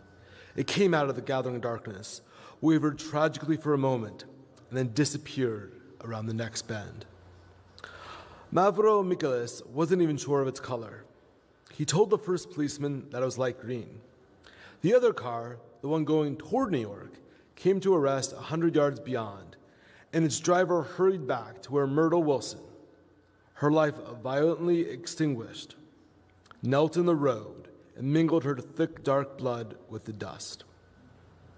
Nicholas and this man reached her first, but when they had torn open her shirtwaist, still damp from perspiration, they saw that her left breast was swinging loose like a flap, and there was no need to listen for the heart beneath. The mouth was wide open and ripped a little out the corners, as though she had choked a little in giving up the tremendous vitality she had stored so long. We saw the 3 or 4 automobiles and the crowd when we were still some distance away. "Wreck," said Tom. "That's good. Wilson will have a little business at last." He slowed down, but still without any intention of stopping, until, as we came nearer, the hushed, intent faces of the people at the garage door made him automatically put on the brakes. "We'll take a look," he said doubtfully. "Just a look." I became aware now of a hollow, wailing sound, which issued incessantly from the garage, a sound which, as we got out of the coupe and walked toward the door, resolved itself into the words, "Oh my God," uttered over and over in a gasping moan. "There is some bad trouble here," said Tom excitedly. He reached up on tiptoes and peered over a circle of heads into the garage, which was lit only by a yellow light and a swinging metal basket overhead. Then he made a harsh sound in his throat, and with a violent thrusting movement of his powerful arms, pushed his way through. The circle closed up again with a running murmur of expostulation. It was a minute before I could see anything at all. Then new arrivals deranged the line, and Jordan and I were pushed suddenly inside. Myrtle Wilson's body, wrapped in a blanket, and then in another blanket, as though she suffered from a chill in the hot night, lay on a work table by the wall. And Tom, with his back to us, was bending over it, motionless. Next to him stood a motorcycle policeman, taking down names and with much sweat and correction in a little book. At first, I couldn't find the source of the high, groaning words that echoed clamorously through the bare garage. Then I saw Wilson, standing on the raised threshold of his office, swaying back and forth and holding to the doorpost with both hands. Some man was talking to him in a low voice and attempting, from time to time, to lay a hand on his shoulder. But Wilson neither heard nor saw. His eyes would drop slowly from the swinging light to the laden table by the wall, and then jerk back to the light again. And he gave out incessantly his high, horrible call. "Oh my God! Oh my God! Oh my God! Oh my God!" Presently, Tom lifted his head with a jerk, and after staring around the garage with glazed eyes, addressed a mumbled, incoherent remark to the policeman. M-A-V, the policeman was saying. Oh, no, R, corrected the man. M-A-V-R-O. Listen to me, muttered Tom fiercely. R, said the policeman. O. G. G. He looked up as Tom's broad hand fell sharply on his shoulder. What you want, fella? What happened? That's what I want to know. Auto hit her. Instantly killed. Instantly killed, repeated Tom, staring. She ran out in a road. Son of a bitch didn't even stop us. Car. There was 2 cars, said Nicholas. One coming, one going. See? Going where? Asked the policeman keenly. One going each way. Well, his hand rose toward the blankets, but stopped halfway and fell to his side. She ran out there, and the one coming from New York knocked right into her, going 30 or 40 miles an hour. What's the name of this place here? Demanded the officer. Hasn't got any name. A pale, well-dressed Negro stepped near. It was a yellow car, he said. Big yellow car. New. See the accident? Asked the policeman. No, but the car passed me down the road, going faster than 40, going 50, 60. Come here and let's have your name. Look out now. I want to get his name. Some words of this conversation must have reached Wilson, swaying in the office door. For suddenly a new theme found voice among his grasping cries. You don't have to tell me what kind of car it was. I know what kind of car it was. Watching Tom, I saw the wad of muscle back of his shoulder tighten under his coat. He walked quickly over to Wilson, and standing in front of him, seized him firmly by the upper arms. You've got to pull yourself together, he said with soothing gruffness. Wilson's eyes fell upon Tom. He started up on his tiptoes, and then would have collapsed to his knees had Tom not held him upright. Listen, said Tom, shaking him a little. I just got here a minute ago from New York. I was bringing you that coupe we've been talking about. That yellow car I was driving this afternoon wasn't mine. Do you hear? I haven't seen it all afternoon. Only the Negro and I were near enough to hear what he said, but the policeman caught something in the tone and looked over with truculent eyes. What's all that? He demanded. I'm a friend of his. Tom turned his head, but kept his hands firm on Wilson's body.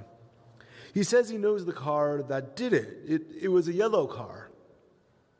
Some dim impulse moved the policeman to look suspiciously at Tom.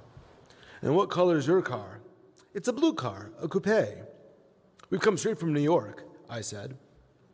Someone who had been driving a little behind us confirmed this, and the policeman turned away. Now, if you'll let me have that name again correct. Picking up Wilson like a doll, Tom carried him into the office, set him down in a chair, and came back. If somebody come here and sit with him, he snapped authoritatively.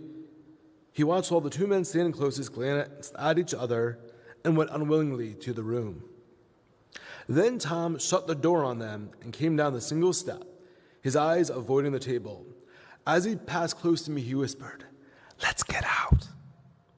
Self-consciously, with his authoritative arms breaking the way, he pushed through the still gathering crowd, passing a hurried doctor, case in hand, who had been sent for in wild hope half an hour ago. Tom drove slowly until we were beyond the bend. Then his foot came down hard, and the coupe raced along through the night. In a little while, I heard a low, husky sob, and saw that tears were overflowing down his face. The goddamn coward, he whimpered. He didn't even stop his car. The Buchanan's house floated suddenly toward us through the dark, rustling trees. Tom stopped beside the porch and looked up at the second floor where 2 windows bloomed with light among the vines. Daisy's home, he said. As we got out of the car, he glanced at me and frowned slightly. I ought to have dropped you in West Egg, Nick. There's nothing we can do tonight. A change had come over him, and he spoke gravely and with decision. As we walked across the moonlight gravel to the porch, he disposed of the situation in a few brisk phrases. I'll telephone for a taxi to take you home, and while you're waiting, you and Jordan better go in the kitchen and have them get you some supper, if you want any. He opened the door. Come in. No, thanks. But I'd be glad if you'd order me the taxi. I'll wait outside. Jordan put her hand on my arm. Won't you come in, Nick? No, thanks. I was feeling a little sick, and I wanted to be alone. But Jordan lingered for a moment more. It's only 9:30, she said. I'd be damned if I'd go in. I'd had enough of all of them for one day. And suddenly, that included Jordan, too. She must have seen something of this in my expression, for she turned abruptly away and ran up the porch steps into the house. I sat down for a few minutes with my head in my hands until I heard the phone taken up inside and the butler's voice calling a taxi. Then I walked slowly down the driveway from the house, intending to wait by the gate.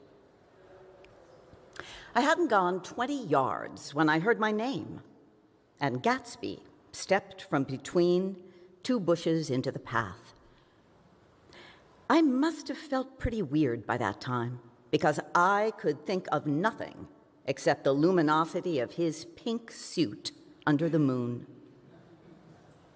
What are you doing? I inquired. Just standing here, old sport. Somehow that seemed a despicable occupation. For all I knew, he was going to rob the house in a moment.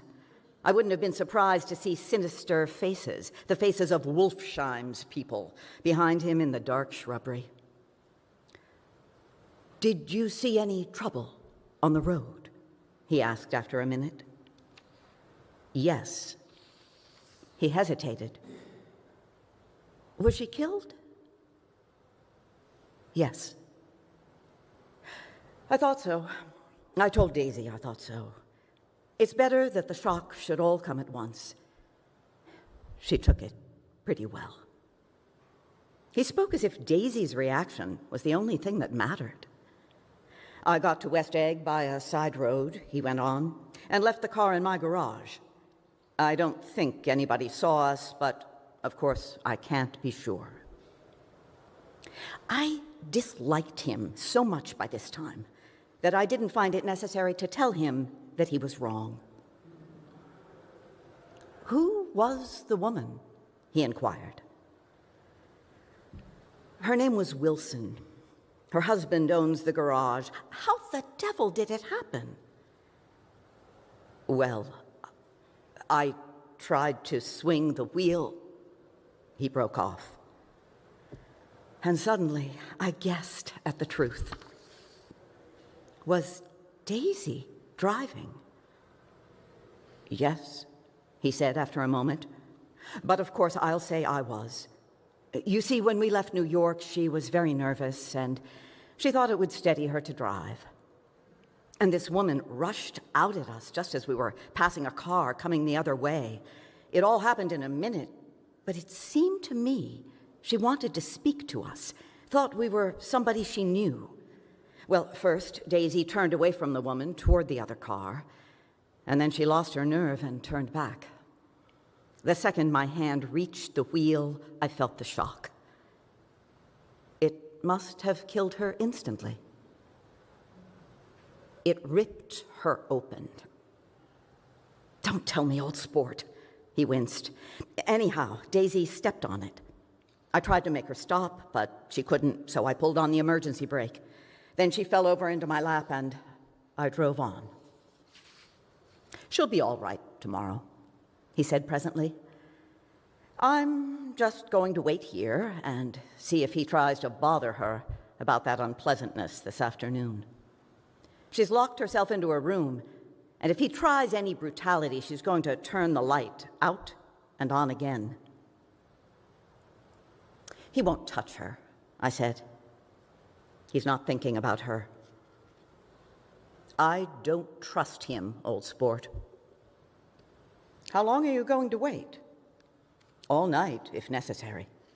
Anyhow, till they all go to bed. A new point of view occurred to me. Suppose Tom found out that Daisy had been driving. He might think he saw a connection in it. He might think anything. I looked at the house. There were 2 or 3 bright windows downstairs, and the pink glow from Daisy's room on the 2nd floor. You wait here, I said. I'll see if there's any sign of a commotion. I walked back along the border of the lawn, traversed the gravel softly, and tiptoed up the veranda steps. The drawing room curtains were open, and I saw that the room was empty. Crossing the porch where we had dined that June night 3 months before, I came to a small rectangle of light, which I guessed was the pantry window. The blind was drawn, but I found a rift at the sill. Daisy and Tom were sitting opposite each other at the kitchen table with a plate of cold fried chicken between them and 2 bottles of ale. He was talking intently across the table at her, and in his earnestness, his hand had fallen upon and covered her own. Once in a while, she looked up at him and nodded in agreement. They weren't happy, and neither of them had touched the chicken or the ale. And yet they weren't unhappy either. There was an unmistakable air of natural intimacy about the picture, and anybody would have said that they were conspiring together. As I tiptoed from the porch, I heard my taxi feeling its way along the dark road toward the house. Gatsby was waiting where I had left him in the drive. "Is it all quiet up there?" he asked anxiously. "Yes, it's all quiet." I hesitated. "You'd better come home and get some sleep." He shook his head. "I want to wait here till Daisy goes to bed." "Good night, old sport." He put his hands in his coat pockets and turned back eagerly to his scrutiny of the house, as though my presence marred the sacredness of the vigil. So I walked away and left him standing there in the moonlight, watching over nothing. Before we continue with the next chapter, please note that The Great Gatsby was written 100 years ago and reflects the social attitudes, language, and perspectives of its time. Some content may not align with contemporary values or thinking. We encourage viewers to engage with the material thoughtfully and within its historical context. Chapter 8. I couldn't sleep all night. A foghorn was groaning incessantly on the sound, and I tossed half sick between grotesque reality and savage, frightening dreams. Toward dawn, I heard a taxi go up Gatsby's Drive, and immediately I jumped out of bed and began to dress. I felt that I had something to tell him, something to warn him about, and morning would be too late. Crossing his lawn, I saw that his front door was still open, and he was leaning against a table in the hall, heavy with dejection or sleep. "Nothing happened," he said wanly. I waited, and about 4 o'clock she came to the window and stood there for a minute, and then turned out the light. His house had never seemed so enormous to me as it did that night when we hunted through the great rooms for cigarettes. We pushed aside curtains that were like pavilions and felt over innumerable feet of dark wall for electric light switches. Once I tumbled with a sort of splash upon the keys of a ghostly piano. There was an inexplicable amount of dust everywhere, and the rooms were musty, as though they hadn't been aired for many days. I found the humidor on an unfamiliar table with 2 stale, dry cigarettes inside. Throwing open the French windows of the drawing room, we sat smoking out into the darkness. "You ought to go away," I said. "It's pretty certain they'll trace your car." Go away now, old sport. Go to Atlantic City for a week or up to Montreal. He wouldn't consider it. He couldn't possibly leave Daisy until he knew what she was going to do. He was clutching at some last hope, and I couldn't bear to shake him free. It was this night that he told me this strange story of his youth with Dan Cody. Told it to me because Jay Gatsby had broken up like glass against Tom's hard malice, and the long secret extravaganza was played out. I think that he would have acknowledged anything now, without reserve, but he wanted to talk about Daisy. She was the first nice girl he'd ever known. In various unrevealed capacities, he'd come in contact with such people, but always with indiscernible barbed wire between. He found her excitingly desirable. He went to her house, at first with officers from Camp Taylor, then alone. It amazed him. He had never been in such a beautiful house before. But what gave it an air of breathless intensity was that Daisy lived there. It was as casual a thing to her as his tent out at camp was to him. There was a ripe mystery about it, a hint of bedrooms upstairs, more beautiful and cool than other bedrooms, of gay and radiant activities taking place throughout its corridors, and of romances that were not musty and laid away, already in lavender, but fresh and breathing and redolent of this year's shining motor cars, and of dances whose flowers were scarcely withered. It excited him, too, that many men had already loved Daisy. It increased her value in his eyes. He felt their presence all about the house, pervading the air with the shades and echoes of still vibrant emotions. But he knew that he was in Daisy's house by a colossal accident. However glorious might be his future as Jay Gatsby, he was at present a penniless young man without a past, and at any moment the invisible cloak of his uniform might slip from his shoulders. So he made the most of his time. He took what he could get, ravenously and unscrupulously. Eventually, he took Daisy one still October night. Took her because he had no real right to touch her hand. He might have despised himself, for he had certainly taken her under false pretenses. I don't mean that he traded on his phantom millions, but he had deliberately given Daisy a sense of security. He let her believe that he was a person from much the same strata as herself, that he was fully able to take care of her. As a matter of fact, he had no such facilities. He had no comfortable family standing behind him, and he was liable at the whim of an impersonal government to be blown away anywhere about the world. But he didn't despise himself, and it didn't turn out as he imagined. He had intended probably to take what he could and go. But now he found that he had committed himself to the following of a grail. He knew that Daisy was extraordinary, but he didn't realize just how extraordinary a nice girl could be. She vanished into her rich house, into her rich, full life, leaving Gatsby nothing. He felt married to her, that was all. When they met again, 2 days later, it was Gatsby who was breathless, who was somehow betrayed. Her porch was bright with the bought luxury of starshine.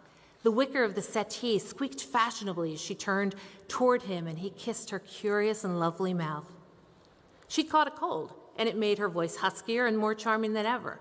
And Gatsby was overwhelmingly aware of the youth and mystery that wealth imprisons and preserves, of the freshness of many clothes, and of Daisy, gleaming like silver, safe and proud above the hot struggles of the poor. I can't describe to you how surprised I was to find out that I loved her, old sport. I even hoped for a while that she'd throw me over, but she didn't, because she was in love with me too. She thought I knew a lot because I knew different things from her. Well, there I was, way off my ambitions, getting deeper in love every minute, and all of a sudden I didn't care. What was the use of doing great things if I could have a better time telling her what I was going to do? On the last afternoon before he went abroad, he sat with Daisy in his arms for a long, silent time. It was a cold fall day with fire in the room, and her cheeks flushed. Now and then she moved, and he changed his arm a little, and once he kissed her dark, shining hair. The afternoon had made them tranquil for a while, as if to give them a deep memory for the long parting the next day promised.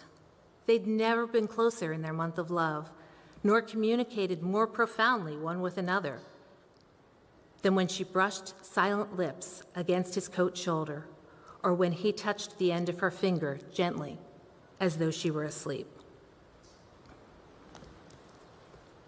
He did extraordinarily well in the war. He was a captain before he went to the front, and following the Argonne battle, he got his majority in the command of the divisional machine guns. After the armistice, he tried frantically to get home, but some complications or misunderstandings sent him to Oxford instead. He was worried now. There was a quality of nervous despair in Daisy's letters. She didn't see why he couldn't come. She was feeling the pressure of the world outside, and she wanted to see him and feel his presence beside her and be reassured that she was doing the right thing after all. For Daisy was young, and her artificial world was redolent of orchids and pleasant, cheerful snobbery and orchestras which set the rhythm of the year, summing up the sadness and suggestiveness of life in new tunes. All night, the saxophones wailed the hopeless comment of the Beale Street Blues, while 100 pairs of golden and silver slippers shuffled the shining dust. At the gray tea hour, there were always rooms that throbbed incessantly with this low, sweet fever, while fresh faces drifted here and there like rose petals blown by the sad horns around the floor. Through this twilight universe, Daisy began to move again with the seasons. Suddenly, she was again keeping half a dozen dates a day with a half a dozen men, and drowsing asleep at dawn with the beads and chiffons of an evening dress tangled among dying orchids on the floor beside her bed. And all the time, something within her was crying for a decision. She wanted her life shaped now, immediately, and a decision must be made by some force of love, of money, of unquestionable practicality that was close at hand. That force took shape in the middle of spring with the arrival of Tom Buchanan. There was a wholesome bulkiness about his person and his position, and Daisy was flattered. Doubtless there was a certain struggle and a certain relief. The letter reached Gatsby while he was still at Oxford. It was dawn now on Long Island, and we went about opening the rest of the windows downstairs, filling the house with gray, turning gold, turning light. The shadow of a tree fell abruptly across the dew, and ghostly birds began to sing in the air. Among the blue leaves, there was a slow, pleasant movement in the air, scarcely a wind, promising a cool, lovely day. I don't think she ever loved him. Gatsby turned around from a window and looked at me challengingly. You must remember, old sport, she was very excited this afternoon. He told her those things in a way that frightened her, that made it look as if I was some kind of cheap sharper. And the result was she hardly knew what she was saying. He sat down gloomily. Of course, she might have loved him, just for a minute, when they were first married, and loved me more even then. Do you see? Suddenly, he came out with a curious remark. In any case, he said, it was just personal. What could you make of that, except to suspect some intensity in his conception of the affair that couldn't be measured? He came back from France when Tom and Daisy were still on their wedding trip and made a miserable but irresistible journey to Louisville on the last of his Army pay. He stayed there a week, walking the streets where their footsteps had clicked together through the November night, and revisiting the out-of-the-way places to which they had driven in her white car. Just as Daisy's house had always seemed to him more mysterious and gay than other houses, so his idea of the city itself, even though she was gone from it, was pervaded with a melancholy beauty. He left feeling that if he had searched harder, he might have found her, that he was leaving her behind. The day coach, he was penniless now, was hot. He went out to the open vestibule and sat down on a folding chair, and the station slid away and the backs of unfamiliar buildings moved by. Then out into the spring fields where a yellow trolley raced them for a minute with people in it who might once have seen the pale magic of her face along the casual street. The track curved, and now it was going away from the sun, which, as it sank lower, seemed to spread itself in benediction over the vanishing city where she had drawn her breath. He stretched out his hand desperately, as if to snatch only a wisp of air, to save a fragment of the spot that she had made lovely for him. But it was all going by too fast now for his blurred eyes, and he knew that he had lost that part of it, the freshest and the best, forever. It was 9 o'clock when we finished breakfast and went out on the porch. The night had made a sharp difference in the weather, and there was an autumn flavor in the air. The gardener, the last one of Gadsby's former servants, came to the foot of the steps. "I'm going to drain the pool today, Mr. Gadsby. Leaves will be starting to fall pretty soon, and then there's always trouble with the pipes." "Don't do it today," Gadsby answered. He turned to me apologetically. "You know, old sport, I've never used that pool all summer." I looked at my watch and stood up. 12 minutes to my train. I didn't want to go to the city. I wasn't worth a decent stroke of work. But it was more than that. I didn't want to leave Gadsby. I missed that train, and then another, before I could get myself away. "I'll call you up," I said finally. "Do, old sport. I'll call you about noon." We walked slowly down the steps. "I suppose Daisy will call too." He looked at me anxiously as if he hoped I'd corroborate this. "I suppose so. Well, goodbye." We shook hands and I started away. Just before I reached the hedge, I remembered something and turned around. "They're a rotten crowd," I shouted across the lawn. "You're worth the whole damn bunch put together." I've always been glad I said that. It was the only compliment I ever gave him, because I disapproved of him from beginning to end. First he nodded politely, and then his face broke into that radiant and understanding smile, as if we'd been in ecstatic cahoots on that fact all the time. The gorgeous pink rag of a suit made a bright spot of color against the white steps, and I thought of the night when I first came to his ancestral home 3 months before. The lawn and drive had been crowded with the faces of those who guessed at his corruption, and he had stood on those steps concealing his incorruptible dream as he waved them goodbye. I thanked him for his hospitality.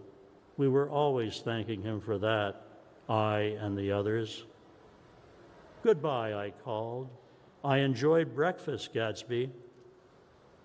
Up in the city, I tried for a while to list the quotations on an interminable amount of stock. Then I fell asleep in my swivel chair.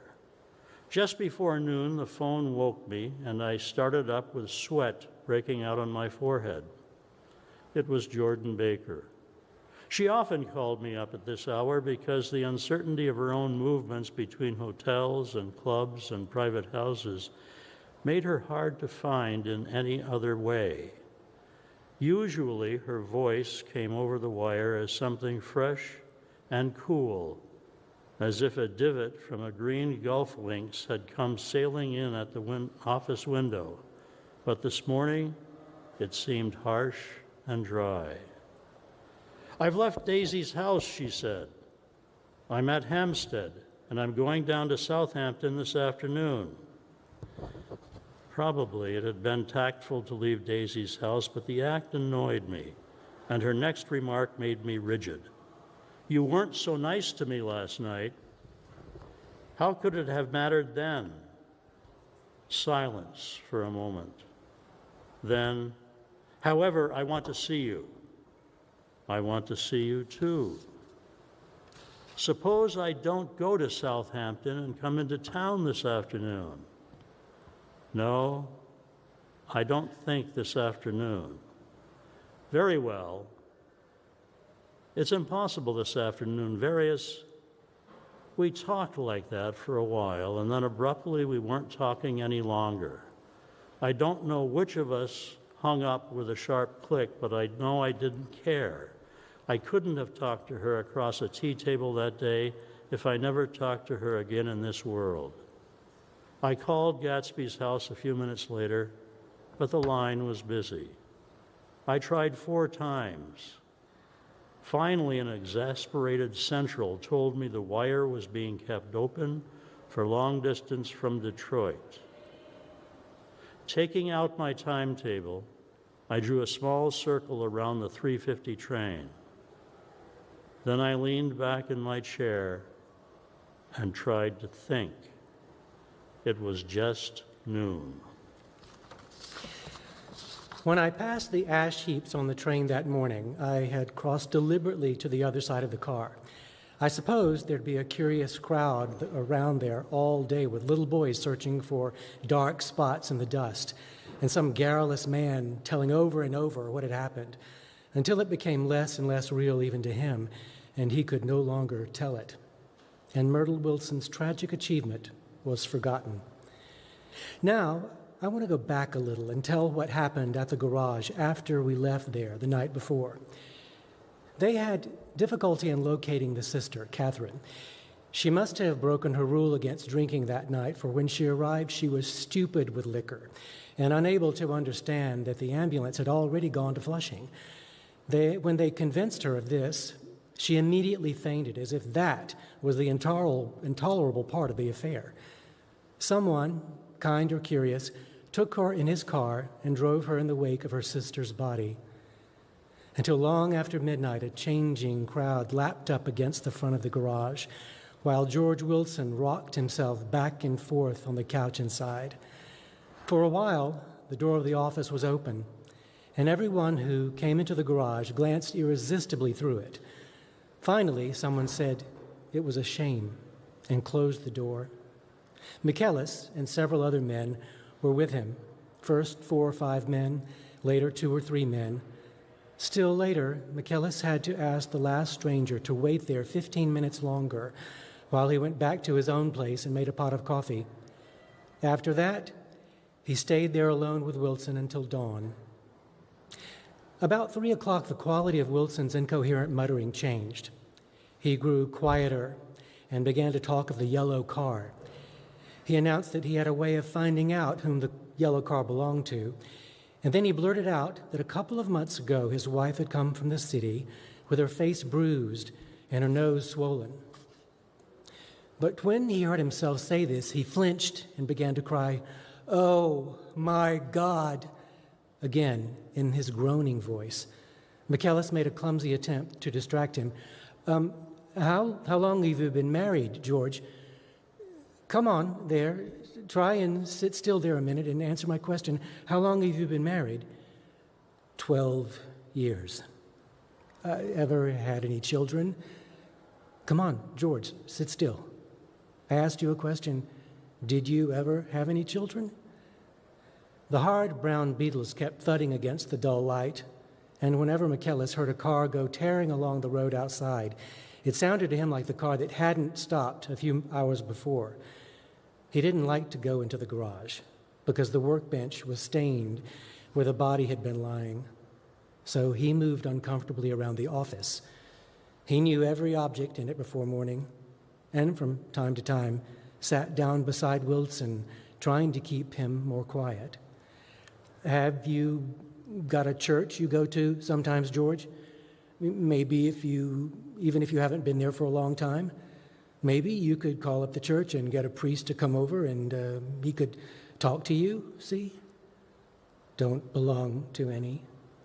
You ought to have a church, George, for times like this.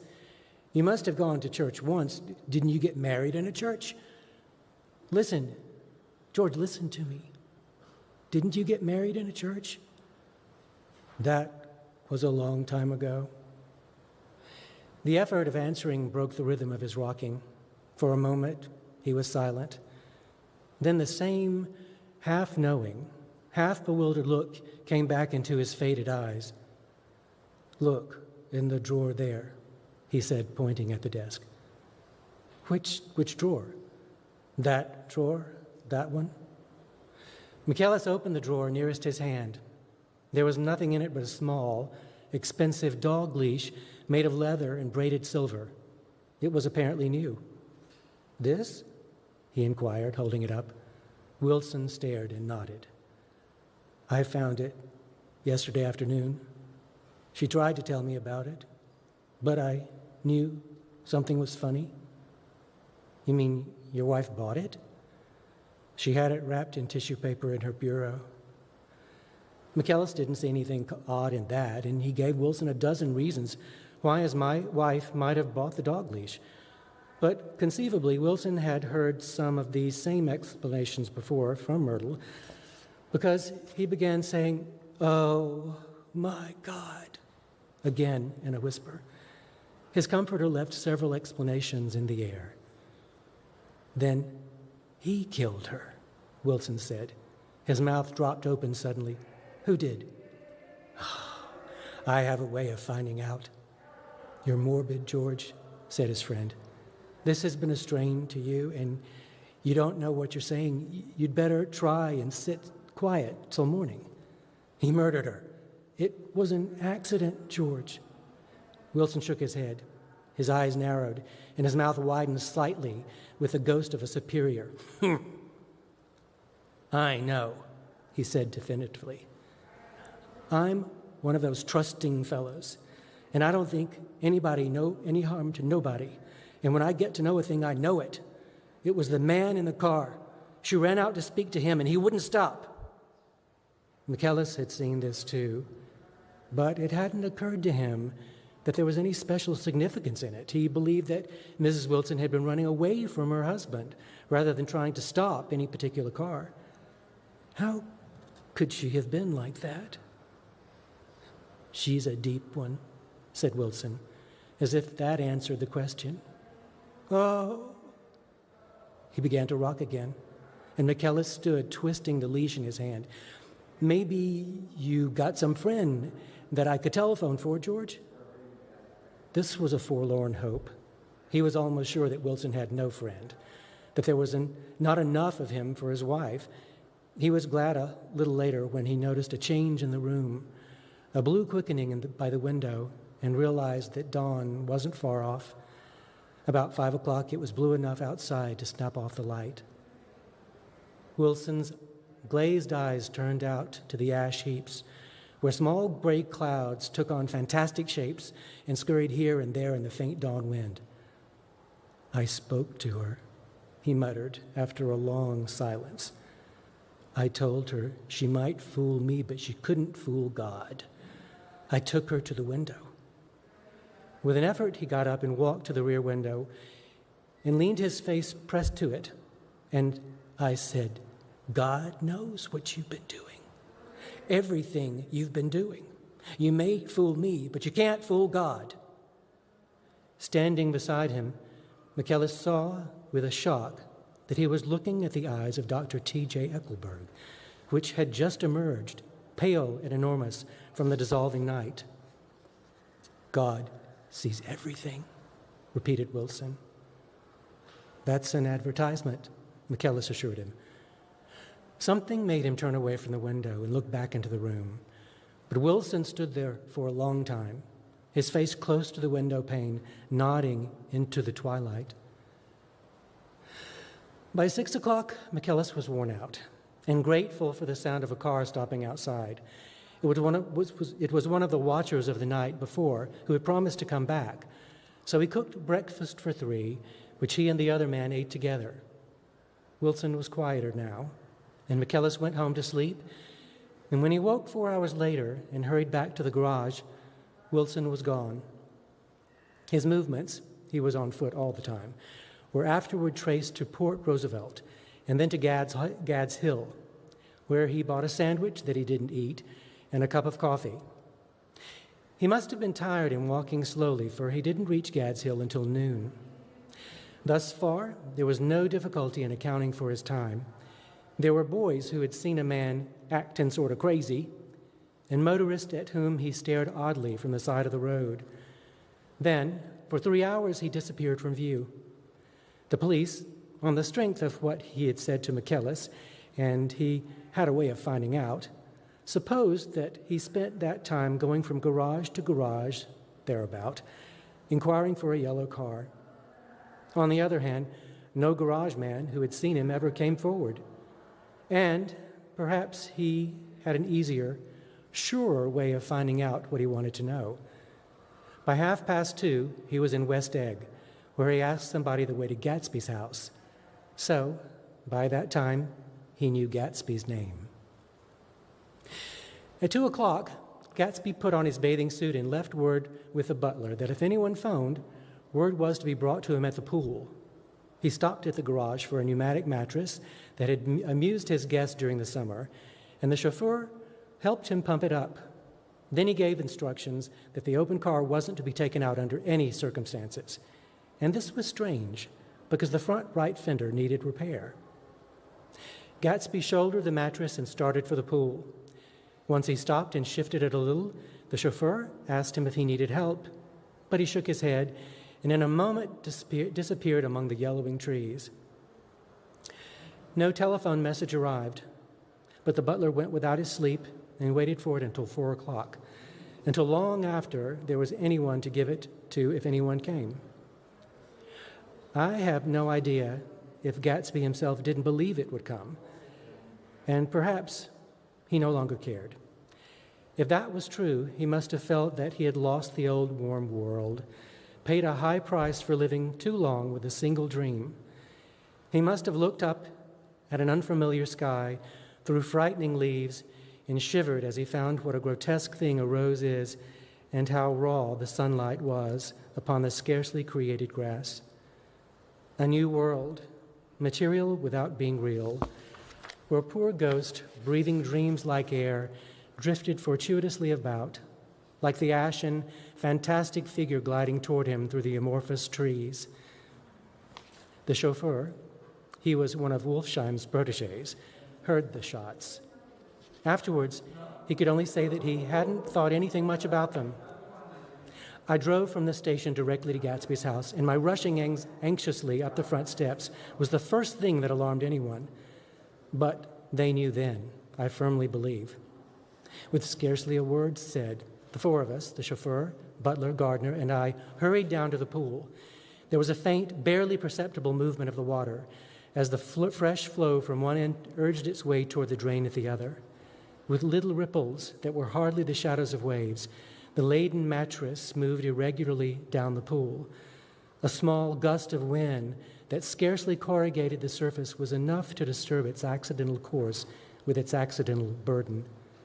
The touch of a cluster of leaves revolved it slowly, tracing, like the leg of transit, a thin red circle in the water. It was after we started with Gatsby towards the house that the gardener saw Wilson's body a little way off in the grass, and the Holocaust was complete. Chapter 9. After 2 years, I remember the rest of that day and that night and the next day only as an endless drill of police and photographers and newspapermen in and out of Gatsby's front door. A rope stretched across the main gate, and a policeman by kept out the curious. But little boys soon discovered that they could enter through my yard, and there were always a few of them clustered open-mouthed about the pool. Someone with a positive manner, perhaps a detective, used the expression madman as he bent over Wilson's body that afternoon, and the adventitious authority of his voice set the key for the newspaper reports next morning. Most of those reports were a nightmare, grotesque, circumstantial, eager, and untrue. When McKellis's testimony at the inquest brought to light Wilson's suspicion of his wife, I thought the whole tale would shortly be served up in racy pasquinade. But Catherine, who might have said anything, didn't say a word. She showed a surprising amount of character about it, too. Looked at the coroner with determined eyes under that corrected brow of hers and swore that her sister had never seen Gatsby, that her sister was completely happy with her husband, that her sister had been into no mischief whatever.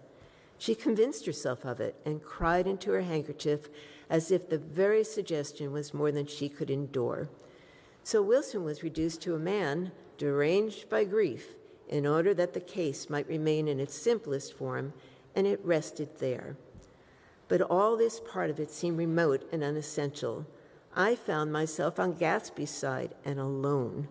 From the moment I telephoned news of the catastrophe to West Egg Village, every surmise about him and every practical question was referred to me. At first, I was surprised and confused. Then, as he lay in his house and didn't move or breathe or speak, hour upon hour, it grew upon me that I was responsible because no one else was interested. Interested, I mean with that intense personal interest to which everyone has some vague right at the end. I called up Daisy half an hour after we found him, called her instinctively and without hesitation, but she and Tom had gone away early that afternoon and taken baggage with them. Left no address? No. Say when they'd be back? No. Any idea where they are? How can I reach them? I don't know. Can't say.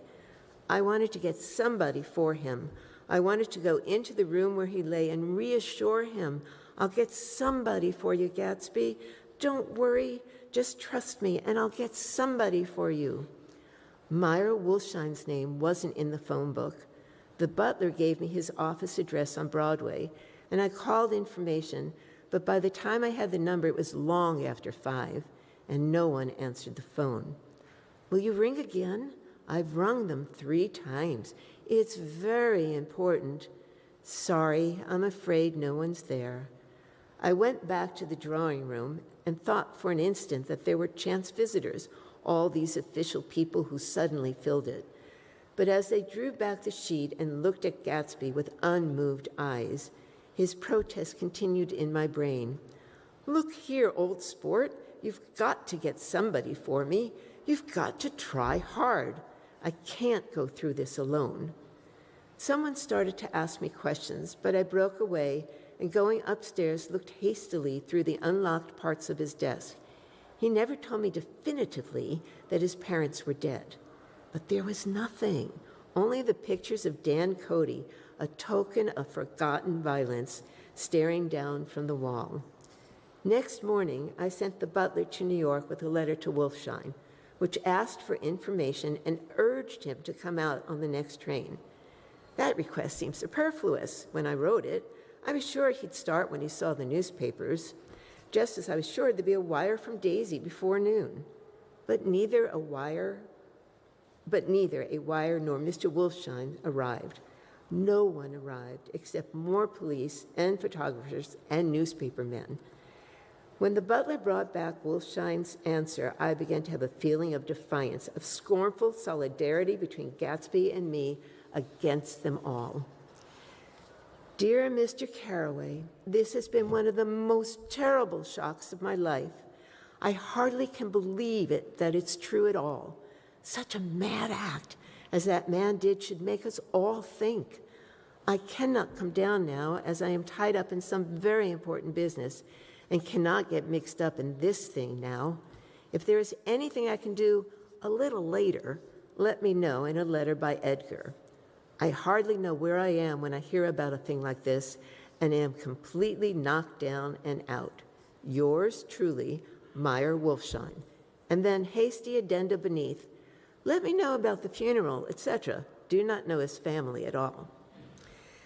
When the phone rang that afternoon and long distance said Chicago was calling, I thought this would be Daisy at last. But the connection came through as a man's voice, very thin and far away. This is Slagle speaking. Yes, the name was unfamiliar. Hell of a note, isn't it? Get my wire? There haven't been any wires. Young Park's in trouble, he said rapidly. They picked him up and handed the bonds over the counter. They got a circular from New York giving them the numbers just 5 minutes before. What do you know about that, hey? You never can tell in these hick towns. Hello, I interrupted breathlessly. Look here, this isn't Mr. Gatsby. Mr. Gatsby's dead. There was a long silence on the other end of the wire, followed by an exclamation, then a quick squawk as the connection was broken. I think it was on the third day that a telegram signed Henry C. Gatz arrived from a town in Minnesota. It said only that the sender was leaving immediately and to postpone the funeral until he came. It was Gatsby's father, a solemn old man, very helpless and dismayed, bundled up in a long, cheap ulster against the warm September day.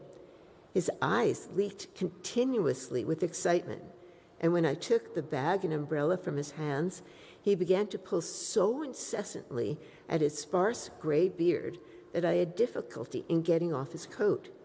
He was on the point of collapse, so I took him into the music room and made him sit down while I sent for something to eat. But he wouldn't eat, and the glass of milk spilled from his trembling hand. I saw it in Chicago newspaper, he said.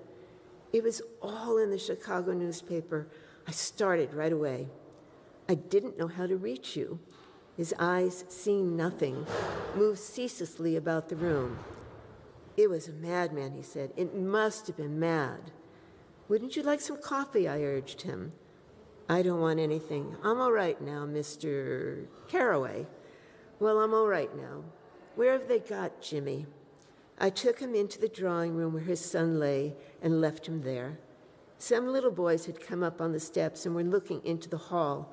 When I told them who had arrived, they went reluctantly away. After a while, Mr. Gatz opened the door and came out, his mouth ajar, his face flushed slightly, his eyes leaking isolated and unpunctual tears. He had reached an age where death no longer had the quality of ghastly surprise, and when he looked around him now for the first time and saw the height and the splendor of the hall and the great rooms opening up from into other rooms, his grief began to be mixed with an awed pride. I helped him into the bedroom upstairs while he took off his coat and vest. I told him that all arrangements had been deferred until he came. I didn't know what you want, Mr. Gatsby. Gatz is my name, Mr. Gatz. I thought you might want to take the body west. He shook his head. Jimmy always liked it better down east. He rose up to his position in the east. Were you a friend of my boy's, Mr.? We were close friends. He had a big future in front of him, you know. He was only a young man, but he had a lot of brain power here. He touched his head impressively, and I nodded. If he'd have lived, he'd have been a great man, a man like James J. Hill. He'd have helped build up the country. That's true, I said uncomfortably. He fumbled at the embroidered coverlet, trying to take it from the bed, and lay down stiffly, was instantly asleep. That night, an obviously frightened person called up and demanded to know who I was before he gave his name. This is Mr. Carraway, I said. Oh, he sounded relieved. This is Klipspringer. I was relieved, too, for that seemed to promise another friend at Gatsby's grave. I didn't want it to be in the papers and draw a sighting crowd, so I've been calling up a few people. They were very hard to find. The funeral's tomorrow, I said, 3 o'clock here at the house. I wish you'd tell anybody who'd be interested. Oh, I will, he broke out hastily. Of course, I'm not likely to see anybody, but if I do. His tone made me suspicious. Of course, you'll be there yourself. Well, I'll certainly try. What I called up about is, wait a minute, I interrupted. How about saying you'll come? Well, the fact is, the truth of the matter is that I'm staying with some people up here in Greenwich, and they rather expect me to be with them tomorrow. In fact, there's some sort of picnic or something. Of course, I'll do my very best to get away. I ejaculated an unrestrained, huh? And he must have heard me, for he went on nervously. What I called about was a pair of shoes I left there. I wonder if it'd be too much trouble to have the butler send them on. You see, they're tennis shoes, and I'm sort of helpless without them.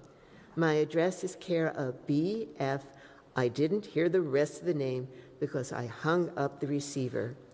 After that, I felt a certain shame for Gatsby. One gentleman to whom I telephoned implied that he had got what he deserved. However, that was my fault, for he was one of those who used to sneer most bitterly at Gatsby on the courage of Gatsby's liquor, and I should have known better than to call him. The morning of the funeral, I went up to New York to see Meyer Wolfsheim. I couldn't seem to reach him any other way. The door that I pushed open on the advice of an elevator boy was marked the Swastika Holding Company, and at first there didn't seem to be anyone inside. But when I'd shouted hello several times in vain, an argument broke out behind a partition, and presently a lovely Jewess appeared at an interior door and scrutinized me with black, hostile eyes. "Nobody's in," she said. "Mr. Wolfsheim's gone to Chicago."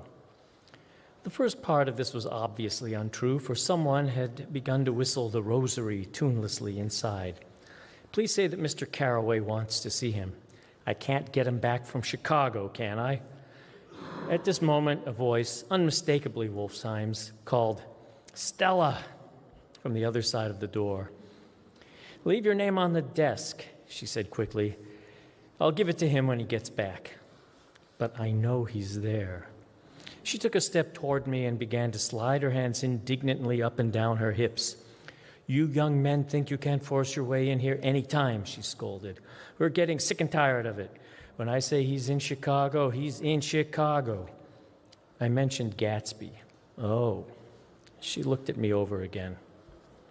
"Will you just, what was your name?" She vanished. In a moment, Meyer Wolfsheim stood solemnly in the doorway, holding out both hands. He drew me into his office, remarking in a reverent tone that it was a sad time for all of us, and offered me a cigar. "My memory goes back to when I first met him," he said. "A young major just out of the Army and covered over with medals he got in the war. He was so hard up he had to keep on wearing his uniform because he couldn't buy some regular clothes. First time I saw him was when he come into Weinbrenner's pool room at 43rd Street and asked for a job. He hadn't eaten anything for a couple of days. 'Come on, have some lunch with me,' I said. He ate more than $4 worth of food in half an hour. 'Did you start him in business?' I inquired. 'Start him? I made him.' 'Oh.'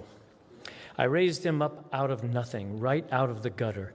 I saw right away he was a fine-appearing, gentlemanly young man, and when he told me he was in Oxford, I knew I could use him good. I got him to join up in the American Legion, and he used to stand high there. Right off, he did some work for a client of mine in Albany. We were so thick like that in everything." He held up two bulbous fingers, "always together." I wondered if this partnership had included the World Series transaction in 1919. "Now he's dead," I said after a moment. "You were his closest friend, so I know you'll want to come to his funeral this afternoon." "I'd like to come." "Well, come then." The hair in his nostrils quivered slightly, and as he shook his head, his eyes filled with tears. "Can't do it. Can't get mixed up in it," he said. "There's nothing to get mixed up in. It's all over now." "When a man gets killed, I never like to get mixed up in it in any way. I keep out. When I was a young man, it was different. If a friend of mine died, no matter how, I stuck with them to the end.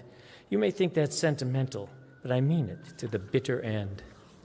I saw that for some reason of his own, he was determined not to come, so I stood up. "Are you a college man?" he inquired suddenly. For a moment, I thought he was going to suggest a connection, but he only nodded and shook my hand.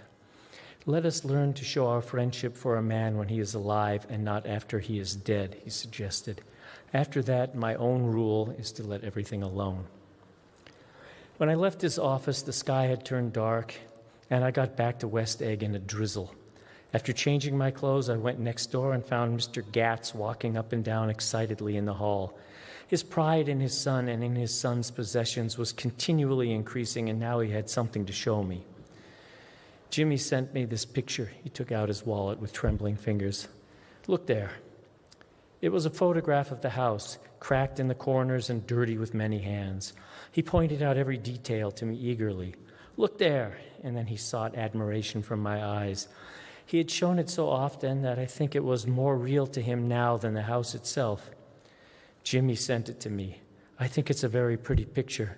It shows up well, very well. Had you seen him lately? He come up to see me 2 years ago and bought me the house I live in now. Of course, we was broke up when he run off from home, but I see now there was a reason for it. He knew he had a big future in front of him, and ever since he made a success, he was very generous with me. He seemed reluctant to put away the picture. He held it for another minute, lingeringly, before my eyes. Then he returned the wallet and pulled from his pocket a ragged old copy of a book called Hop Along Cassidy. Oh, look here. This is a book he had when he was a boy. It just shows you. He opened it at the back cover and turned it around for me to see. On the last flyleaf was printed the word schedule and the date, September 12, 1906. And underneath, rise from bed, 6 a.m. Dumbbell exercise and wall scaling, 6:15 to 6:30. Study electricity, etc., 7:15 to 8:15. Work, 8:30 to 4:30 p.m. Baseball and sports, 4:30 to 5. Practice elocution, poise, and how to attain it, 5 to 6. Study needed inventions, 7 to 9. General resolves. No wasting time at Shafters or, a name indecipherable. No more smoking or chewing.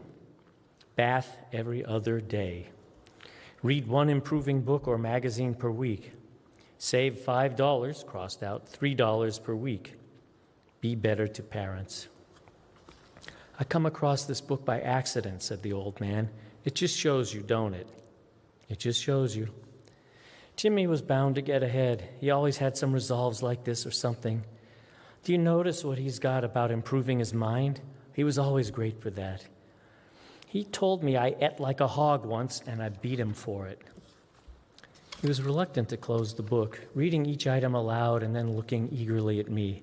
I think he rather expected me to copy down the list for my own use. A little before 3, the Lutheran minister arrived from Flushing, and I began to look involuntarily out the windows for other cars. So did Gatsby's father. And as the time passed and the servants came in and stood waiting in the hall, his eyes began to blink anxiously, and he spoke of the rain in a worried, uncertain way. The minister glanced several times at his watch, so I took him aside and asked him to wait for half an hour. But it wasn't any use. Nobody came. About 5 o'clock, our procession of 3 cars reached the cemetery and stopped in a thick drizzle beside the gate. First a motor hearse, horribly black and wet, then Mr. Gatz and the minister and I in the limousine, and a little later 4 or 5 servants and the postman from West Egg in Gatsby's station wagon, all wet to the skin. As we started through the gate into the cemetery, I heard a car stop and then the sound of someone splashing after us over the soggy ground. I looked around. It was the man with owl-eyed glasses whom I had found marveling over Gatsby's books in the library one night 3 months before. I'd never seen him since then. I don't know how he knew about the funeral or even his name. The rain poured down his thick glasses, and he took them off and wiped them to see the protecting canvas unrolled from Gatsby's grave. I tried to think about Gatsby then for a moment, but he was already too far away, and I could only remember, without resentment, that Daisy hadn't sent a message or a flower. Dimly, I heard someone murmur, "Blessed are the dead that the rain falls on." And then the owl-eyed man said, "Amen to that," in a brave voice. We straggled down quickly through the rain to the cars. Owl Eyes spoke to me by the gate. "I couldn't get to the house," he remarked. Neither could anybody else. "Go on," he started. "Why, my God, they used to go there by the hundreds." He took off his glasses and wiped them again, outside and in. "The poor son of a bitch," he said.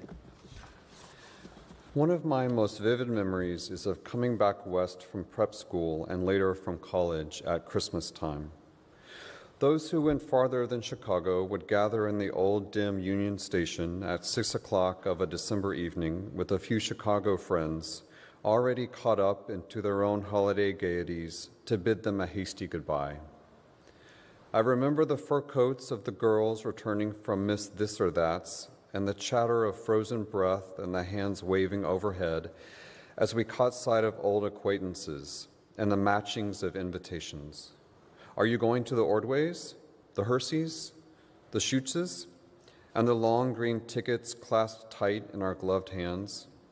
And last, the murky yellow cars of the Chicago, Milwaukee, and St. Paul Railroad, looking cheerful as Christmas itself on the tracks beside the gate. When we pulled out into the winter night and the real snow, our snow, began to stretch out beside us and twinkle against the windows, and the dim lights of small Wisconsin stations moved by, a sharp wild brace came suddenly into the air. We drew in deep breaths of it as we walked back from dinner through the cold vestibules, unutterably aware of our identity with this country for one strange hour, before we melted indistinguishably into it again. That's my Middle West, not the wheat or the prairies or the lost Swede towns, but the thrilling returning trains of my youth, and the street lamps and sleigh bells in the frosty dark, and the shadows of holly wreaths thrown by lighted windows on the snow. I am part of that, a little solemn with the feel of those long winters, a little complacent from growing up in the Caraway House, in a city where dwellings are still called through decades by a family's name. I see now that this has been a story of the West after all. Tom and Gatsby, Daisy and Jordan and I were all Westerners, and perhaps we possessed some deficiency in common which made us subtly unadaptable to Eastern life. Even when the East excited me most, even when I was most keenly aware of its superiority to the bored, sprawling, swollen towns beyond the Ohio, with their interminable inquisitions which spared only the children and the very old, even then, it had always for me a quality of distortion. West Egg, especially, still figures in my more fantastic dreams. I see it as a night scene by El Greco, 100 houses, at once conventional and grotesque, crouching under a sullen, overhanging sky and a lusterless moon. In the foreground, 4 solemn men in dress suits are walking along the sidewalk with a stretcher on which lies a drunken woman in a white evening dress. Her hand, which dangles over the side, sparkles cold with jewels. Gravely, the men turn in at a house, the wrong house. But no one knows the woman's name, and no one cares. After Gatsby's death, the East was haunted for me like that, distorted beyond my eyes' power of correction. So when the blue smoke of brittle leaves was in the air and the wind blew the wet laundry stiff on the line, I decided to come back home. There was one thing to be done before I left, an awkward, unpleasant thing that perhaps had better been left alone. But I wanted to leave things in order and not just trust that obliging and indifferent sea to sweep my refuse away. I saw Jordan Baker and talked over and around what had happened to us together and what had happened afterward to me, and she lay perfectly still, listening in a big chair. She was dressed to play golf, and I remember thinking she looked like a good illustration, her chin raised a little jauntily, her hair the color of an autumn leaf, her face the same brown tint as the fingerless glove on her knee. When I had finished, she told me without comment that she was engaged to another man. I doubted that, though there were several she could have married at a nod of her head, but I pretended to be surprised. For just a minute, I wondered if I wasn't making a mistake. Then I thought it all over again quickly and got up to say goodbye. "Nevertheless, you did throw me over," said Jordan suddenly. "You threw me over on the telephone. I don't give a damn about you now." But it was a new experience for me, and I felt a little dizzy for a while. We shook hands. "Oh, and do you remember," she added, "a conversation we had once about driving a car?" "Why, not exactly. You said a bad driver was only safe until she met another bad driver. Well, I met another bad driver, didn't I? I mean, it was careless of me to make such a wrong guess. I thought you were rather an honest, straightforward person. I thought it was your secret pride. I'm 30, I said. I'm 5 years too old to lie to myself and call it honor. She didn't answer. Angry and half in love with her and tremendously sorry, I turned away. One afternoon late in October, I saw Tom Buchanan. He was walking ahead of me along Fifth Avenue in his alert, aggressive way, his hands out a little from his body as if to fight off interference, his head moving sharply here and there, adapting itself to his restless eyes. Just as I slowed up to avoid overtaking him, he stopped and began frowning into the windows of a jewelry store.